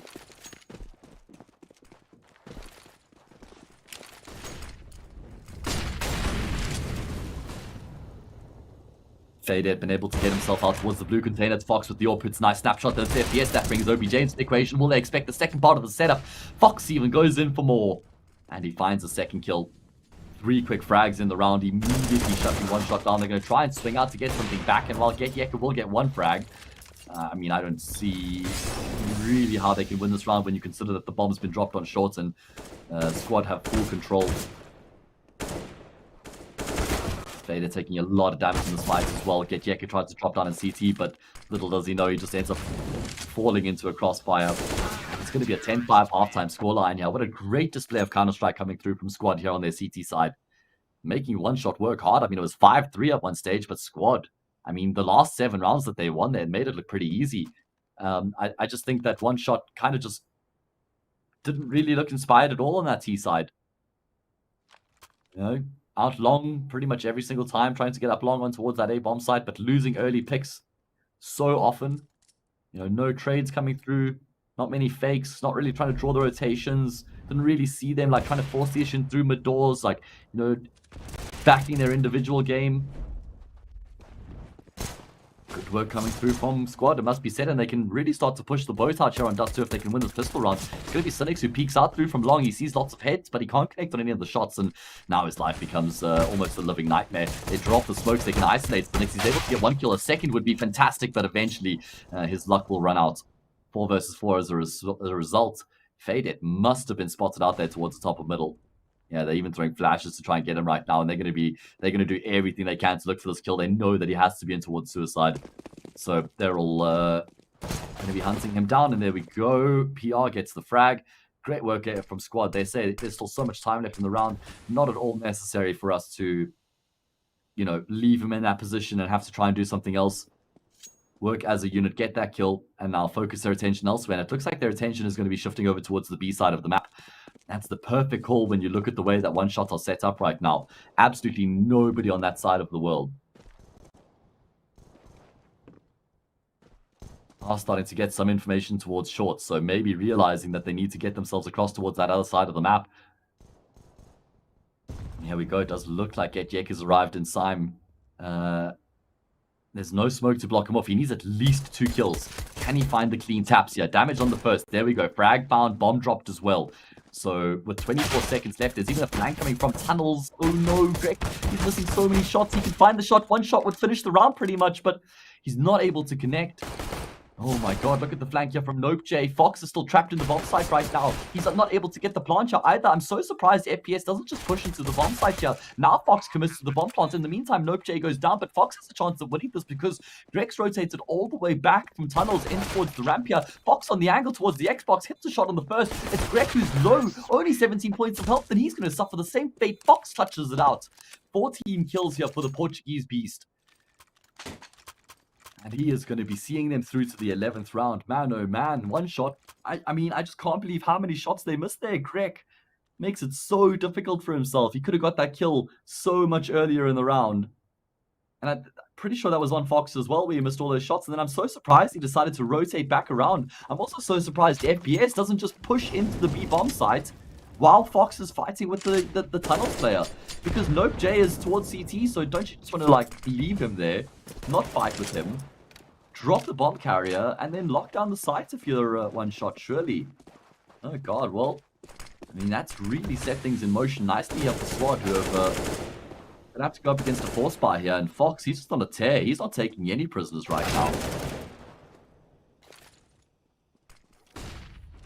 Looking increasingly likely that we're going to be going the distance here in the series. Nuke will be the 3rd map if we do find ourselves on a decider, which is an incredibly strong map for 1 shot, by the way. So, I mean, I still back them to win the series, even if they lose here on Dust 2, but they have not really put up an inspiring performance here on Dust 2. Faded hits the first shot, but once he re-peaks, Renato is a lot further forward than what he expects. Wow, great double kill from Yeka. Doesn't expect the mid-peak to be coming through there from Nope J. So, unfortunately, you know, 2 kills is all he's going to be good for. 12-5, it's going to be an eco from the CT side. 13-5, the imminent scoreline, and Pinnacle. Well, they bring the odds back. These are almost what the odds actually were at the start of the series. So they're sort of expecting Squad to close out the map from here, and rightfully so. If Squad don't win Dust 2 from here, that would be diabolical.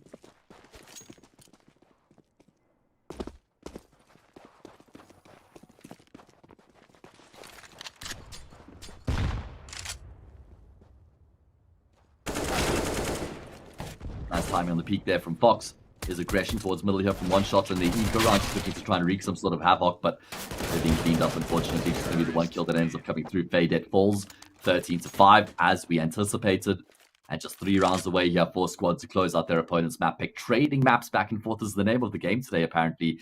The game we had before this, which was the first match of the day, it was the exact same case where we had the maps being traded between the two teams who had picked them. HONORIS had picked Vertigo, Nexus won there, Nexus had picked us too, HONORIS won there, and then we saw HONORIS win on the decider. So let's see how this one's going to end up going down.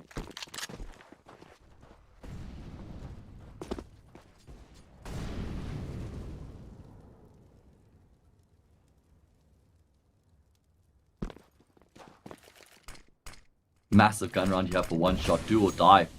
No two ways about it. One might even say they have one shot, one opportunity to seize everything that they ever wanted. Will they capture it? Or are they just going to let it slip? Something about Mom Spaghetti. Greg, well, he's going to be turning Renato into Mom Spaghetti there. Destroys him. And first blood found by one shot in this all-important gun round. Now it's on squad to try to pick up the pieces. We saw one shot struggle so much in the rounds on their T side when they lost that opening pick. Greg. Oh man, actually flashbang comes through, blinds up those players on short. That allows them to get out alive.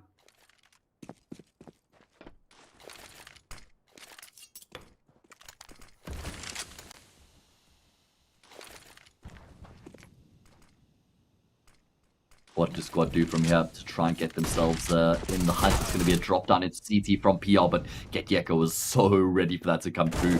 He actually had his teammates back there on the cross. Now he swings out, gets another kill, maintains the man advantage. The bomb's been dropped and Faded gets an easy kill there on Fox. Not worried about the B bomb site whatsoever, which is where NopeJ, the lurk, is going to be coming through from. And my god, FPS at range with that AWP will hit the shot through the door. And one shot give themselves a fighting chance by winning that gun round. Still a lot of work to be done.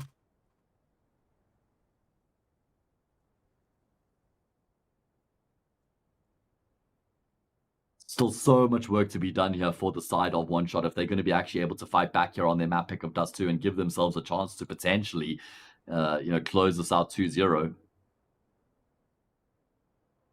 Have to get across the line in this next gun round. That becomes 13-7, anti-eco 13. I'm only really going to start to think that this is legit at like 13-12, 13-11.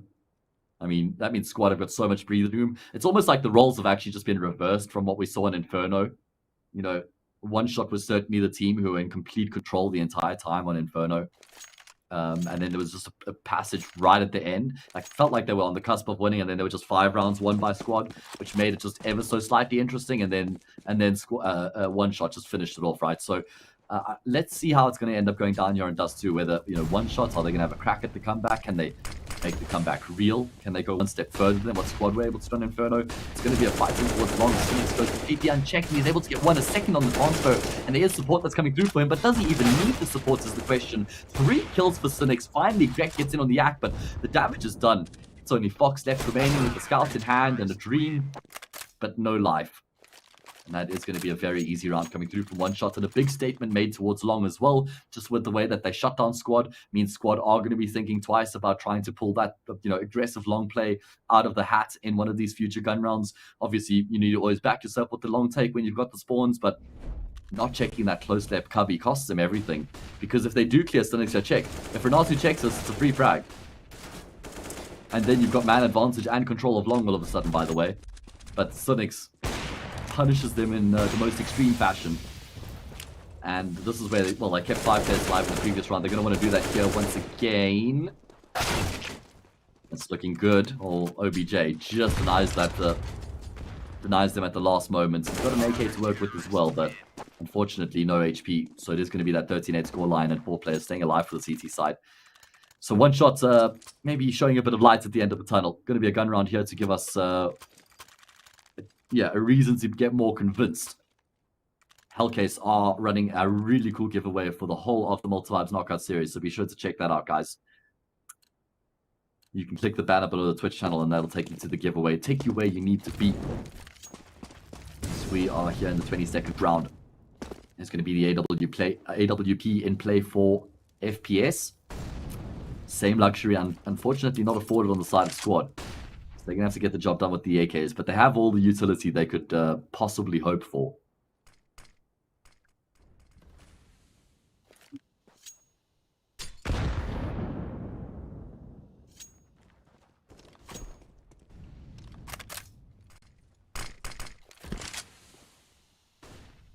Taking their time in the round as they start to feel things out, get themselves a bit of control to work with. You got PR, who's a tunnel's going to be throwing a lurk smoke over on that side. You got Fox controlling the long doors, and a couple players working their way towards the middle. In the meantime, one shot, well, they've got short control, and they've got to play a deep long, but I'm surprised that Greg is here by himself right now. Looks like FPS might want to be trying to join him with that AWP, and he's actually going to be getting on the angle just in time. And it feels like this round lives and dies with how this fight ends up going here towards short. Going to be a molly thrown by Renato. Big flash for Greg. The deep golf ball completely blinded the two players on short.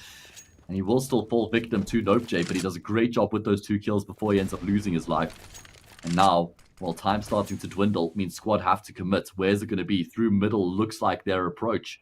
PR feeling his way forward, but look at this from one shot. There's nobody watching for tunnels right now. Both of the players hyper focused in towards mid. Nobody watching the at all. It's going to work out perfectly on the lineup.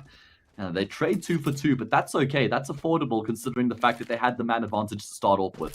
So it's PR who's left alone to clutch. The only problem is he has 18 points of health up against 2 AKs, 3 flashes, and kits. So, I mean, I don't even know how he's ever going to be winning this round. He's going to have to get some really sick headshots. He can't afford to take extended gunfights at all, obviously, just with this lack of health. 2 full HP players coming through here from one shot. Flash over the top, blinds him up, and they know exactly where he is as well. So they just clear their way forward together. PR knows they're both here as well, but unfortunately can't do anything about it. As soon as he steps out, he loses his life. 13-9, that all-important gun round does go the way of one shot. And they're giving us hints at the comeback here, guys. They're showing some signs. That very faint pulse is turning into a bit of a stronger heartbeat. I think we're going to have to see Squad take an eco here. I mean, they could afford to go for a half buy. Let's see them half buy. Don't go for the full force, though. And that is exactly what they're going to opt for. So they certainly have a chance in the round here.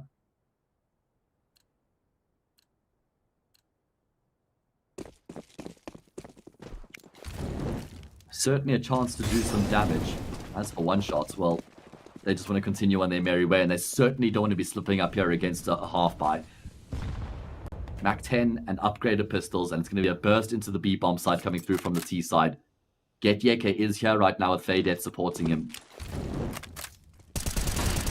And there's going to be the util coming through. Fadet spots that out, so he just starts committing to the spray straight through the smoke. Even though it's completely blinded up, he gets himself 2, and he couldn't even find 2 more. My god, okay, Get Yeke actually robs him. That's 4 kills through the smoke there for one shot. They only saw 1 player. Man, oh man. A great lockdown over on that B-bomb side of the map there between Get Yeke and Fadet. They shut Squad out stylishly. And now they've won 5 consecutive rounds. This is where we saw Squad drop the ball on Inferno, guys. Once they won 5 consecutive rounds, that's when we saw one shot get back to winning ways. So let's see if history will repeat itself just on the mirror. It's Fox who's boosted up, can't hit the snapshots. We saw FPS having a very tough time of it on the T side there as well, in terms of trying to hit players on the cross. So for me, this is the gun round one-shot need to win to legitimize the comeback. Because if they can win this gun round, then it's 13-11, anti-eco 13-12, and all of a sudden it's almost straight back to 50-50 here on the map.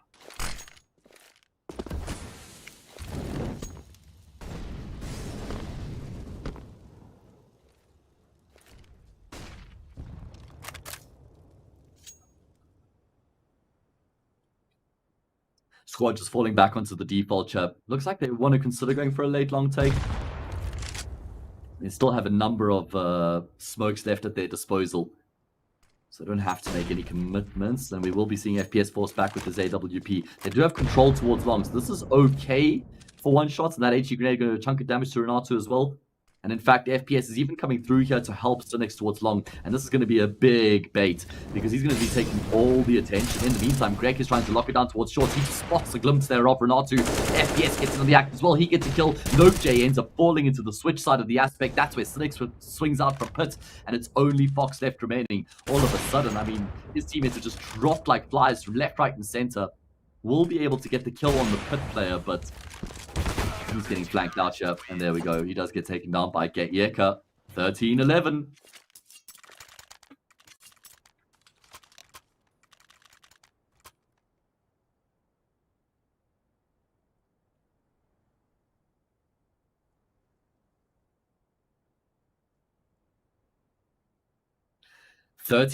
And as I said, it's going to have to be an eco here for the T side as well, because they don't get the bomb plant in the round that they lose. Even though they got that max round loss bonus again, it's only going to be another half buy. And this is where one shot can reduce this to a one-round game. We saw how dominant they were in their gun rounds on Inferno, winning nearly every single gun round that was played out on that map, bar the last couple where Squad were able to win a few rounds to stop it from being a very one-sided game. But we have seen here outright domination in the gun rounds on the CT side. 6 consecutive rounds won by one shot. And they're going to be looking to reduce this to a one-round game.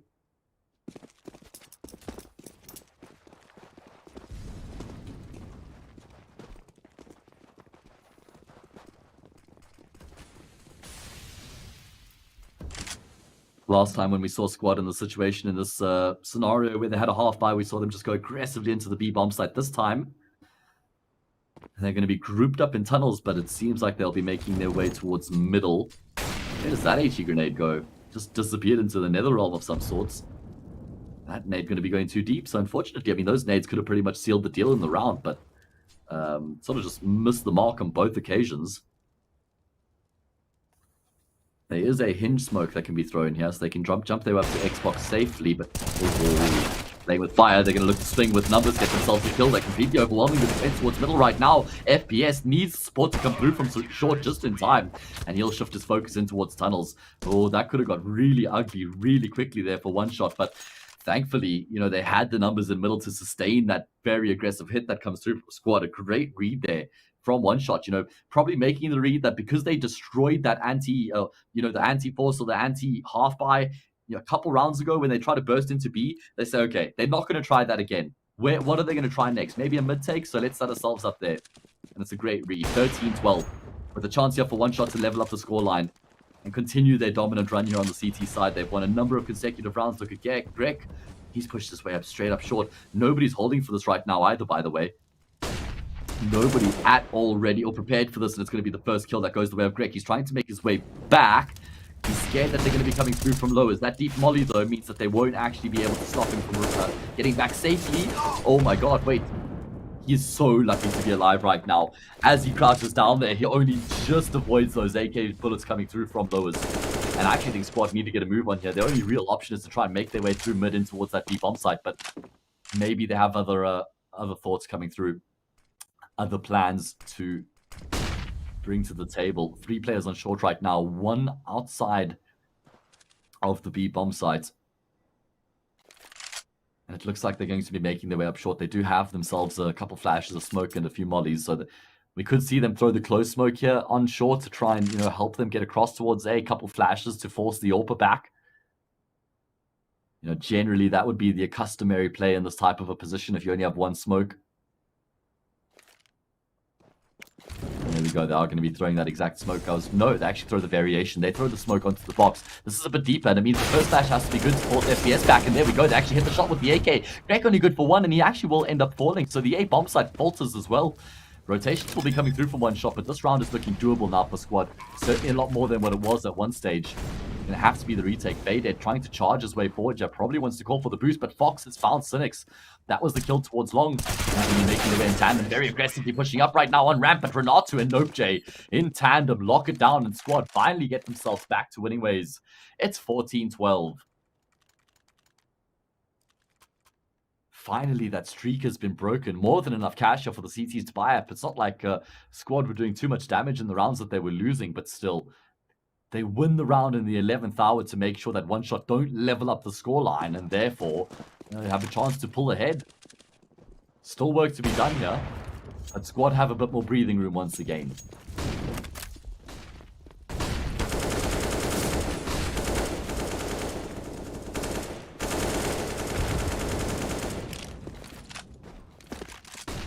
Is going to be Squad who get themselves out towards long nice and early on here. Looked like one shot wanted to consider contesting it, but were forced back by some good utility usage. So as a result, going to be putting emphasis elsewhere on the map. Gonna have a couple players on shorts and also a bit of lowers control coming through.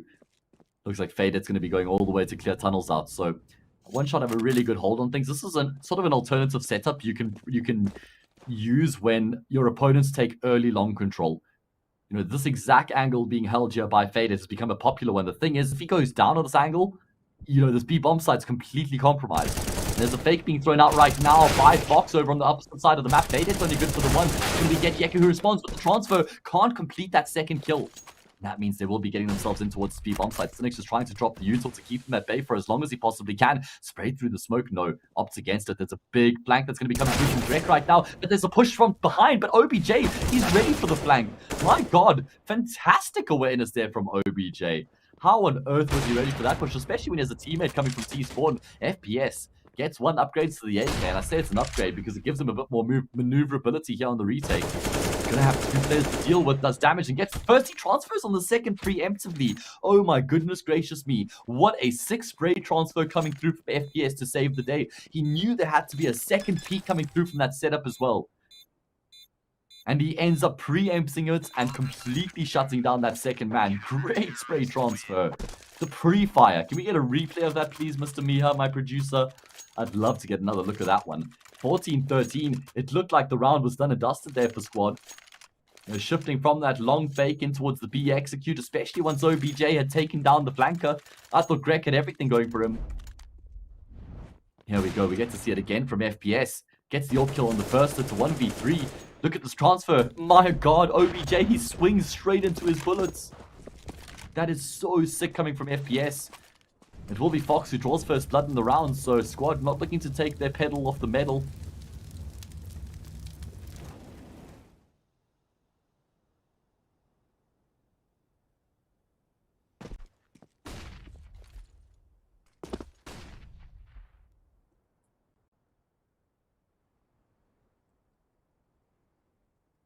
Squad know that there's still so much time left on the clock here as well. They can really look to use that in their advantage.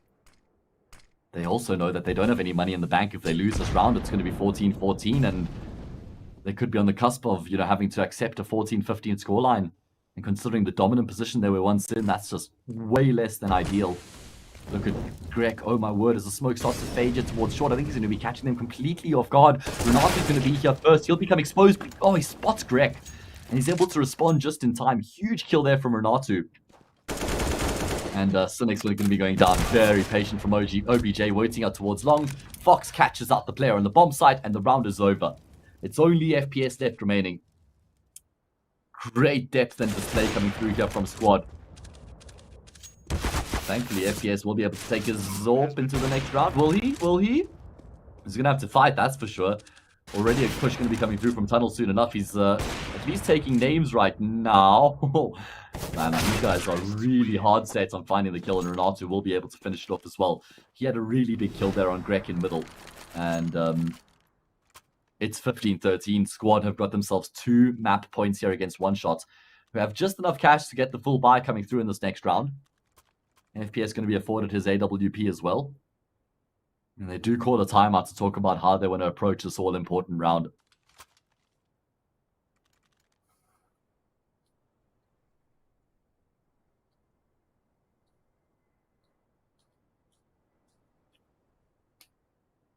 Into the game we go, potentially the last round of the map. One Shot need to win 2 consecutive rounds to take this to overtime. Certainly not outside the realm of possibility. You look at the top of your screens, they won 7 consecutive rounds, but the past few rounds have certainly looked different. There's a lot more spice coming into these rounds here from Squad.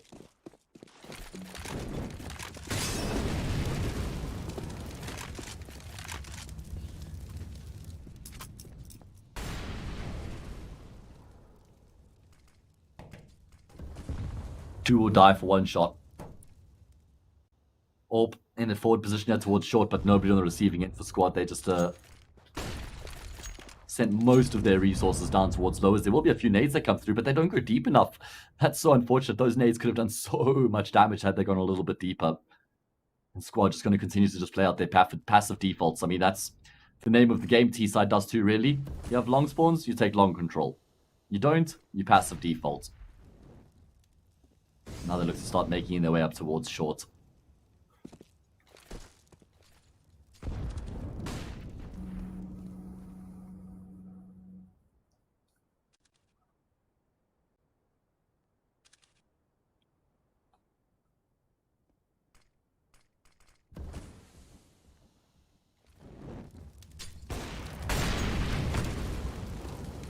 Squad going to be forced back by the molly. I wonder if this changes up the approach. Are they still going to end up committing in towards the safe bomb side, or are they going to be changing it into a mid to B?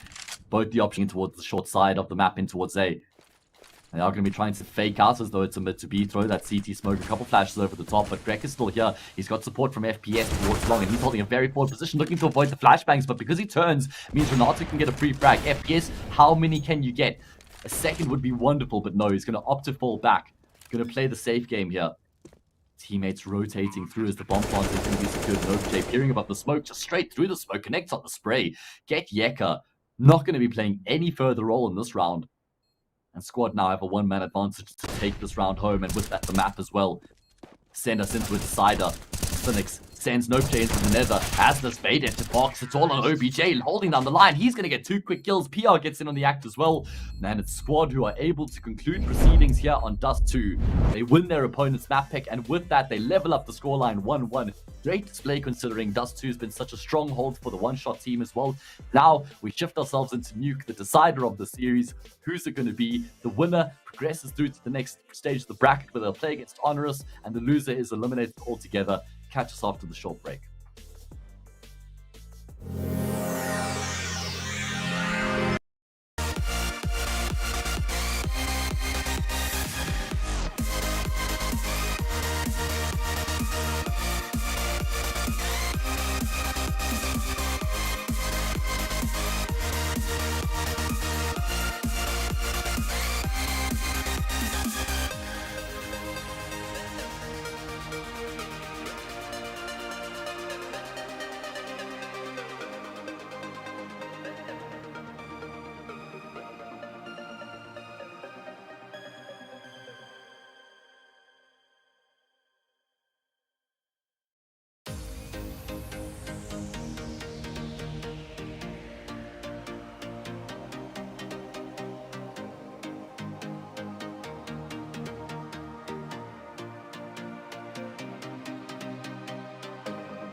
we are shifting ourselves into the decider of the game between the Portuguese side of squad, who came out on top of the previous map. It was Dust 2, and it was against all odds, considering it was One Shot's map pick, and One Shot had looked so damn good on Inferno. I thought we were destined for a 2-0, but no. Squad got across the line 16-13, and that means they leveled the scoreline up, which means we have one more map left remaining in the series. And as you see on your screens right now, it's going to be Nuke, and the knife round is live. So let's transition straight into that deciding map and see how things are going to go down. On a map like Nuke, you really want to start on the CT side in a decider. So let's see who's going to be afforded that luxury. Who will be winning the knife round? Well, obviously they have the choice of sides.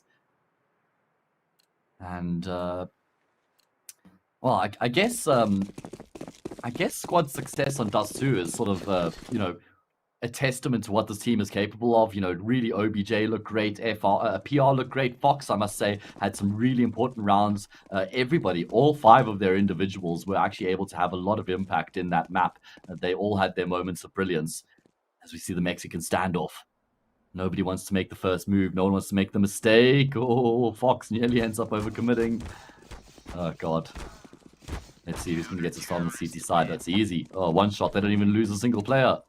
They get all 5 kills. Nice and easy. Okay, so they'll be starting on their favorite side. And here's a statistic for you guys. One Shots have got a 70%, or just a shade under a 70% win rate on Nuke, or at least on the CT side of Nuke. So that means that these guys are averaging like 10-5, 11-4 halves consistently. So it's going to be really tough here for squad. Their first time playing on Nuke, at least in an official that's been on HLTV. So let's see how it's all going to go down. We had a 3-map series earlier on between HONORIS and Nexus. We got another 3-map series going on here once again. And these are just the first 2 games of the day. They're going to be halfway done in the day after this game. Still 2 more matches to be played out. And oh, we're looking after you guys in the entertainment department, to say the least. There's going to be an execute coming through in towards the bomb site, just making their way through hut. There's no defense at all from One Shot. They look to play a retake, just one on Heaven, spotting it out. And now we get to see how they go about their business in the retake. There's going to be 3 players making their way from Heaven. You've got Faded on the smoke, so he smokes off Squeaky Door. This is all planned out. This is all by design. Another flash comes through, second flash completely blind for Fox. This is where the frag needs to start to roll into the CT side. Snake finds 2 of his own, but oh, squad get him multiple kills back in response, but it's not going to be enough unless they get Renato. There we go. It is going to be FPS who doubles down. He finds 2 quick kills, and that seals the deal. Really good work coming through there from One Shot on the retake. As I said, that was all according to plan. Didn't get up to the best start, but they were still able to continue to make their way forward. 2 kills there for Cynics, 2 kills for FPS. Vital multi-frags coming through from both of them as the round was sort of falling to part around them. But they were still able to maintain their composure. And, well, I'm glad we're getting a look at the fire extinguisher, because I think things are going to be bursting into flames here soon enough in this decider. Who's going to extinguish who is the question.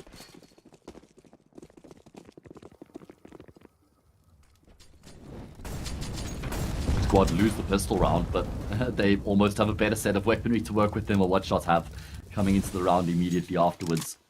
An AK, 3 Galils, and a Scout. Head armor on everybody as well, just lacking in the utility department, so looks like they're going to try and go through towards ramp. Have got the Scouter outside right now, but the timing not going to work out for OBJ. As soon as he misses that shot, it's an easy kill. Now they have to commit in towards the ramp room. Cynics wisely makes his way back, not going to be hanging around there to take any unnecessary fights. And Faded needs to make sure he doesn't get overwhelmed. You're playing from hell. Renato swings out with the AK. Best the FAMAS player. In fact, he doesn't even take a single point of damage in the process, so it wouldn't have mattered what weapon he had. And now squad have got options available with so much time left on the clock. They can be wrapping around outside. It's FPS who's actually almost taking up a position of a C player. It's like the roles have been completely reversed right now. How are squad going to try and get themselves into a winnable position from here is the question. 3 versus 3, and Cynics, he gets him on the active ball coming back from ramp, and Greg, oh, it's laborious, and he takes a lot of damage, but he gets the kill. Yes, no J's traded, but 32 seconds left on the clock. He has to retrieve the bomb and try and end up on a site. How does he go about his business? 20 seconds left remaining. Shift walking his way in towards the A bomb site, but One Shot, they've read this. They've got both their players on the side of the map right now. And Nope J's going to be walking straight into Get Jacker's cross. They're not even checking the dead vent. It's an easy kill. Snaps him up. And One Shot will be able to deal with that force buy. Again, it got close. Close in the pistol round, close in the second round. But One Shots have managed to navigate both of those situations and come out on top. This should be the easy round for them. This is where they need to look to just keep players alive. Need to get some of that skrill up as... well, they're not looking very healthy right now in their economic department.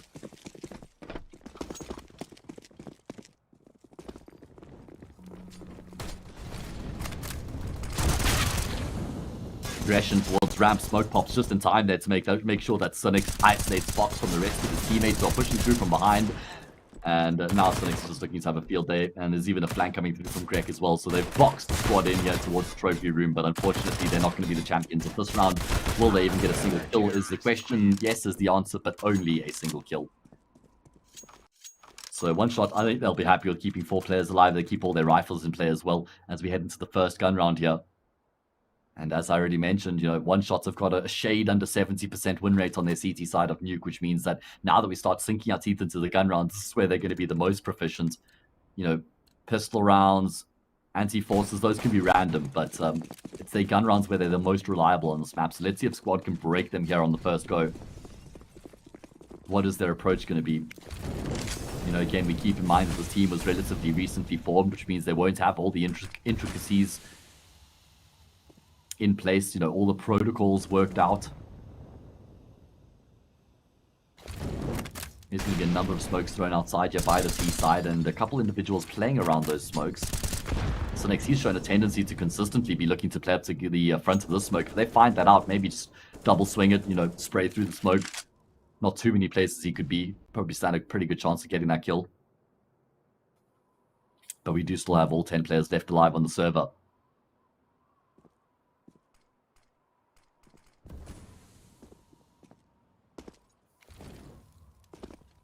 Squad taking their time as they now start to take that ground outside. The smokes have faded a long time ago, and in fact, how do they make their way forward? It's another smoke into mouth, which means maybe into locker room they go. FPS is the first point of contact, and now they need to try and find a way into the bomb site itself. Yes, they've got outside control. They've got to play on the opposite side of the squeaky door as well, but none of these are direct pathways to actually get into the bomb site, though FPS falling certainly does give them some sort of positional control to build on. Bomb looks like it's going to try and come through mouth, but if Faded gets this kill, I feel like that's the round over immediately. So Squad need a lot to work out in their favor to just try and manage this round. They only need a few seconds, though, to actually get into the bomb site. All 3 of these kills can come through in such quick succession. Get Yeka on the ledge right now. Is going to have a big job to do. Gets the lineup. He gets both those kills. Puts his attention towards Squeaky. Could even finish off with the quad. No. Shut down, but OBJ, with barely any time left remaining, is going to duck dive down the vent straight into the B bomb site. He goes. Greg is desperately trying to chase him down, and he will be able to get the kill just before the plant is completed. So 4-0. Squad, I mean, they had some good positional control, good map control there to work with, but unfortunately, when it came to the execute, they just fell to the wayside. I actually thought it was a pretty good execute as well. Coming from Heaven and Mouth, it was a good kill there from OBJ to kill the Mouth player, but it was really the hero play from Get Yeka that secured the round for Squads, or rather for One Shot. So, maybe if he doesn't get both those kills, or if he gets traded 1-for-1, that round goes completely different. I actually think Squad maybe just left themselves too little time to work with, but I think the game plan was actually pretty solid there from them. They're going to have to eco here, unfortunately, though, because they weren't able to complete that bomb plant, so they're going to have to settle for some sort of a half buy, some upgraded pistols and armor and utility, but we should be seeing One Shot go clear 5-0 here.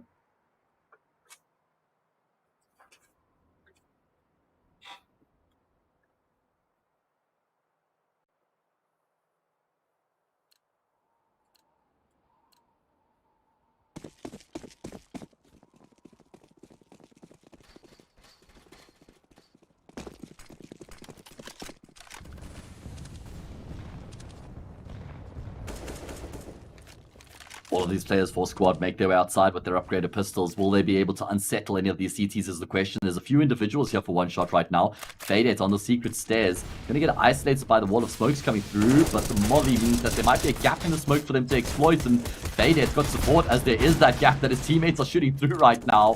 My goodness. I mean, Faded's been able to find 2 kills. He might fall here, and he does fall to PR. I mean, he didn't actually have to go back for the repeat, but he decides to.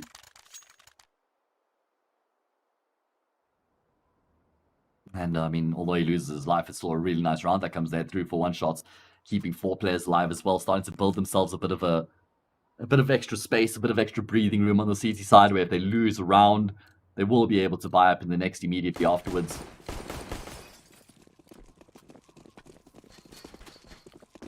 Big gun round here for squad. You know, being down 5-0, and particularly on the T side of Nuke, is certainly not the end of the world, but going down 6-0 is where things start to become awkward. OBJ with the AWP, watching the fringe of the smoke there, completely calculates FPS's plan and shuts him down. But, oh, speaking about a shutdown, FPS holding the narrowest angle will be able to find 2 kills and damage onto OBJ as well. So, not only does he get the man advantage, but OBJ with only 28 points of health to work with, that means he can't put a foot wrong. OBJ has been able to get himself out of squeaky door, though. Did Greg spot him? It's looking like Greg has saw the gun barrel. Yeah, he's hard clearing this out right now. OBJ should go down. No, he actually will end up stepping out. He could even find the Heaven player as well. Oh, man, in the meantime, Cynics is in the lobby. He wants to get the rotate, so he'll take down OBJ, and unfortunately, that means that the bomb carrier has now been dropped in T-spawn. So OBJ is going to have to go all the way down the vents, around secret stairs, back up outside, and try and retrieve that C4. And it's looking like Gejek is in a great position. There we go. Finishes off with a headshot, 6-0, one shot. Really building themselves a strong platform in the early stages of Nuke. I mean, this team have some really good wins under their belt. They've played it 4 times since the start of the season. They beat Sinners 16-14. They beat Astralis Talent 16-12. They beat Double Pony 16-12 as well. So, not only that, but these guys, let me just quickly check this. They are currently on a 10-map win streak on Nuke, and they've won 13 of the past 14 times they've played on the map in the last 3 months. So, the only team that have been able to beat one shot on Nuke was Tricked, and they beat them 16-14, and Tricked are beasts on Nuke, by the way. So, that's not like a embarrassing loss or anything. Renatu coming through from Malta, tapping over Tech 9, tried to get the lineup for both the kills, will be able to go back and find that frag, and all the kills coming through for the T side. FPS will get one back in response, and looking like himself and Cynics have actually timed in to find the kills between them. It's all on FPS, but he gets brought down so low, and Renatu, the player who started off the round with the double kill, will finish off the round with the double kill as well. No, that got really close there for a second. I thought one shot might just be able to get themselves back in the round. 3 kills in quick succession came through there between FPS and Cynics, but wasn't enough. And it's going to be an eco round that sees one shot getting their first round on the board. And you know what? That's not incredibly uncommon. Because you eco, you feel like you can sort of be a lot more aggressive. You know, the round's not as important. To throw caution to the wind, and they're going to do it again. They're pushing in towards the stay sides aggressively. At least the utility sort of suggests as much. It's going to be Greg who gets that first kill, but traded elsewhere on the map. So, a very fast-paced start to the round sees one shot having to use a lot of their utility as in response, which means they actually only have 1 smoke grenade left remaining. And there's still a lot for the side of squad. There's a player in the back of garage. I think, yeah, okay. Faded saw Renatu dropping off there, so he's able to go back and get the kill. Re-secures the man advantage here for the CT side. Looking like there could be some pressure coming through the streak. Greg right now on the angle will be dealing with PR. Needs to make sure he doesn't get traded out, and he'll even find the kill to OBJ to make sure there's no further threat. Back to winning ways for one shot after they lose that anti-eco round in the 7th. They get straight back to winning ways. And the Pinnacle betting odds heavily supporting one shot's cause here on Nuke to close out the series.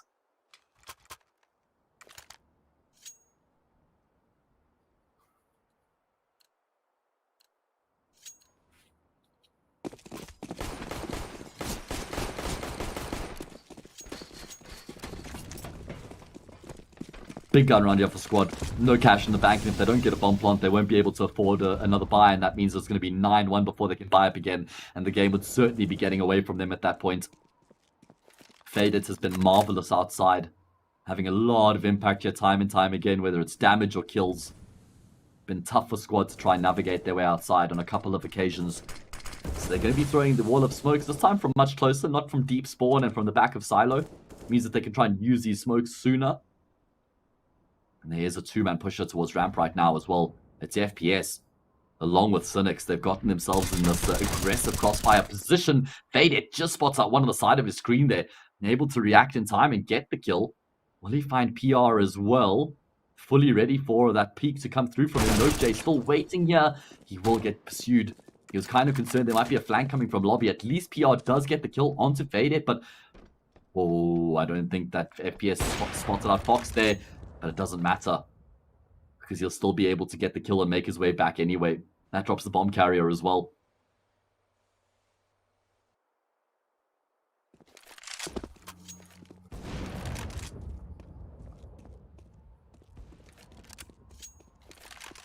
Another kill coming through there from the sniper of FPS, and that pretty much seals the deal. It's only ABJ left remaining while he has a scope, and he used to be a sniper back for exploit.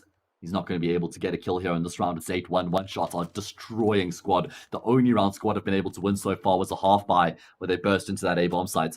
And it looks like they might be going for something similar here. Once again, it's a Hero, AK, and Renatu. They've got a lot of utility as well. Obviously, with that maximum round loss bonus, they know they'll be able to buy up in the next round. So let's see what their plan of approach is going to be.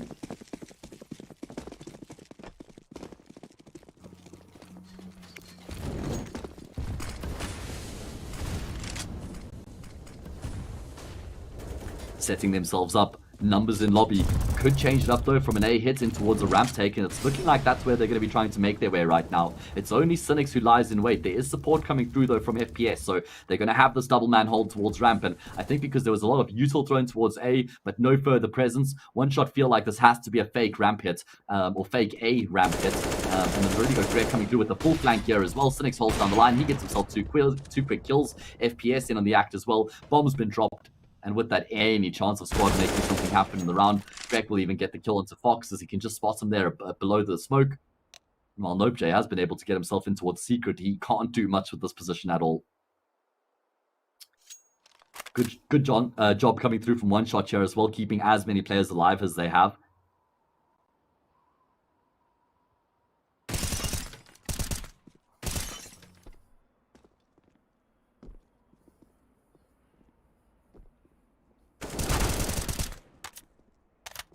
He's able to get a kill there, takes him with him to the grave, but he's not going to be expecting Cynics to be there. He unfortunately, he shot open the window, and so Cynics, he's like, all right, well, if I've got that opportunity, I'm just going to come straight through, mates. Don't need a second invitation. 9-1, and there will be a tactical timeout called here by Squad.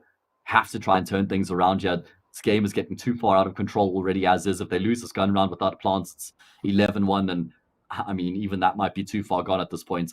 You know, one shot, while they're a lot more effective on the CT side than on the T side, they still boast something like a 47% win rate on their T side of Dust 2, or Nuke rather. And excuse me, it's actually a 49% win rate, which means they're sort of averaging like 7-8 halftime score lines. So, you know, that suggests that they've already got enough rounds here at 9 by their average at least. They certainly will want more, though. I mean, if there's any way Squad could make this a 9-6 halftime scoreline, they would certainly be feeling the better of the two teams.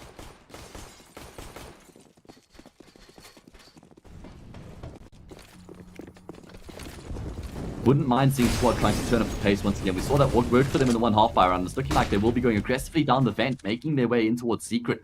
Oh man, it's only FPS who's here right now. They're going to open up the single door. Oh my god, 1 bullet, 2 kills. Dream broken. Maybe still a way for them to salvage it. Oh my god, Faded missed so many shots there. Eventually he'll get that kill into Renatu. OBJ gets the trade. Means it is a 2-man advantage in play here for one shot, but still maybe some space in the round here for Squad. It's looking like PR is considering going up the vent and towards the A-bomb site. There's nobody there right now, by the way. Looking like Yek is making his way back through the lobby to try and cover that option.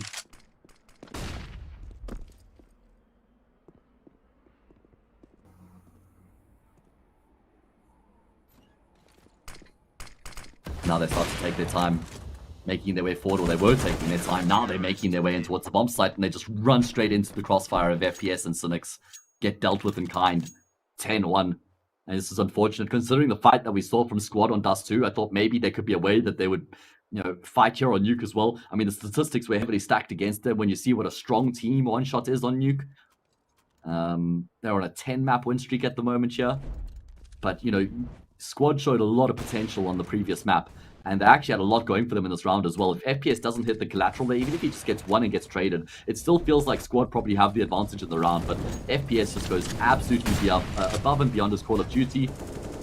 And, well, it's going to have to be a half-fire here from Squad once again. Certainly not unfamiliar territory for them.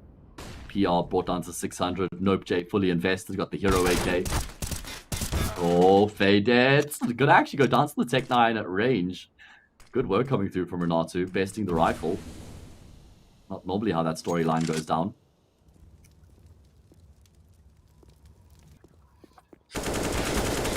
Fox looking to clear our trophy room. Nearly gets caught off guard there from Cynics. He's lucky to still be alive. Maybe a bit of a botched opportunity there from Cynics.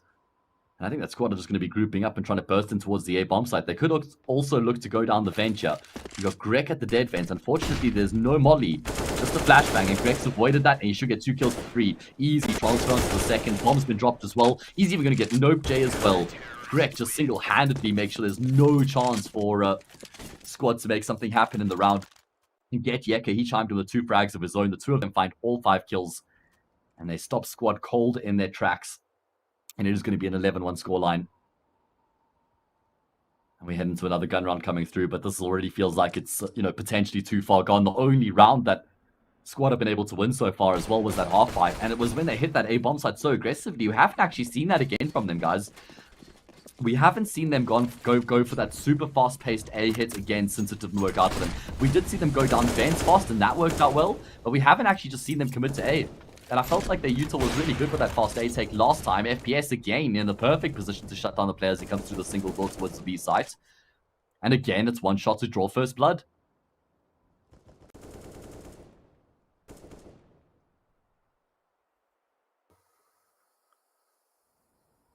Fox going to be walking into FPS here, and he ends up unfortunately losing his life out. Does rattle off one shot, but it's not the vital headshot.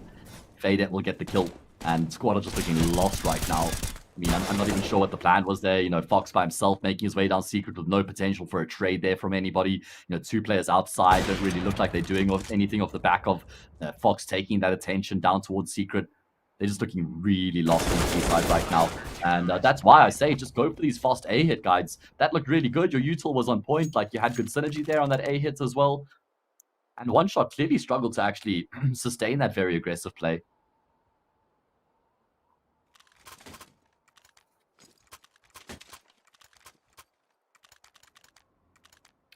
So, 12-1, it is going to be an investment coming back from Squad. They unfortunately haven't actually been getting any... Unfortunately, the rounds that they've been losing, they haven't really been getting many bomb plants either. So, you know, even though they've got this max round loss bonus, they're not able to actually subsidize the full buy. 12-1. Best they could hope was 12-3, and look at Alyeka. Oh my god, look at the aggression. It's the lobby crunch coming through in the gun round here from One Shot. Does look like Squad have made a good read here. They've been able to make their way down the vents in towards the B bomb site, so that's actually given them some sort of, you know, something to work with here in the round. Or PR opens the vent, was ready for the player to be peeking from ramp. So at least he's got that information now. Look at Greg, he's pushed his way all the way through on the catwalk right now. Oh my god, the HE grenades comes through as well. The misery is just continuing here. This is so unfortunate. Greg in a perfect position. I mean, that was an easy spray through the smoke. It's only OBJ left remaining. OBJ. I've been waiting to do that.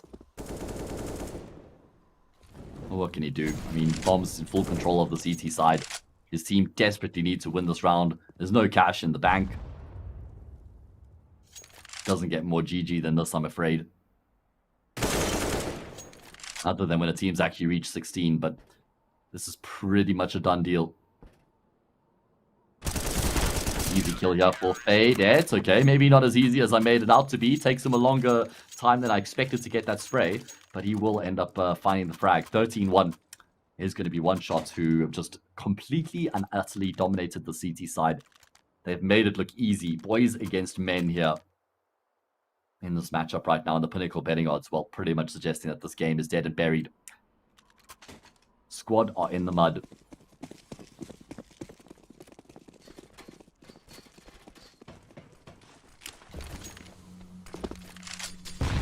What can they do to try and rescue a second round here to give themselves, you know, some sort of tiny amount of breathing room, and not even then. It's just like I don't even want to call it breathing room. Like a second round, it's still going to leave so much work to be done. It's like you've got to scale like Mount Everest or something if you're your squad at this point. At least they've been able to find an opening pick, which is certainly a rare occurrence here throughout this half so far. Greg just trusting nobody going to be pushing through that smoke right now. Cynics, well, he is making a push forward. Greg, he's walked into a T player, won't actually be able to get a kill as he actually comes back through the smoke. He's been exposed to 3 different individuals. And it is going to have to be a retake here from one shot with 2 players down. So it hasn't actually gotten better than this for squad. This is everything that they need right now to be in their favor. And Getyeka tries to walk his way from heaven undetected, but he's lost his life, and Cynics will end up going down as well. Welcome to the service, squad. They keep all 5 players alive as well. They make that round look easy. They made that round look really easy, just walking through Squeaky Door and splitting through from Mouth as well. That was a nice basic strategy, incredibly effective. And now we shift ourselves into the second pistol round. We do have a technical pause here. The last half of this match. The next match after this is going to be GMT against Ecolot, by the way. And you'll be in the safe hands of Exner for that game.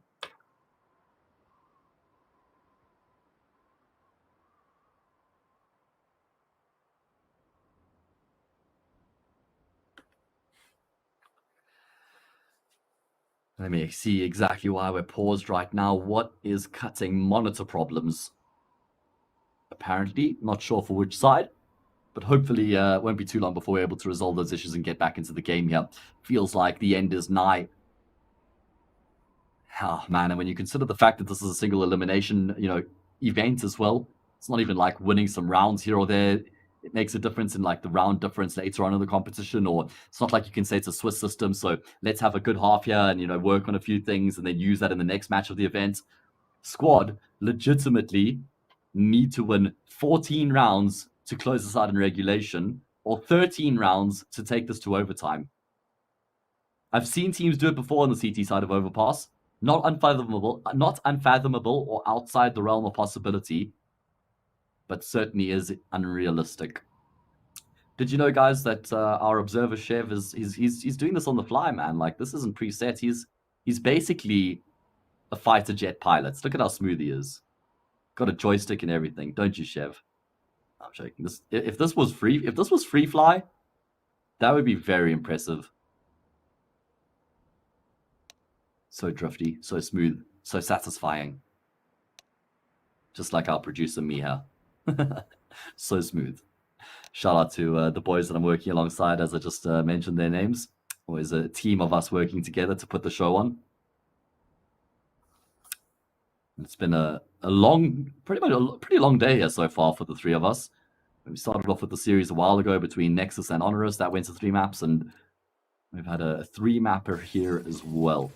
So let's see. How much longer will this map go on for is the question. Will One Shot pretty much be able to put the final nail in the coffin by winning this pistol round, or will Squad give us some sort of, tiny spark here on the CT side? But the tiniest of sparks is what I'm talking about. Like, not even enough to start a fire. Not even close. Just like when you light a lighter and that flint just sparks. That's what we would see if they win the pistol round. Right now, FPS, well, he misses a lot of shots. He deserves to die there, to be fair. He did have a few opportunities to get the kill with the P250. And now we're going to see the XUs coming in towards the A-bomb. Such Renato on top of the hut gets killed with all the frags coming from the CT side. It's easy for Squad. Great shot there with the last bullet in the magazine from Renato to finish it off. And it is going to be the pistol round won by Squad. So it's going to be, well, 13-3 with no money in the bank here for One Shot. They probably go for a full save and buy up in the next. I mean, wouldn't fault them for going for the force. If you guys are feeling lucky, you certainly would need to, Squad needs to be feeling lucky if they're going to be standing a chance to make the comeback happen. But if you guys are feeling lucky, then get in on the giveaway that Hellcase are hosting for the Malta Vibes Knockout Series. Click the banner below the Twitch channel, and you can win some really cool skins. A lot of different gamma Dopplers in there as well. And it is going to be a force spy coming through from One Shot, trying to get the bomb down the vent. Very well navigated there. The bomb carrier will make his way down, but only the bomb carrier. And he will be able to get behind the silo. Yes, OBJ can't stop the bomb plant. might be able to defuse immediately afterwards, though. I mean, he doesn't have a kit, and Greg's actually wisely positioned himself around Silo. He's playing ring around the rosy. Finally, OBJ will go back and actually get that kill. Cynics gets the trade, but there's just surely no world in which one shot can actually make the post-plant situation work. You consider the bomb's not even planted for Faydet, and there we go. He goes down. So it's going to be a 13-4 scoreline.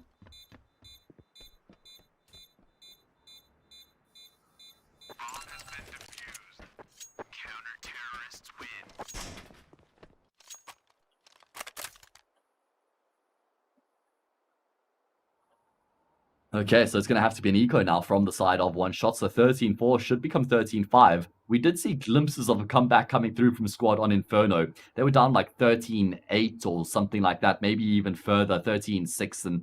And they were able to, yeah, it was further than that. It was like a 13-5, 13-6 scoreline. They won 5 consecutive rounds, and then eventually they lost the map 16-10. So they have shown a tendency to be able to fight back even when things are going against them.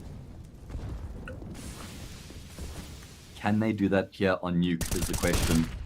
And especially with as much ground that needs to be made up, that's the real challenge. It's not like this is a small comeback or sort of a 10-5 or something like that. Wait, what's going on? The pistols, this is the full eco. They've been able to trade 2 for 2 and get the bomb down. Fox finally actually gets that kill. In fact, Nope J, he's going to come in and say nope to one shot, so he gets 2 quick kills as well.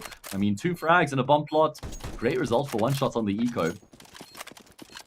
As we're going to be shifting into the first full gun round, one shot still completely in control of proceedings right now.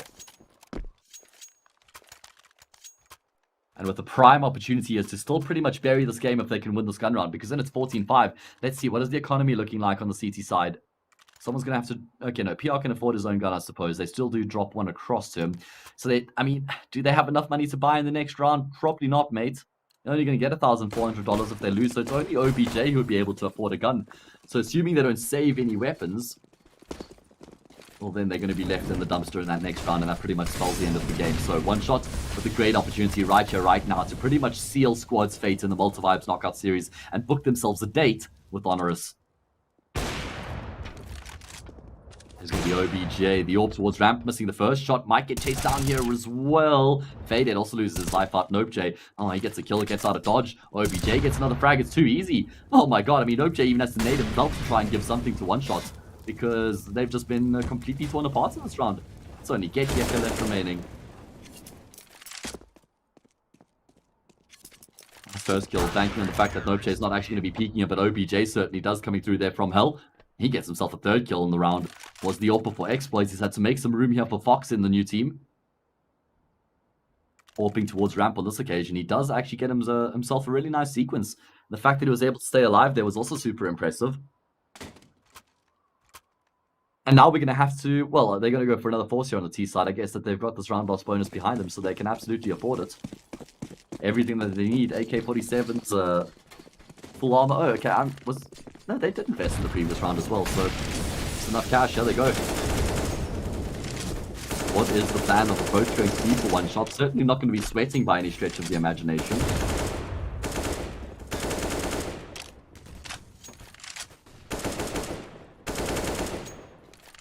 Oh my god, Greg. I mean, he was just firing off so many shots through the smoke, back and forth, snapping left and right. Eventually, he does actually connect. He's rewarded for his efforts. OBJ towards ramp here, still by himself, and there's no support anywhere near. So as soon as one shot do begin their pursuit, he's going to get forced back. The question is, can he get a kill before he's forced back? And he has to stay alive. It looks like FPS is going to go for the boost just so that he can appear from a bit more of a awkward angle, sort of something OBJ might not be expecting. In fact, it is going to be the jump across that comes through in the follow-up peak from FPS, but OBJ doesn't take the bait on the first and does hit the shot on the second and the third, taking Get Yeka down as well. So OBJ doing a great job with that AWP towards ramp. He's found 5 frags in the past 2 rounds. One shot going to try and come through squeaky door here, but you've got PR who's on top of the hut, and you've got Nope J who's in the dead vent. And there's no molly here either to try and force that player out. Just flashes. Greg gets the first. Nope J does come into the equation. They need to trade him out before he gets any more kills. Greg has got his knife out, and now Cynics, well, he's focused on Nope J in the corner, and that means he'll be taken down by OBJ. So 13-7. It's creeping back closer and closer. Pinnacle are saying, all right, maybe we don't want to have too ridiculously one-sided odds, considering the fact that squad are on the CT side right now. They have won 5 consecutive rounds. And consider the fact they won the last round of the first half as well to make it 13-2, so a bit of a streak coming through for them here. Going to be another half buy from One Shot. We did see Squad winning a half buy of their own in the first half. So let's see if One Shot can find that same success. Ooh, okay. Molly is way too deep, so... Oh, okay. Fox just straight through the smoke, ends up hitting the shots. Faded thought he had the perfect opportunity to get towards Secret. OBJ should lose his life up. Gets a take 9 out, tapping away. Gets a lot of damage before he ends up going down. Fox is going to be the first responder here on the scene. And firing off a lot of shots, struggling to get the kills. Needs to be careful. Doesn't want to lose his life out here, but not really a question about the round anymore. And, well, Cynics, he's definitely going to go down. Nice no-scope, but that's all it is. A highlight kill, 13-8. Squad have been able to build up a significant amount of cash in the bank, but before we go on more about that, remember, you can win some really cool skins coming through from Hellcase. Get yourself some butt plugs there. the shadow daggers, as they're affectionately known as. Listen, I would love some Gamma Doppler butt plugs. That sounds like a hell of a vibe. It is going to be another gun round that comes through here, though, for One Shot, and it feels like if they lose this gun round, that's when they're going to be starting to scratch their head here on the seaside. And as I was saying, you know, because Squad have been building up so much cash, it means if they lose a round, they can still afford a full buy immediately afterwards. So they've got themselves a bit of a buffer here. NopeJ, he's going to be tested in towards mouth. OBJ trying to provide the support, but the smokes obstruct his vision.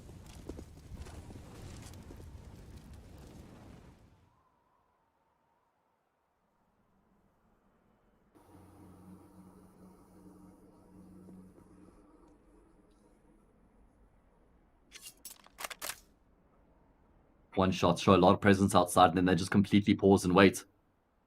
And Squad are looking for more information, and because they're not seeing anybody here, they're thinking, all right, they've obviously made their way back. And that's literally by design for One Shot. This is exactly what they planned on happening.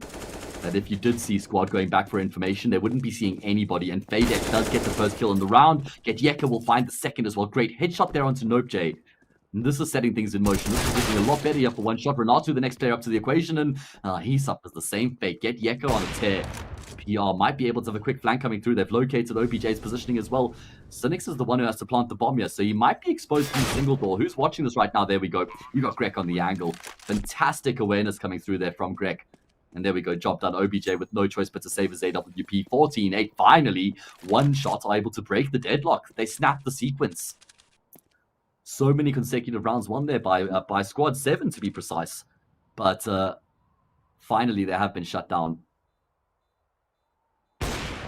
And sometimes what you see happen is, you know, you have these mini comebacks, but as soon as the mini comeback is broken, it's like the whole team just flakes, right? OBJ is doing a really good job right now to take this AWP into the next round. And it doesn't look like One Shots are going to continue to pursue him any further here. They know that they don't have that much cash in the bank. Probably want to drop a couple of AKs just to balance out the economy a little bit. But it is 14-8. And One Shot can breathe a bit of a sigh of relief now.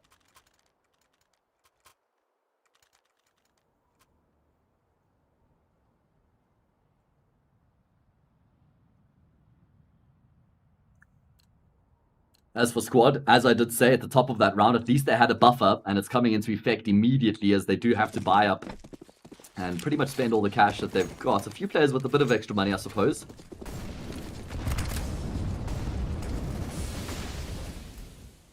And it is NopeJ has been able to put himself in a forward position towards outside. Lots of players outside right now, which means that A bomb site is incredibly vulnerable. There's only one player here playing towards heaven, and it's looking like One Shots are going to be taking complete control. This couldn't have been a better call. There couldn't have been a better option in the round here for 1-1, but to execute into this A bomb site on the timing that they did.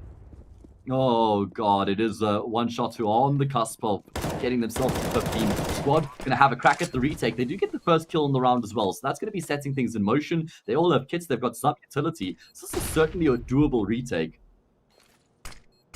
A couple players gonna be coming through from heaven. NopeJ gets another frag. This is getting awesome now for the T-side. Finally, Cynics is able to get a frag back, but he's straight out immediately afterwards. Getyeka is the only player left remaining, and he's going to get fragged. 14-9 Squad. Okay, I mean, I thought that round was just done and dusted as soon as they got themselves on the A bomb sites, and there was no one there, but Squad make the retake look so damn easy. That should never have happened, hypothetically, you know, when One Shot have 5 players alive. But I guess the A side can be tough to actually, yeah, lock down those post-plant positions. limited for options, and Squad had a really nice plan there as well. So there's going to be another buyback in the round here because they got that bomb plant and they had the round loss bonus behind them still. But Squad giving us something to still get excited about here on the map, potentially continuing the fight back.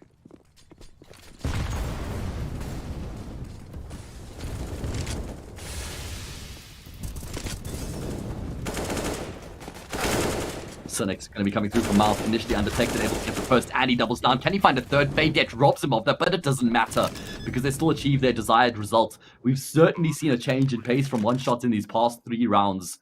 You know, in the previous round was aggressive in towards the A sites as they just made their way forward from the get-go in the round, and now it's similar. Just a bit of a slight different entry into the bomb site. They're coming through Malta on this occasion, and it's Cynics who does a fantastic job, the Ukrainian, to get those entries.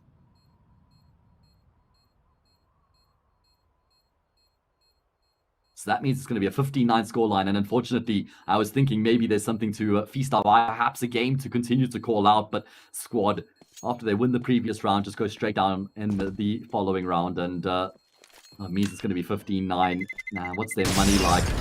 Okay, they'll be okay. They'll have a full buy coming into this round just by the nature of being able to drop, and PR has a decent amount of cash. But it's 6 map and series points here for one shots. Nice fight back from Squad on the CT side when you consider the fact that they were down 13-1 at one stage. They were down 13-1. So they've won 8 of the next 10 rounds thereafter. The problem is it's taken them too long to actually warm up to the occasion and actually start to have this impact. Maybe if they started on the CT side, this could be a completely different game. I did say it in the knife round that, you know, when it comes to a decider, starting on the CT side is a big help, especially on a map like Nuke or Ancient or Overpass. So let's see, can Squad keep themselves in the hunt? Speaking of hunt, OBJ going on the hunt. They get stepped and cleared by Cynics, misses the shots, and that's an easy kill. And there's no support there from Cynics either, so that's a one-man army as he loses his life. There's a response that comes through. Fox is going to be the man on the scene. Make sure he gets a kill, and he will find one before he falls. There's a response from PR as well. Thinks it's a flashbang. Still going to be able to go back and get that kill, though. Okay. That certainly keeps the round interesting as we're in the balance right now. Renato's controlling the A-bomb side as well, so Squad have a pretty good position in the round. One-man advantage here for the CT side. As the dust settles and everything slows down, there was so much going on from the beginning. So much action in towards ramp. Felt like once OBJ fell there without getting any kills, that should set things in motion for one shot, but not been the case. Does get Yek a clear dead vent is the question? No, not even remotely. Renato won't even get traded because he's got support from Heaven, doesn't even need that support. He's going to be able to finish off the job. 2 kills in the round for him, 15-10 Squad. Complete the first objective. They win 1 round. Need to win 5 more from here. As for one shot, well, I guess the one thing that they are lucky with is that they've already got such a huge amount of round loss bonus from the get-go of Squad trying to make this, like, this last passage of play, this last fight back. So it's not like, you know, that previous round that they just lost was their first count of round loss bonus. They still had a couple counts accrued, so they're going to be able to continue to buy here as long as they get bomb plants, which means Squad's going to have a really tough time of it here on the CT side to fight back because of the fact of what I just mentioned, that, you know, one-shots are going to have buy round after buy round. They do opt to try and cross dry, which costs them the life on their first player. No play goes unaccounted for. Oh man, he's able to adjust his spray just in time to get that kill. Trade does come through. Maybe he could have got both those frags if he was a bit quicker on the first.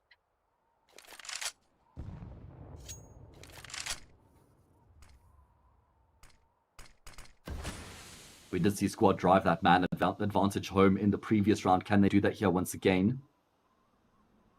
This is the OBJ looking for some information towards outside side. Steps out and FPS sends him into the grave. That certainly does make things interesting because now they need to be worried about the potential wrap around towards Hell. You can see Fox is concerned about that. He's concerned about the ramp push as well. Renato, he has to try and patrol multiple areas too, and he will be finding Greg. Off the back of that, he drops into Huts and he takes control, ensuring that there's no chance for him to be traded out here. Fadets, he's been watching for this for so long, and he'll get PR down low, and FPS has actually got the kill onto Fox as well. So we're down into a 2v2, and one shot know exactly where the remaining 2 players are located. You got Renato, who is in the A-bomb site itself, and then actually PR, who's towards the vent.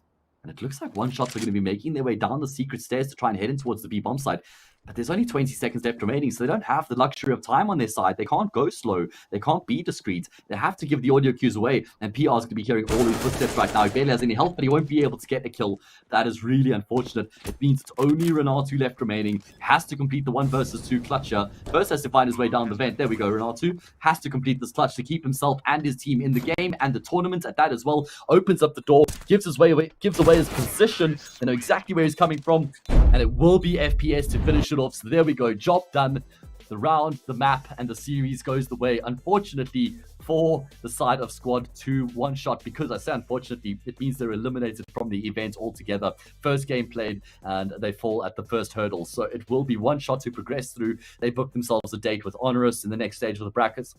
And they gave us a lot to be excited about. Like, this team consistently proving why they deserve to be ranked where they are. They're 45th in the world right now. Kind of feels like they've gone under the radar to that point, but I think they're starting to turn some heads now, certainly turning my head and getting my attention. And now we get a summary as to how the series went down. 16-10.